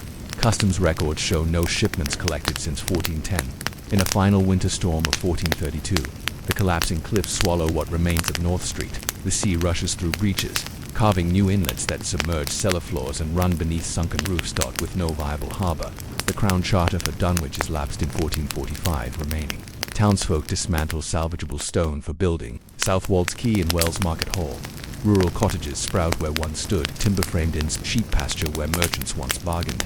The narrative of Dunwich transitions from thriving port to the lost city under the waves. Memory in stone and sea centuries later, only fragments testify to Dunwich's glory days. Church bell in Felsham, the cracked bronze bell from St. Mary's Church, rescued in 1501, hangs now in Felsham Parish, its toll echoing maritime calls once heard over the North Sea. Dunwich Cathedral ruins, visible at exceptionally low tides. Weathered flint walls mark the cathedral's chancel. Divers report submerged foundations of the nave beneath 10 meters of water. Place. Names, lost street and quayheads survive on maps, guiding hikers along coastal trails to imagined marketplaces. Local legends speak of ghostly church, bells heard tolling beneath storm-surges, phantom echoes of a town that refuses to be forgotten. Unanswered reflections. You stand again on the clifftop as twilight descends, scanning the horizon where dun-colored sands meet restless waves. In the shifting light, you sense the outlines of buried streets, submerged cellars, and silent docks.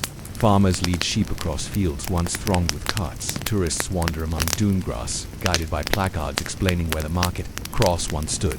And as the wind carries the cries of unseen seabirds, you ask the question that haunts Dunwich's legacy when the sea reclaims the stones of human endeavor. What remains for those who follow it? How do we honor communities lost beneath the waves? Rediscovery, remembrance, and resonance. The early morning light reveals only a few protruding flints scattered across the tidal zone, silent guardians of a drowned town. Yet for archaeologists and heritage enthusiasts, these fragments signal a rich tapestry waiting to be unraveled. As you step carefully across the muddy flats at exceptionally low tide, you join a team from the University of East Anglia, armed with GPS, trowels, and sieve tools in their quest to map Dunwich's submerged streets.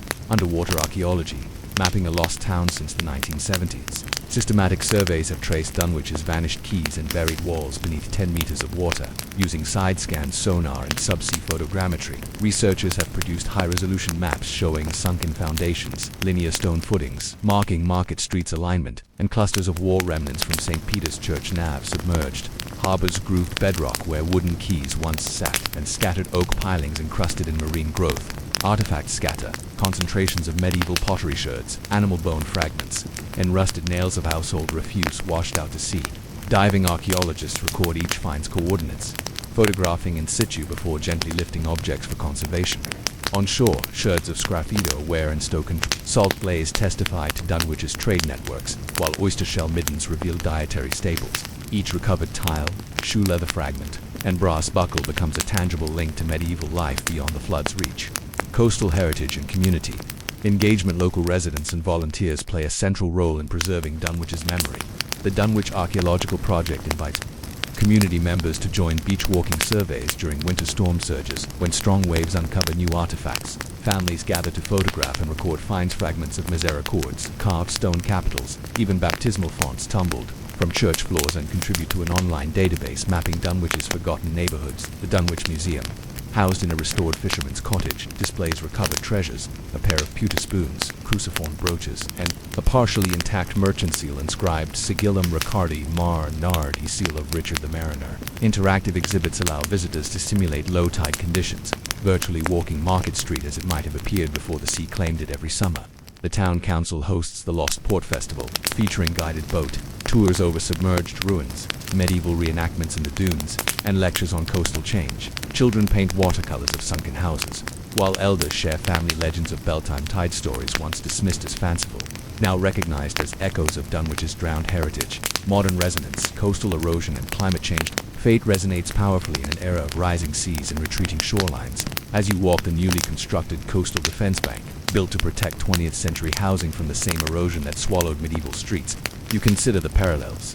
Erosion management. Modern revetments use geotextile mats and rock, are far more durable than medieval groins, but they too demand constant maintenance and expensive upgrades. Managed retreat. Sections of coastline are deliberately left to erode, creating natural dune systems that absorb wave energy. This approach honors nature's power, echoing past communities' eventual decision to relocate inland. Heritage at risk. Low-lying archaeological sites once demonstrated safe at low tide now face inundation under projected sea level rise. Coastal heritage bodies debate whether to excavate threatened sites preemptively or to let them remain as submerged memorials. At a roundtable with the Environment Agency and the Historic England Coastal Resilience Unit, engineers and archaeologists shared data on predicted shoreline shifts. One present-day water bailiff remarks, "Dunwich was lost a century ago, yet its lessons guide our defenses today." Their goal is a balanced strategy: fortify critical infrastructure while allowing some heritage landscapes to transform into underwater archives. Cultural and philosophical reflections beyond bricks and ballast. Dunwich prompts reflection on the transient nature of human endeavor. You stand at the viewing platform by the old Abbey Gate, peering across grassland that once held hundreds of homes. A plaque quotes the medieval chronicler John Lydgate, "The sea devours that once it gave, and all our works in waves we crave." This stanza carved into the plaque's face reminds visitors of impermanence and continuity. Dunwich's story blends cautionary tale and hopeful legacy. While structures may succumb to natural forces, human memory can endure and evolve. Local artists capture this paradox.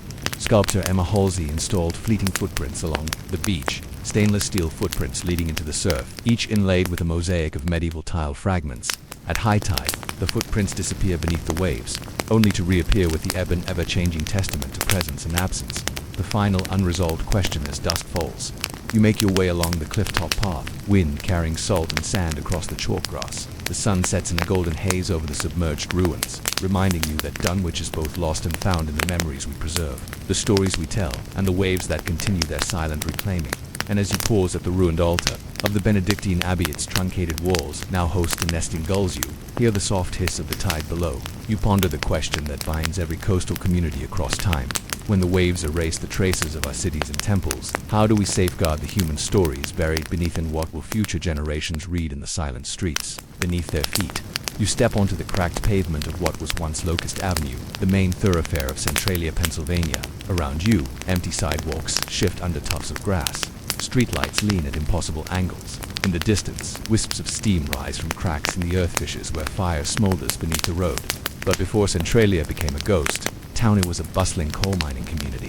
Founded on anthracite seams that fueled a nation. It is 1866, and you arrive by horse-drawn coal car on the Lehigh Valley Railroad spur. The station buzzes with activity, miners young and old bundle into heavy coats and wool caps, their breath curling in the crisp morning air. Carpenters unload timber for pit props. Blacksmiths tend the forge, hammering horseshoes and mine tools. Storekeepers sweep sawdust from front steps, preparing for a day of trade in groceries, saloons, and mining supplies.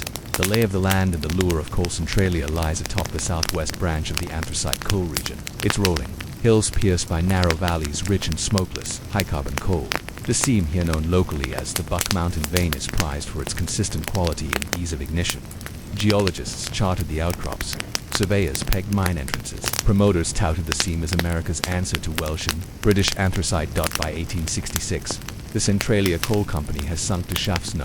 1 at Locust Street and No. 2 near Maple Lane, each over 200 feet deep. You stand at the shaft collar of No. 1, watching miners lower oil lamps on steel cages, disappearing into the yawning dark below. Steam whistles shriek as the steam engine pumps water from flooded drifts. The hiss of escaping air mingles with the clang of bell signals communicating cage position to surface attendants. Building a community as the mines take shape, so does the town. On ridgetops, company surveyors lay out grid streets, Locust, Poplar, Pine and Dewey avenues intersecting in neat blocks. Lot buyers, independent operators and company officials contract builders to erect frame houses, 1.5-story cottages with board and batten siding, front porches for Sunday leisure, and small backyard plots for chickens and vegetables. You wander down Poplar Avenue, passing a cluster of freshly built homes. Laundry flaps on clotheslines. Children race down sidewalks chasing hoop toys. Church bells ring for Sunday service at St. Ignatius Catholic Church, its red brick facade rising against the green hills. A mile west, Protestant families gather at Trinity Methodist, a white clapboard meeting house where hymn phrases float. Across the valley. In the town center, you find merchants plying wares, general store shelves stocked with coffee, cider, cured meats, and brownstones of soap. A pot-bellied stove glows by the counter. Hardware shop, rows of picks, shovels, safety lamps, and canned carbide for miners' headlamps. Saloon barrels tapped for ale and whiskey. Wooden spittoons line the floor. Miners trade hard-luck tales. In broad Pennsylvania Dutch and English-accented brogue, a photographer's cart stands ready outside. Today's purpose is the annual company gala. Portrait miners, wives, children, and supervisory staff pose before the steam pump as a memento of the town's burgeoning life.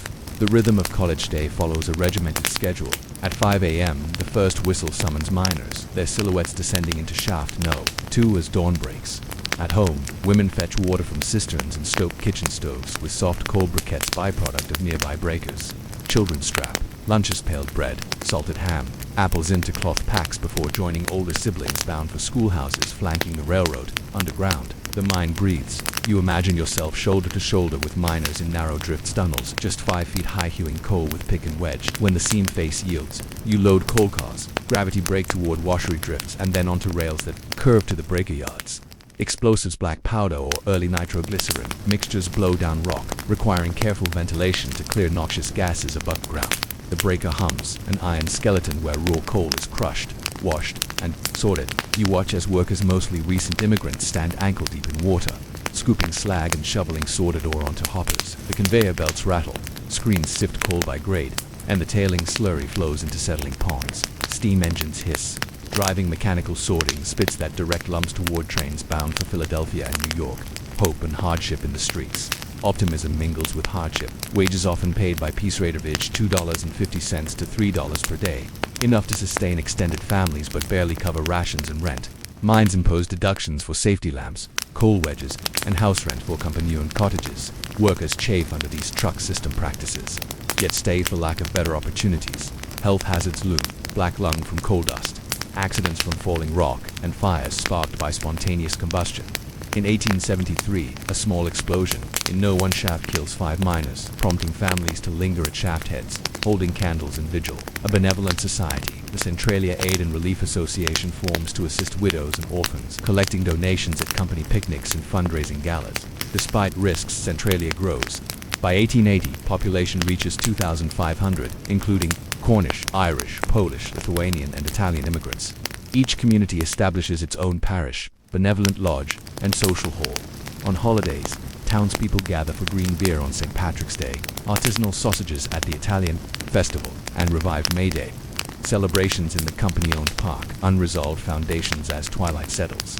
You return to Locust Avenue's edge, where the mine's lamp house casts wavering glow on Tonka Street houses. From below, the distant rumble of a coal train echoes through two-story cottages, the same sound that has marked day's end for generations.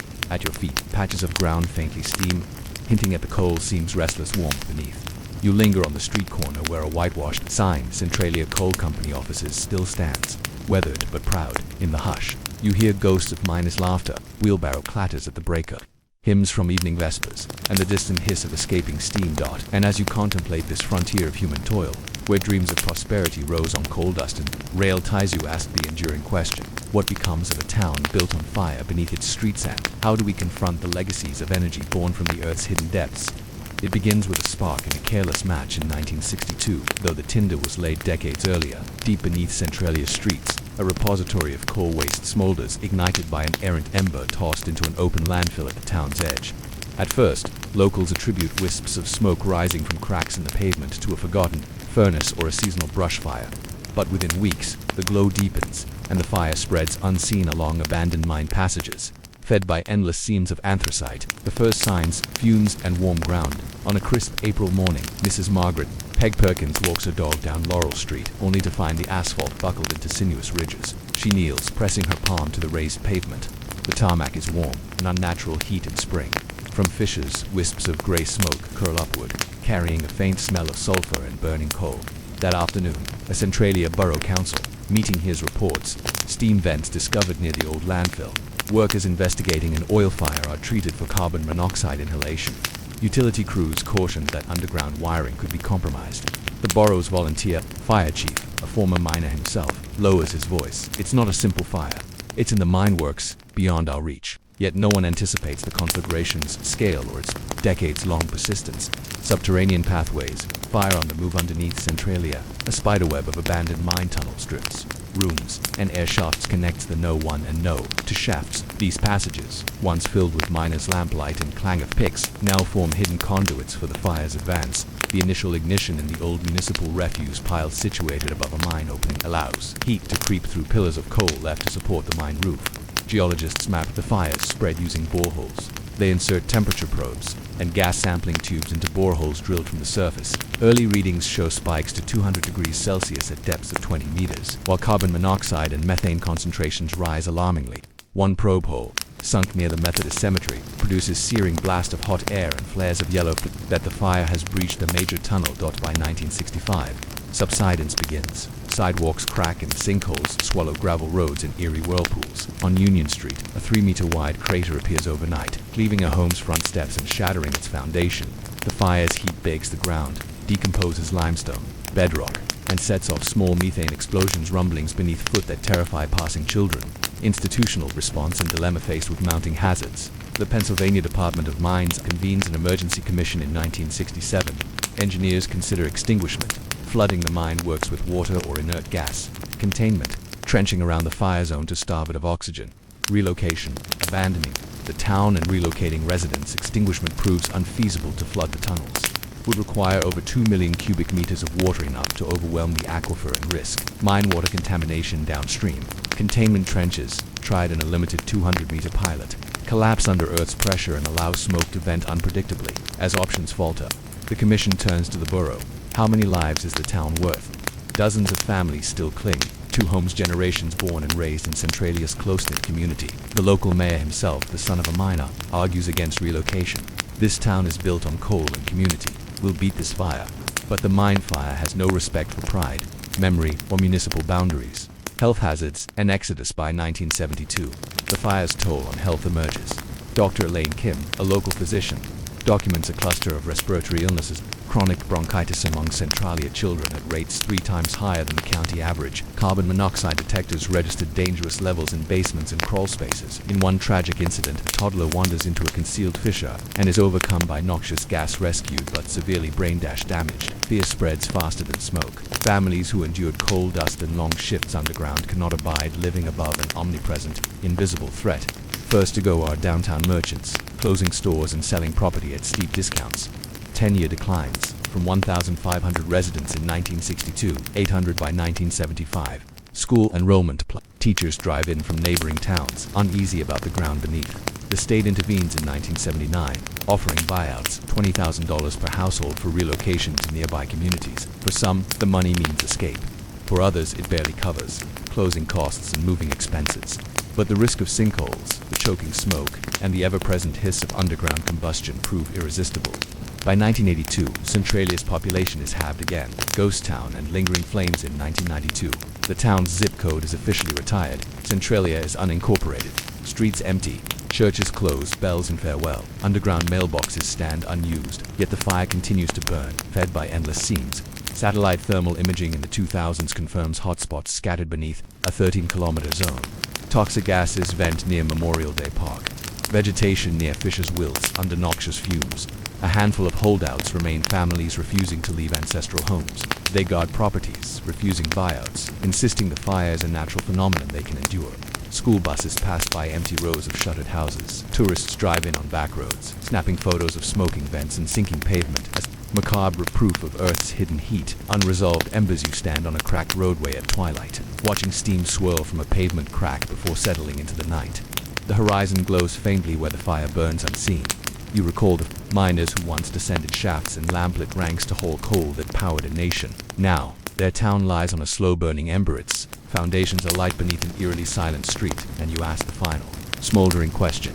When the flames beneath our feet refuse to be extinguished, what becomes of the communities built on the Earth's hidden fires, and how do we honor their memories amid the restless heat below? Centralia's ghostly streets now echo only the hiss of escaping gases and the faint glow of underground fires, yet its legacy burns far beyond its borders, sparking conversations about energy, environment, and community.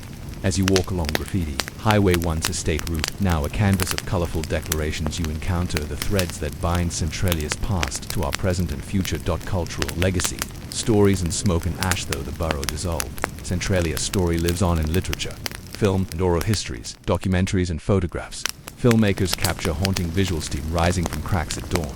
Empty homes drifted in ivy, skeletal street signs pointing to nowhere. Photographers frame weathered front doors ajar, revealing cinders on threshold.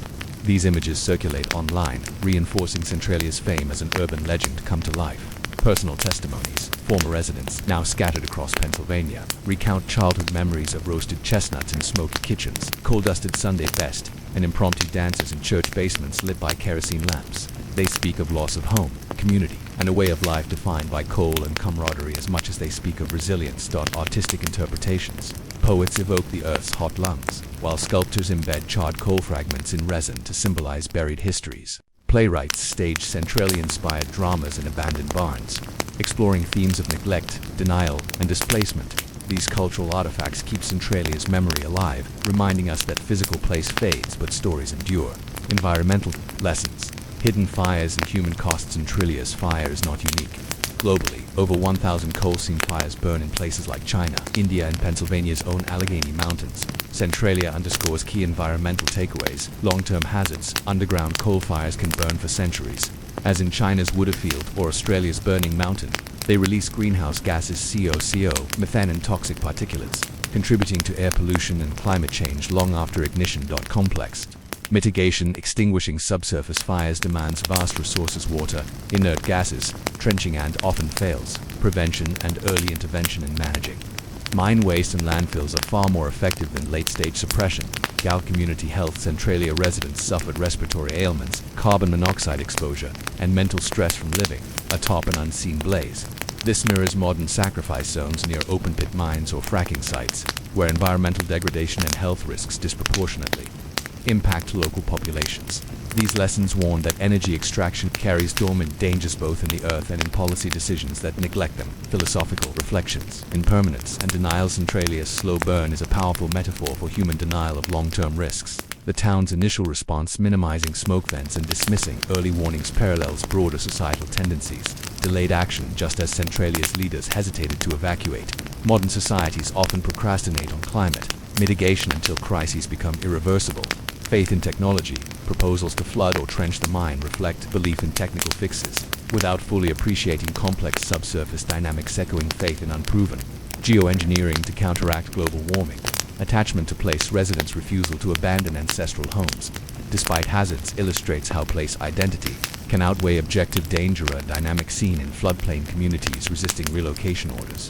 Philosophically, Centralia invites reflection on impermanence. Towns and industries rise and fall, but land and its hidden fires persist beyond human time. It asks whether communities should see themselves as stewards rather than owners of landscapes shaped by deep geologic forces. Centralia today, memorials and moving forward, walking past the last standing post office, its windows boarded and sign.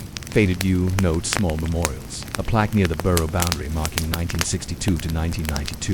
Family gravestones moved to empty Carmel Cemetery, and a solitary veterans monument still cared for by descendants. These sites serve as touchstones. Educational outreach. Pennsylvania's Department of Environmental Protection offers Centralia tours for students studying geology, environmental science, and public policy, an experiential classroom on the consequences of resource mismanagement.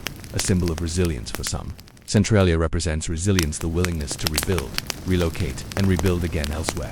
Churches once abandoned now host services in nearby towns, carrying traditions forward. Catalyst for reform.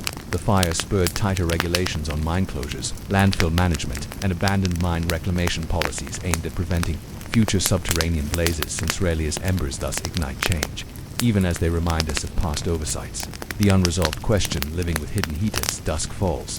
You watch the last light fade over cracked asphalt. Steam wafts along sunken gutters, swirling into twilight. Centralia's surface appears dormant, but beneath, coal seems smolder, indifferent to memory or caution.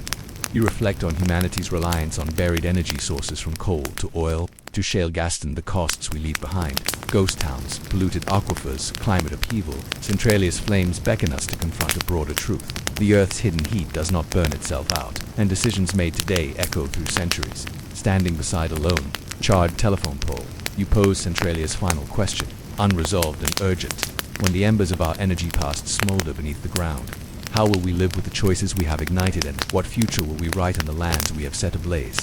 You approach Hashima Island aboard a weathered fishing boat, the skyscrapers of Nagasaki fading behind you. In the early morning haze, the island's silhouette emerges, a jagged fortress-like mass of concrete rising from the East China Sea. This is Hashima, nicknamed Gunganjima Battleship Island, once the world's most densely populated place per hectare, now a silent ruin of steel and soot.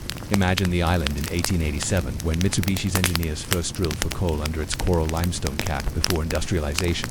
Hashima was a barren, treeless rock, studded with scrub and circled by reefs teeming with fish, but beneath its surface lay seams of high-grade anthracite and energy, prize fueling Japan's Majera modernization. The first shafts and the rise of industry on a crisp spring morning.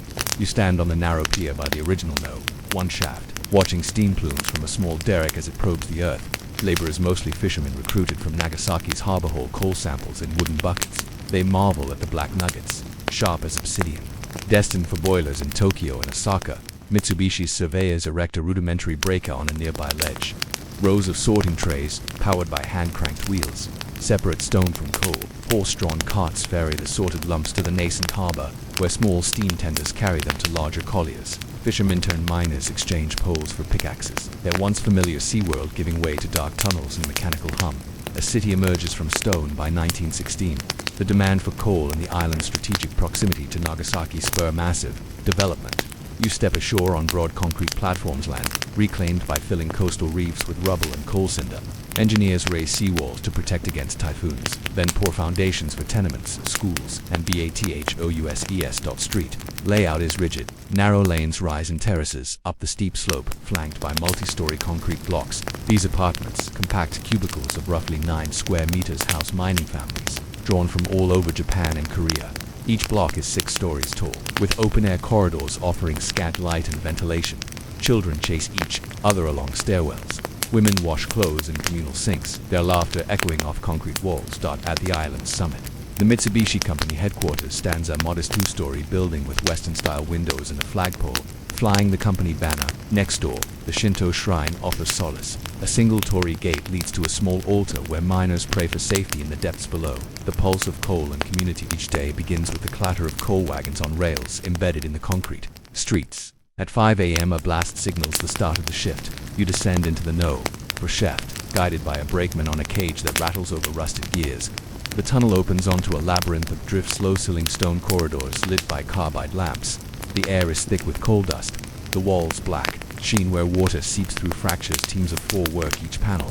Hacking coal from the face with picks and shovels. One miner props the roof, another loads coal onto a small rail car. 2 others pack and push the car toward the tramway.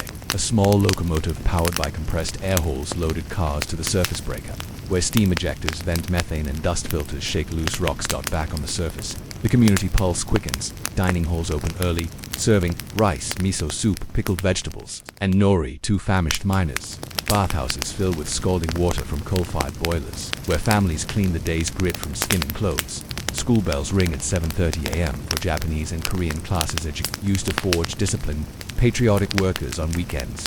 Families gather by the piers and fish the calmer waters. Others play cards under the sun, yet the island's ever present. Hum of coal trains and breakers never truly ceases.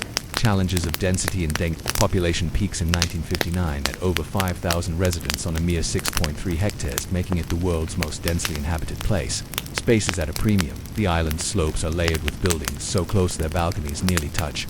Rainwater. Systems strained to supply fresh water. A single desalination plant powered by coal serves all its brine discharge, staining surrounding reefs. Mining is perilous.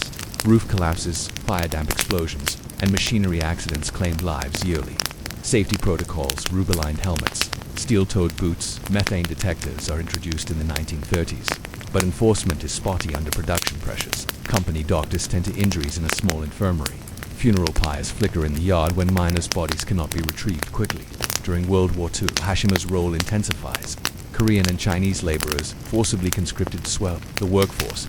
Conditions deteriorate, rations shrink, hours extend to 12 per shift, and overcrowding spikes. You glimpse the living quarters halls, where posters exhort workers to endure for the emperor. A grim echo of human cost beneath the island's imposing skyline.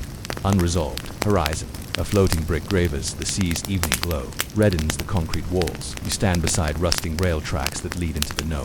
One shaft. The breakers and tenements, once symbols of Japan's industrial prowess, now loom as monoliths to a vanished era. Company banners have faded, windows broken. Nature's green tendrils begin reclaiming fissures. An unanswered question hangs in the briny air. What becomes of a community built on coal and concrete when its seams run dry, and who will remember the souls whose lives ignited this island fortress? By 1960, Hashima's coal seams show their age. Extraction costs climb as miners tunnel ever deeper beneath the sea. Beds and galleries sit 200 meters below water level. Supported by steel props and constant pumping, you head out on a small launch to the island's harbor, where the once bustling breakers lie silent, their conveyor belts rusted and empty, and the locomotives parked on sidings. Wheels encrusted in salt dot the economic undercut in post-war Japan. Oil overtakes coal as the primary energy source. Thermal power plants along the mainland coast burn petroleum imported in tankers, cleaner, cheaper, and easier to handle. Mitsubishi's engineers forecast declining profitability for Hashima's anthracite in 1965. They curtail operations to a single shaft mill, tooling off hundreds of miners. You see notices tacked to apartment block entrances. Coal deliveries suspended. Final wage disbursement June 30th. Families face stark choices. Many sell their concrete tenements back to Mitsubishi at scrap value. Others carry belongings down the steep staircases to waiting ferries. By 1970, the population has dwindled from 5,000 to 1,000. Stores close, schools shutter, and the island's one cinema packed nightly through the 1950 screens, its final feature. A newsreel on Japan's space program, 2 empty rows of folding chairs. Abandonment and accelerated decay on January 15, 1974. Mitsubishi officially ends. Mining on Hashima by nightfall. The gates to the breaker and mine shafts locked behind the last workers. You arrive the next morning on a chartered vessel authorized for site closure inspections. The silence is absolute. No whistles, no roar of pumps, no clatter of coal cars. Only the low wash of waves against the seawell. Inside the tenements, you find vestiges of daily life frozen in time. Children's toys. A faded yo-yo on a windowsill overlooking the sea. Dinnerware bowls half filled with rice, gruel, and abandoned. Kitchens, clothing, jackets draped over rails, their collars still stiff, with moth repellent. Nature wastes no time. Salt wind peels paint from walls. Moisture seeps into concrete, spoiling facades. Vegetation-resilient ferns and grasses sprout in cracks. Birds nest in broken windows. Underground, the mine pumps shut off, allowing seawater to flood the tunnels until they settle into a flooded labyrinth. Silent except for distant drip of water. Modern rediscovery and global herod despite Mitsubishi's plans to demolish Hashima. Urban explorers and historians recognize the island's unique value. In 2001, the Japanese government designates Hashima as a UNESCO World Heritage Site, part of the sites of Japan's Meiji Industrial Revolution. You join an expert-led tour under strict safety protocols. Reinforced walkways, elevated steel paths zigzag through former streets, keeping visitors clear of unstable floors. Safety briefings. Guides explain hazards, falling debris, asbestos in old insulation, and potential exposure to residual coal dust. Interpretive signage. Panels mark key spots. The entrance to the pump house, the school auditorium, and the fortifying seawalls. Visitors snap photographs of skeletal lattice shuttered, windows framing sky, and massive seawall buttresses that defy time. Film crews capture the island for documentaries and feature films, most famously as a backdrop in a 007 movie symbolizing isolation and decay. Cultural reflection. Memory in concrete. Hashima's stark decay inspires art and scholarship. Photographic series. Artists document light filtering through broken corridors, emphasizing beauty in ruin. Oral histories. Surviving ex-miners recount childhood memories of seaside festivals and nighttime bonfires, offset by danger and dust. Architectural studies. Engineers analyze deterioration rates of reinforced concrete in marine environments, informing coastal infrastructure projects elsewhere. Yet beneath the fascination lies a cautionary tale. The island's concrete monoliths, once symbols of progress, became tombs of economic obsolescence. They remind us that industrial might can vanish as quickly as it was built. The unanswered question. Ghosts of industry as sunset gilds Hashima's seawalls. You stand at the edge of the reinforced walkway overlooking the flooded mine entrances. The water surface glows orange, reflecting the last rays through rust-streaked window slits. In that reflected glow, you sense the echoes of miners ascending the cages, of coal cars clattering, of children's laughter and schoolyards now buried in foam and gravel. And you ask the lingering question that Hashima poses to the world: when the coal dust settles and the concrete crumbles, what becomes of the human stories woven into these islands of industry, and how will we remember the labor and lives that built and then abandoned our modern world? You approach Pripyat on a bright spring morning in 1970, aboard a turquoise Icarus bus winding through birch forests and marshes. The air carries the fresh scent of needles and damp earth. Your guide, stern-faced KGB mind motions to the horizon, where grid-lined streets and gleaming apartment blocks rise from the woodland like a planned promise. This is Pripyat, the city built for nuclear pioneers, named after the gentle river that curves around its north edge. Imagine stepping off the bus on May 4th, 1970, the official founding day. You find yourself in a newly laid plaza, its flagpole hoisting the red and gold hammer and sickle banner. Surrounding you are identical 5-story Khrushchevka apartment buildings, their pale ochre arcades fresh from the finish line. Between them stretch wide avenues, Prospect, Lenina, and Chop Avenue, lined with young maples and radiant street lamps. There's no traffic yet, save for municipal tractors and the occasional delivery truck stocked with bread, meat, and Concorde-type dark red buses destined to ferry workers to the adjacent nuclear plant. A city born of atoms, Pripyat exists to serve Reactor No, one of the Chernobyl nuclear power plant itself a symbol of Soviet technical prowess. Engineers and political leaders envisioned a city where families of irradiated physicists, welders, and turbine specialists could live in comfort, united under the glow of peaceful atom electricity. You walk past the Palace of Culture and a low-slung steel and glass pavilion where plans promise ballet performances, technical lectures, and community celebrations.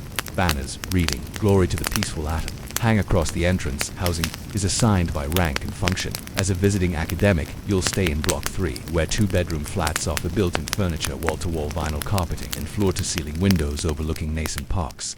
A standard apron, a coat rack, entry bench, and mirrored panel greets visitors. Kitchens boast electric stoves heated by reactor-generated power.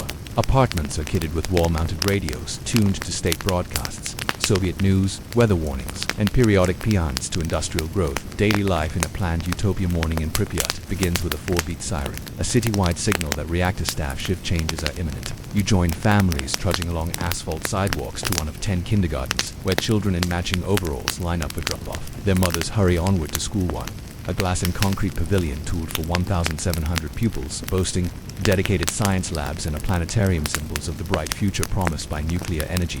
Down by the riverbank, you find senior engineers in crisp green uniforms boarding the energetic commuter train and electric emu that noses beneath the reactor's triangular cooling towers. Inside, seats are upholstered in fire-retardant vinyl. Overhead racks carry lunch pails of borscht and black bread. Workers swap stories of steam-driven turbines, graphite moderators, and feats of welding on the reactor's containment vessels. At midday, the Caf Pripyat, under the hotel mezzanine, opens for business. Twin-boiler espresso machines hiss. Waitresses, in crisp circular caps, serve plates of cotlety meat patties, mashed potatoes with ketchup, mushroom gravy, and Piper's Back in Apple Charlotte Desert, named for Chernobyl's historic fruit.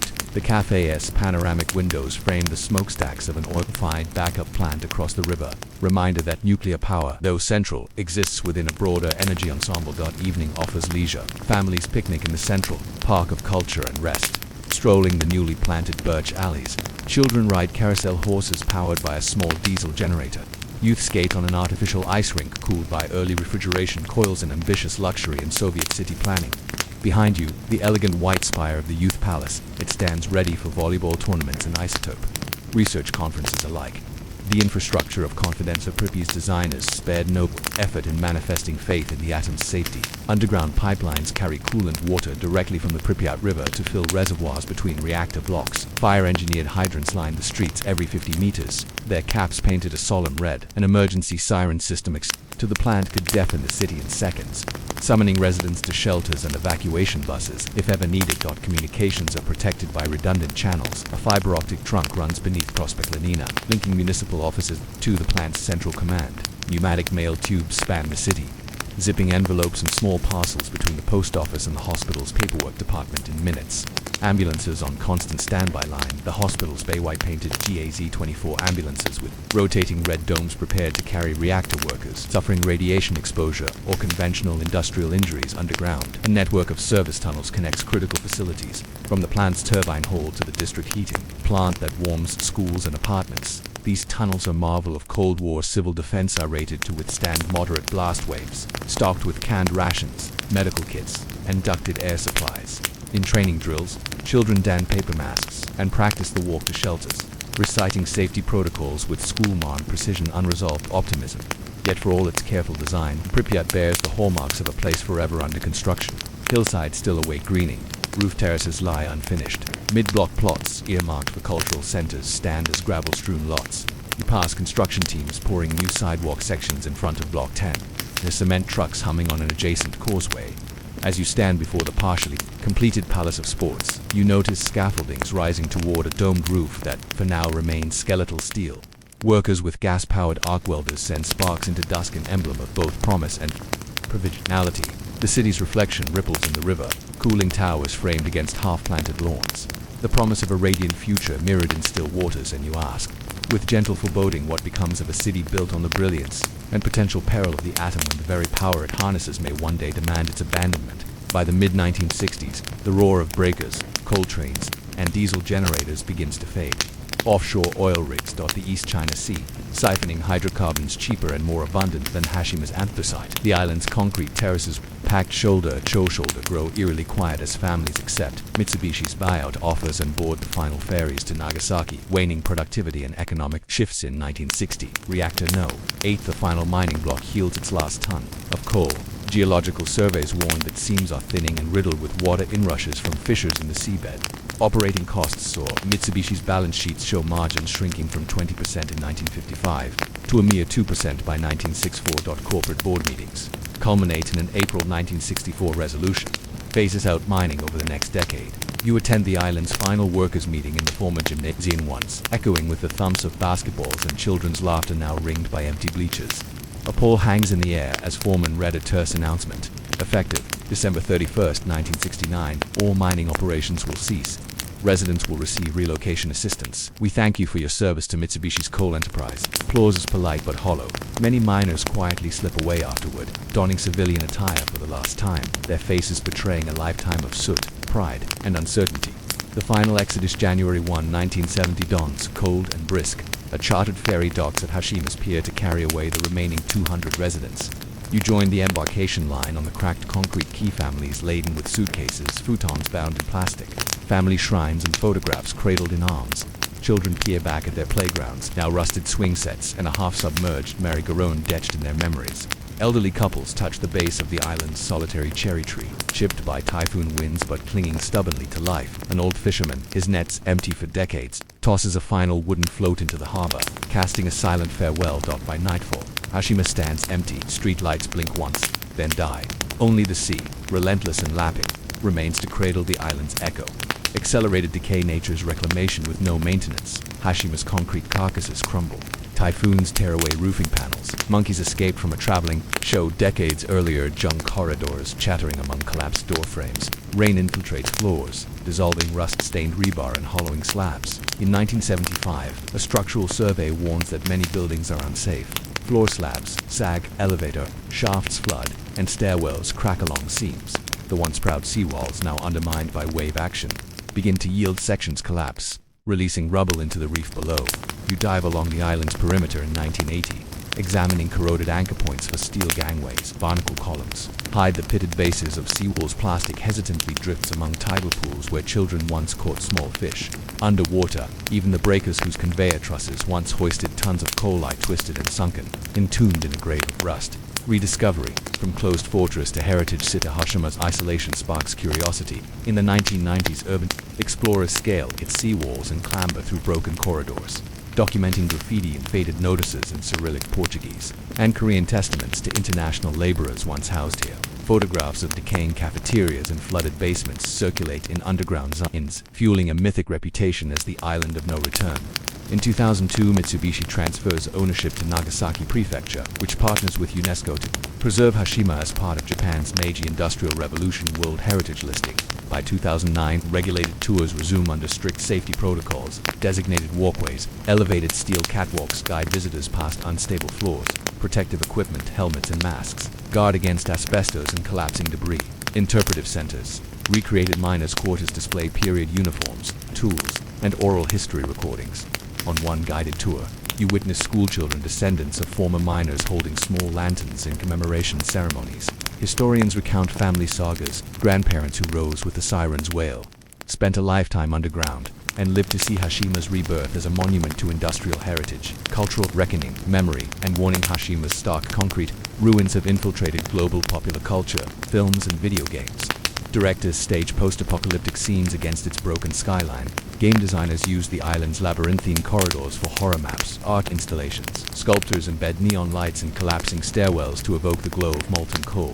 Performance artists stage silent processions through empty apartment blocks. Academic symposia, scholars debate Hashima as a symbol of extractive modernity, drawing parallels to fossil fuel dependence and community displacement worldwide. The island's transformation from energy hub to UNESCO site fosters reflection. How do we honor the labor and sacrifices that drove modernization? How do we confront the environmental legacies of resource extraction, abandoned mines, polluted waters, and aging infrastructure? The unresolved question, an island ablaze in memory. You stand at the crest of the highest apartment block, once home to mine managers looking out over the sea. The horizon, streaked with container ships and distant rigs, reminds you that the world still thirsts for energy. Below, Hashima's shattered terraces catch the sun, their crumbling edges casting long shadows across tidal pools in the hush. You ask the question woven through Hashima's story. When the last miner's lamp is extinguished and the coal seams lie silent, how will we remember the hearths of industry, and what obligations remain to the communities and environments we once burned? You step off a carved reed boat onto the black volcanic sand of Rapa Nui Beta, known as Easter Island, and a calm dawn in circa 1200 CE. Tall palm trunks rustle overhead. The air is warm with the scent of guava and the distant crash of Pacific waves. In the soft light, your eyes adjust to a landscape of grassy plains punctuated by weathered tuff cones and scattered basalt outcrops. This isolated speck of land, nearly 3,500 kilometers from South America and 2,000 kilometers from the nearest Polynesian settlements, is about to awaken to humanity. Gar canoes, crew ancestors of today's Rapa Nui, people have paddled northeast across open water, guided by star charts and ocean swells. Their double-hulled vessel, lashed from koa and breadfruit trunks, cuts through glassy sea, each paddle stroke measured by the call of the guide. They bring sweet potato slips, taro tubers, piglets, and firestick machetes and shells for establishing a foothold on these volcanic cliffs. Founding myths and first footprints, local legend tells that Hatu Matua, the fabled founder, landed here with 500 followers. You stand on Anakina beaches, white coral sand, a rarity on this basalt isle, imagining the moment. Hatu Metua drove his Patu ceremonial club into the sand, claiming the island by divine right. Priests raised their hands in prayer. Elders formed a protective circle. Children squealed with delight at the new world's bounty. The first shelters are simple, framing poles driven into rocky soil, thatched with pandanus leaves. You help build a meeting house hairpiengo with keel-shaped supports echoing canoe hulls, providing communal space for feasting and discussion. Fires kindled in stone-lined pits. Smoke curls into the canopy as wood from native McCoy and Totora reed bundles, crackles. Islanders plant gardens in sheltered holosuite, potato terraces hewn from black cinder, drained by stone channels to catch rainwater. The birth of the Moai tradition within a generation. Quarrying begins at Rano, Raraku, the volcanic tough ridge that will birth most of the island's monolithic statues. You join a team hewing a small three-meter figure. Masons stand on stone scaffolds, using basalt hand chisels to shape the back, arms, and profile. The Moai's deep-set eye sockets form a stern gaze. A subtle forward lean evokes both poise and nascent. Life-dot once rough carved, Moai are lowered onto wooden sledges greased with fish oil and pulled by hundreds of islanders. Along Ahu platforms, ceremonial stone terraces, teams chant rhythmic paeans. Te o tua, Mote Oratha spirit grants us life. They inch forward on rolling logs. Earthworks molded into ramps guide the statues upward. When the Moai stand upright on their Ahu faces turned inland, they preside over clan territories believed to embody ancestor mana, watching over fields and families. Society in stone and Siarapa Nui society organizes around clan lineages, each responsible for a specific Moai and Ahu complexes. You witness the inauguration of a new Moai at Ahu Tongariki. Dancers beat kailua drums. Red ochre-painted priests wave ceremonial staffs. Women weave floral wreaths of tiare and toro to drape on the statue's base. The extended clan feasts on cooked bananas and root vegetables, while fishermen return with nets of peror and uhi urchin roe, the sea's gifts. Sanctified by the Moai's silent vigil, agriculture relies on ingenious techniques. Manavai, stone rings shield young plants from wind. Tila rock-mulched gardens retain moisture and warm the soil. Chicken and guinea fowl domestication supplements diet. Obsidian flake-strated from Pitcairn. Island equip adds blades for carving. Canoe builder, skim wood from drift logs. Crafting small fishing outriggers tethered to Moai-protected coves. Early signs of strain despite abundance. Subtle tensions emerge. You notice a newly arrived cohort of novices at the quarry, far more than available. Ahu sites. Debate ensues in Herpianga which clan claims the next Moai. Priests caution against hubris. Too many statues risk depleting forest resources. Others argue that more Moai ensure greater mana and rainfall vital on an island where freshwater lens is shallow and rainfall inconsistent. Over decades, Moai grow in size, some exceeding 10 meters and weighing over 80 tons. Quarrying intensifies. Trees felled for wooden rollers and transport logs. Brush cleared for campsites. Ranararaku's slopes darken with activity. Cut marks scar the tough face. Inland deforestation begins, evidenced by soil erosion around grid gardens and falling bird populations as flocks lose nesting trees. Unresolved horizons as twilight falls over Rapa Nui. You stand atop a gently sloping ridge, silhouette of a half-finished Moai glowing against the sunset. The Moai's incomplete torso hints at creation's promise and the quarry's depletion. Palm stumps once towering over garden walls dot the horizon, blackened and rotting dot in the hush. You contemplate the tension between creation and consumption. What, when it becomes of a society, when the quest to honor ancestors in stone unwittingly erodes the very life-giving landscapes below their feet? A century after Hatu Matua's arrival, Rapa Nui's landscape begins to show the weight of human ambition. The once dense groves of Pisonia and Jubia palms have dwindled to stumps. The wind-whipped hilltops bear the scars of soil exposed to sun and spray. Meanwhile, the Moai continue their silent vigil, some perched atop ever-narrowing platforms, others abandoned halfway down quarry slopes. In this era of change, the island's social harmony frays, and the final great Moai processions signaled both reverence and desperation. The vanishing trees and rising storms by circa 1400 CE. Pollen cores extracted from crater lakes at Rano Kau and Rano Raraku reveal dramatic declines in palm pollen. Charcoal fragments increase in the same layers, suggesting the deliberate felling and burning of trees for adze, handles, and rollers. Hardwoods, needed to craft the heavy wooden rollers that transported Moai firewood, to cook tubers in earth ovens, and to fire lime for Ahu masonry. Construction, for extending houses, building drying racks, and ceremonial structures, without tree roots to bind the thin volcanic soils. Each heavy rainstorm washes nutrient-rich topsoil into the sea. Terraced gardens once flourishing amid rock walls crumble under torrential runoff. Seasonal pools filled with silt, and howling gales scour exposed garden beds. Islanders, who once coaxed robust yields of sweet potato and yucca, now find harvests increasingly meager. Social fractures and clan rivalries as resources dwindle, clan alliances strain. Traditionally cooperative undertakings join quarrying efforts, shared fishery allocations. Collective feasts give way to competition. Moai rivalry. Clans vie to erect the tallest, most imposing statue, believing its mana can still summon the rains. At Ahu Akivi 7, Moai facing east loom over shriveled fields. their forward gaze a challenge to failing harvests. Resource. Hoarding. Some clans begin restricting access to Roa racetrack basalt quarries, while others guard remaining palm groves. As sacred reserves, burning trespassers, huts, famine, and conflict. Oral traditions hint at elder councils breaking down under heated debate, and at isolated skirmishes over fishing grounds. Rarely mentioned but whispered on windswept beaches are tales of Tangata Manu Birdman. Initiation rites where warriors risk life capture of sacred frigate birds in pursuit of absolute clan prestige. Archaeological excavations in Europe. Crater village on Rano Cow reveal the remains of stone houses lined with rough cobblestones, plus hundreds of birdman These suggest a shift from Moai-centered religion to the Tangata Manu cult, where an annual contest to secure first egg of the Manu Terra offered individual rather than clan channels to spiritual authority. The last great Moai transports between 1450 and 1550 CE. The largest Moai-sum, over 20 meters, tall and weighing upwards of 200 tons, are carved from lower slopes of Rana. These megastatues required vast labor mobilizations. Witness the final great procession. Preparation. Entire villages gather at the quarry, erecting makeshift huts for months. Canoe fleets circle offshore, guarding crews against rival clans. Transport. Carving completes, the Moai is levered onto sledges atop log rollers. Islanders weave palm fiber ropes up to 50 centimeters in diameter to pull the colossal figure. Route. Along the winding Moai road, the statue is guided by sidewalks, stone walls, and lined by torches at night, allowing continuous work. Estimated crews of 1,500 to 2,000 strong, alternate shifts. Breath steady with rhythmic chants. Erection. On the isolated Ahu no. The Moai is raised upright by angled earth. Ramps later scraped away, using a system of ropes and wooden levers. Celebrations ensue, feasting on raw fish, fermented toddy, and communal song into dawn. This final triumph, however, is tinged with foreboding. Elder priests note the shrinking grove beyond the Arhun, longer available to fuel the next great endeavor. Abandonment of the quarries in Ahu within decades.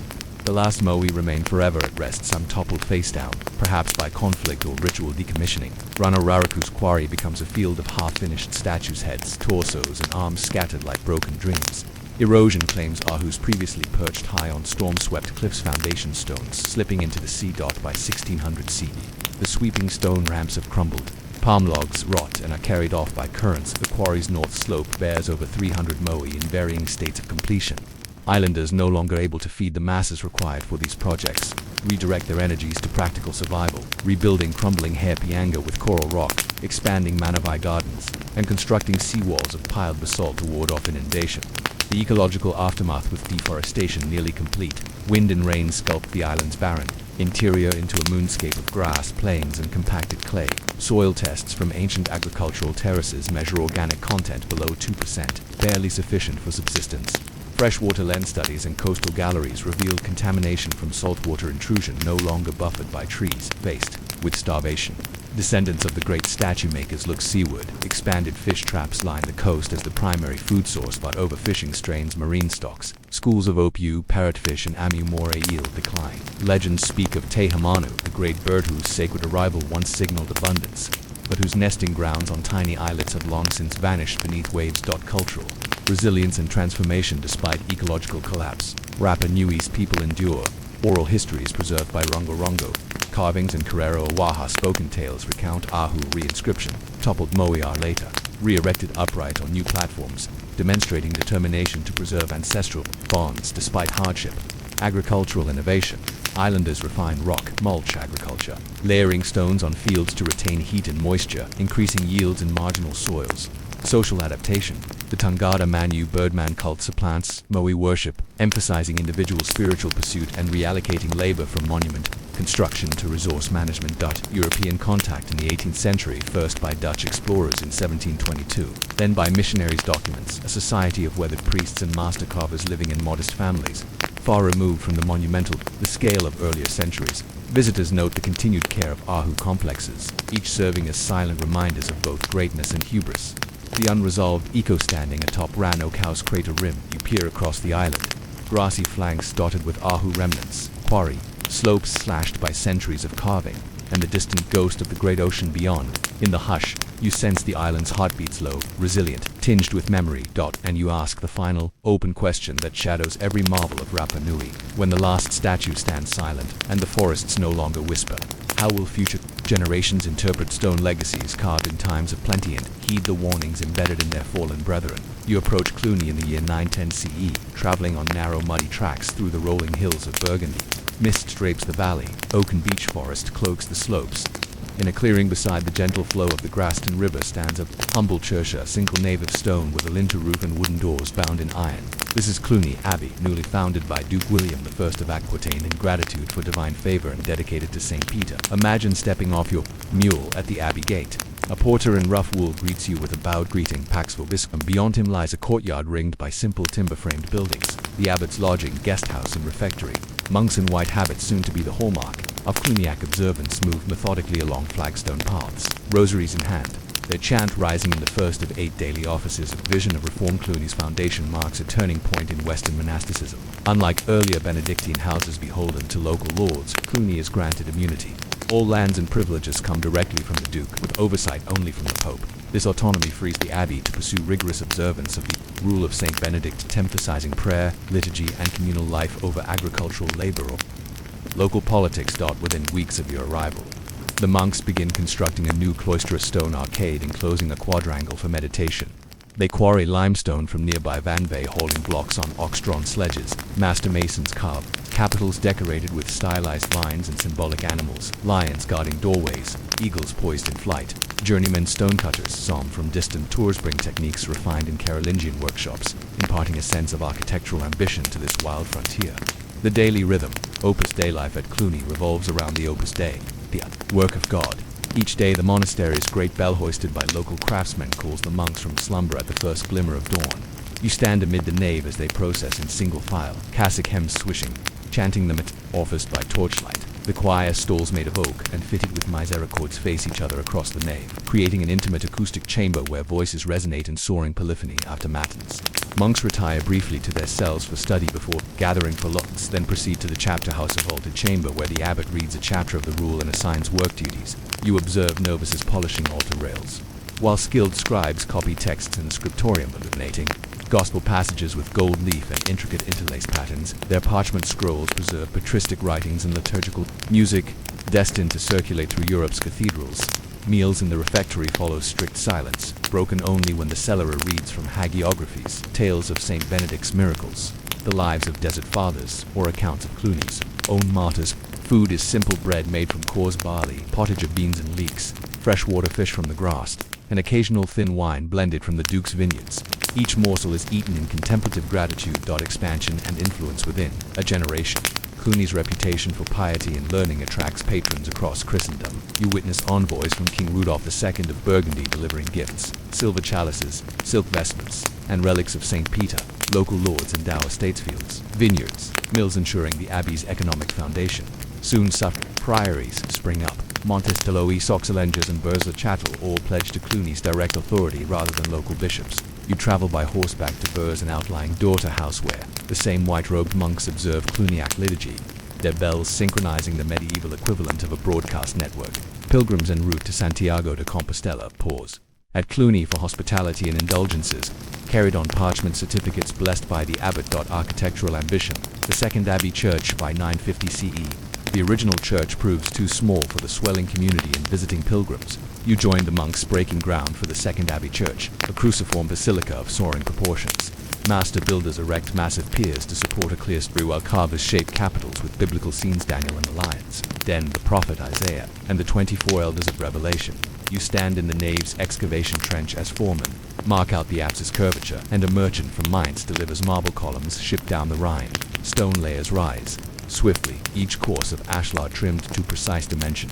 On feast days, monks bless the keystones, offering prayers for safety and endurance. Seeds of a silent future as dusk settles. You walk the half-built nave, stone walls rising like intentions toward heaven. The air smells of fresh mortar and burning.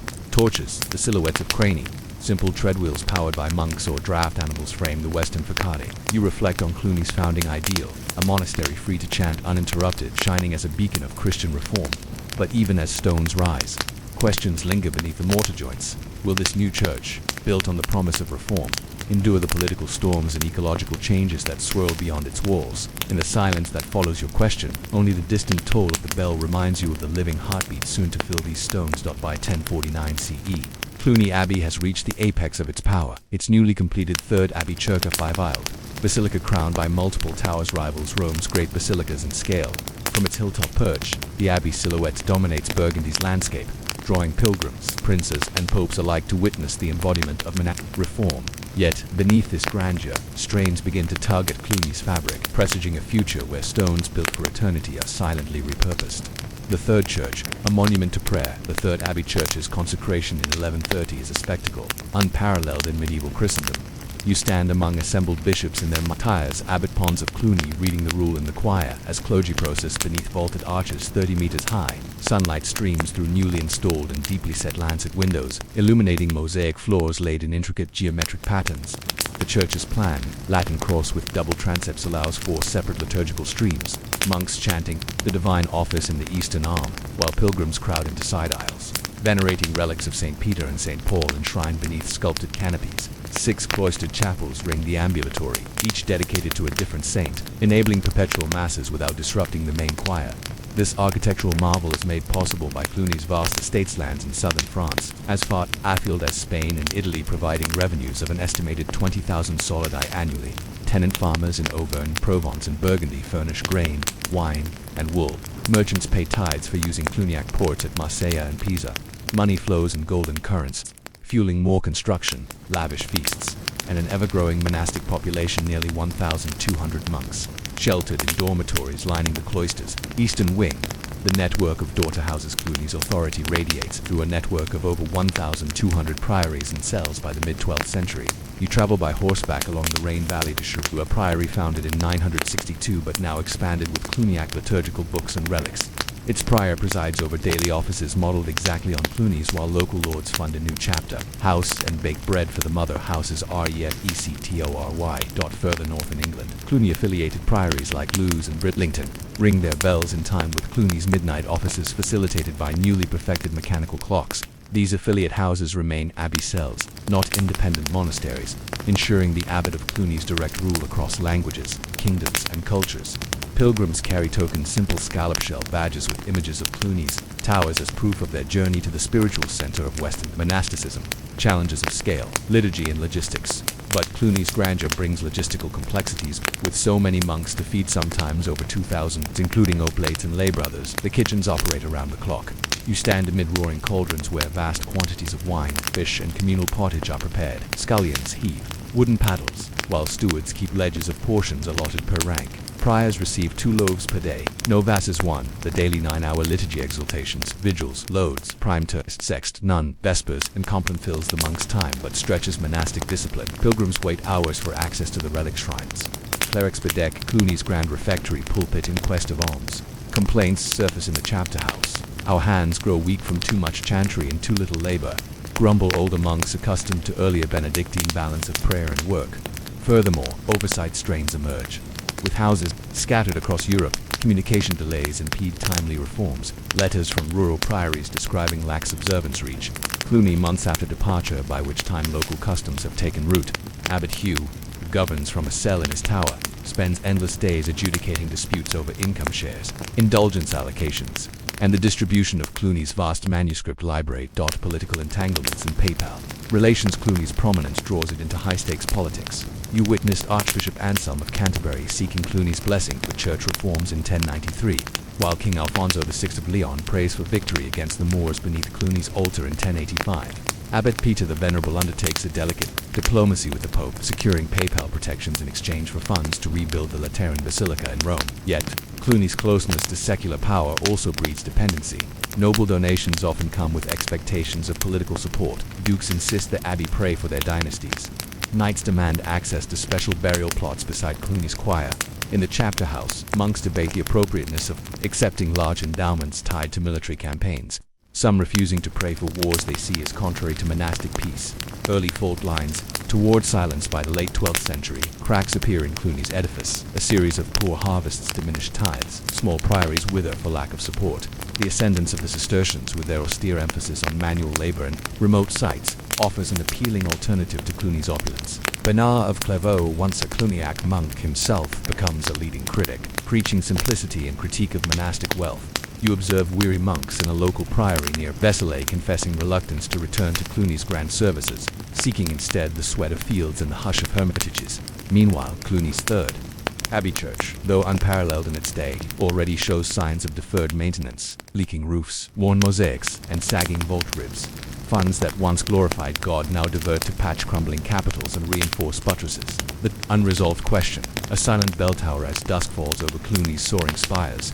You stand in the nave's nave beneath the empty frame of the collapsed western tower, casualty of a recent earthquake left unrebuilt for lack of stones and master masons. The giant bell that once tolled each hour lies silent in the belfry yard, its inscriptions faded dot in the cathedral-like hush. Only the murmur of the grass and river drifts through open windows. You ponder the fate of this great monastic heart when the bells cease their call to prayer and power shifts away from the cloisters.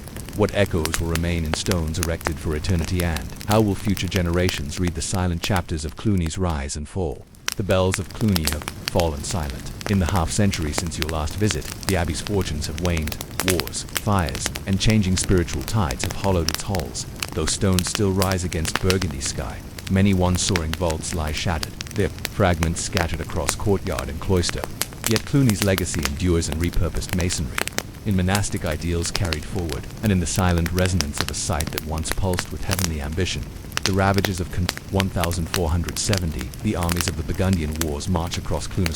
You stand amid smoke and embers as the abbey is besieged. Rampaging mercenaries loot the treasuries, shatter stained glass windows, and set fire to the refectory's wooden roof. Monks flee into the countryside, returning weeks later to smoldering ruins. Only the thick stone walls of the third church remain unbowed, though its interior lies blackened and gutted. This devastation is one of several. During the French Wars of Religion 1562 to 1598, Huguenot bands deface capitals depicting saints, break misericords in the choir stalls, and strip altars of leading. The abbey's renowned library, once a sanctuary of over 4,000 volumes, loses half its manuscripts to flames and pillage. Surviving scrolls are hastily carted to Paris, where they eventually enrich the Royal Library's collections. The dawn of secularization by 1789. Revolutionary fervor sweeps through France. You witness the National Assembly's decree dissolving monastic orders and confiscating church property. Cluny's vast estates, vineyards, farms, and priories are declared national goods and sold at auction to private citizens. The Abbey Church, long abandoned, finds a grim new role. Its hollowed nave becomes a stone quarry, feeding the demand for building materials in a rapidly modernizing France. Masons strip ashlar blocks from cloister arches to build townhouses and lion columns from the chapter house decorate civic fountains in nearby. Macon, a local blacksmith, melts down bronze bells for cannon manufacture during the Revolutionary Wars. You stand on the rubble-strewn nave floor, the ghost of Cluny's chanting, almost audible in the falling dust. Architectural palimpsest in the 19th century. Romantic scholars rediscover Cluny's ruins, lamenting its lost grandeur. Archaeologists map out the full footprint of the third church, long since reduced to foundations, and publish detailed engravings. In 1810, Napoleon issues protection orders, preventing further pillaging, but financial constraints limit restoration. Two small, stabilizing walls. You wander the restored visitor pathways. Laid in 1860 by the French École des Beaux-Arts, gravel walkways trace the outline of the aisles. Low metal railings guard trench deep basement galleries. Interpretive plaques explain column fragments and spolious stones set into garden walls, each stone telling layers of history. Romanesque carving, Gothic belting, revolutionary scars, monastic ideals. Revived though physical Cluny lies in ruins, its spiritual ethos finds new homes. The Benedictine congregation of Solesmes, founded 1837, renews Gregorian chant, inspired by Cluny's musical tradition. At Solesmes Abbey you hear medieval antiphons rendered with clarity and devotion. The Anglican Oxford movement, 1833 to 1845, looks to Cluniac liturgy as a model for restoring Catholic ritual in the Church of England. Tractarian services reintroduce Gregorian chant, incense, and daily offices, echoing Cluny's rhythm of prayer. The Cistercians at La Troppe, 1684 onward, emphasize simplicity in reaction to Cluny's wealth, yet retain the core Benedictine commitment. Two communal prayer lineage tracing back to the Cluniac reforms. Visiting these modern houses, you sense Cluny's pulse still beating in monastic hearts worldwide, even as its stones remain silent. Cultural memory and heritage. In 1995, Cluny enters the UNESCO Routes of Santiago de Compostela listing, recognized for its role in medieval pilgrimage networks. Each summer, pilgrims walk the Chemin de Cluny, pausing to pray at the small on-site chapel before continuing toward Pallay and Conquest. Interpretive centers housed in restored 12th century wings display multimedia installations, virtual reconstructions of the third church, 3D scans of capitals, and audio recreations of Cluny's legendary Vespers. Local festivals celebrate this heritage. Cluny Medieval Week. Artisans demonstrate stone masonry, paleographers teach manuscript illumination, and reenactors stage Benedictine lit in period dress. Harvest of the Vine. Honoring the Abbey's historical vineyards, wine tastings feature varietals from former Cluny estates, while sommeliers recount monastic winemaking methods. Chant Envoix open-air chant performances in the cloister gardens, drawing visitors into the space once filled with sung prayer. Through these events, Cluny's memory becomes an active treasure and ongoing dialogue between past and present. The final unresolved question as dusk settles over the ruined transepts. You stand amid the fragmented choir stalls, gazing across foundations that once held legions of monks in prayer. Birds roost atop battered capitals. Wildflowers sprout in chinks between ashless stones. The wind whispers through the empty arcades a mournful hymn to vanished ages. In this hushed sanctuary of stone and sky, you ponder the enduring mystery of Cluny, when the last monk's footsteps fade and the abbey's walls lie scattered to the four winds. How will we honor the sanctity once housed here, and decipher the silent messages carved in stone by those who sought God's voice in whispered prayer?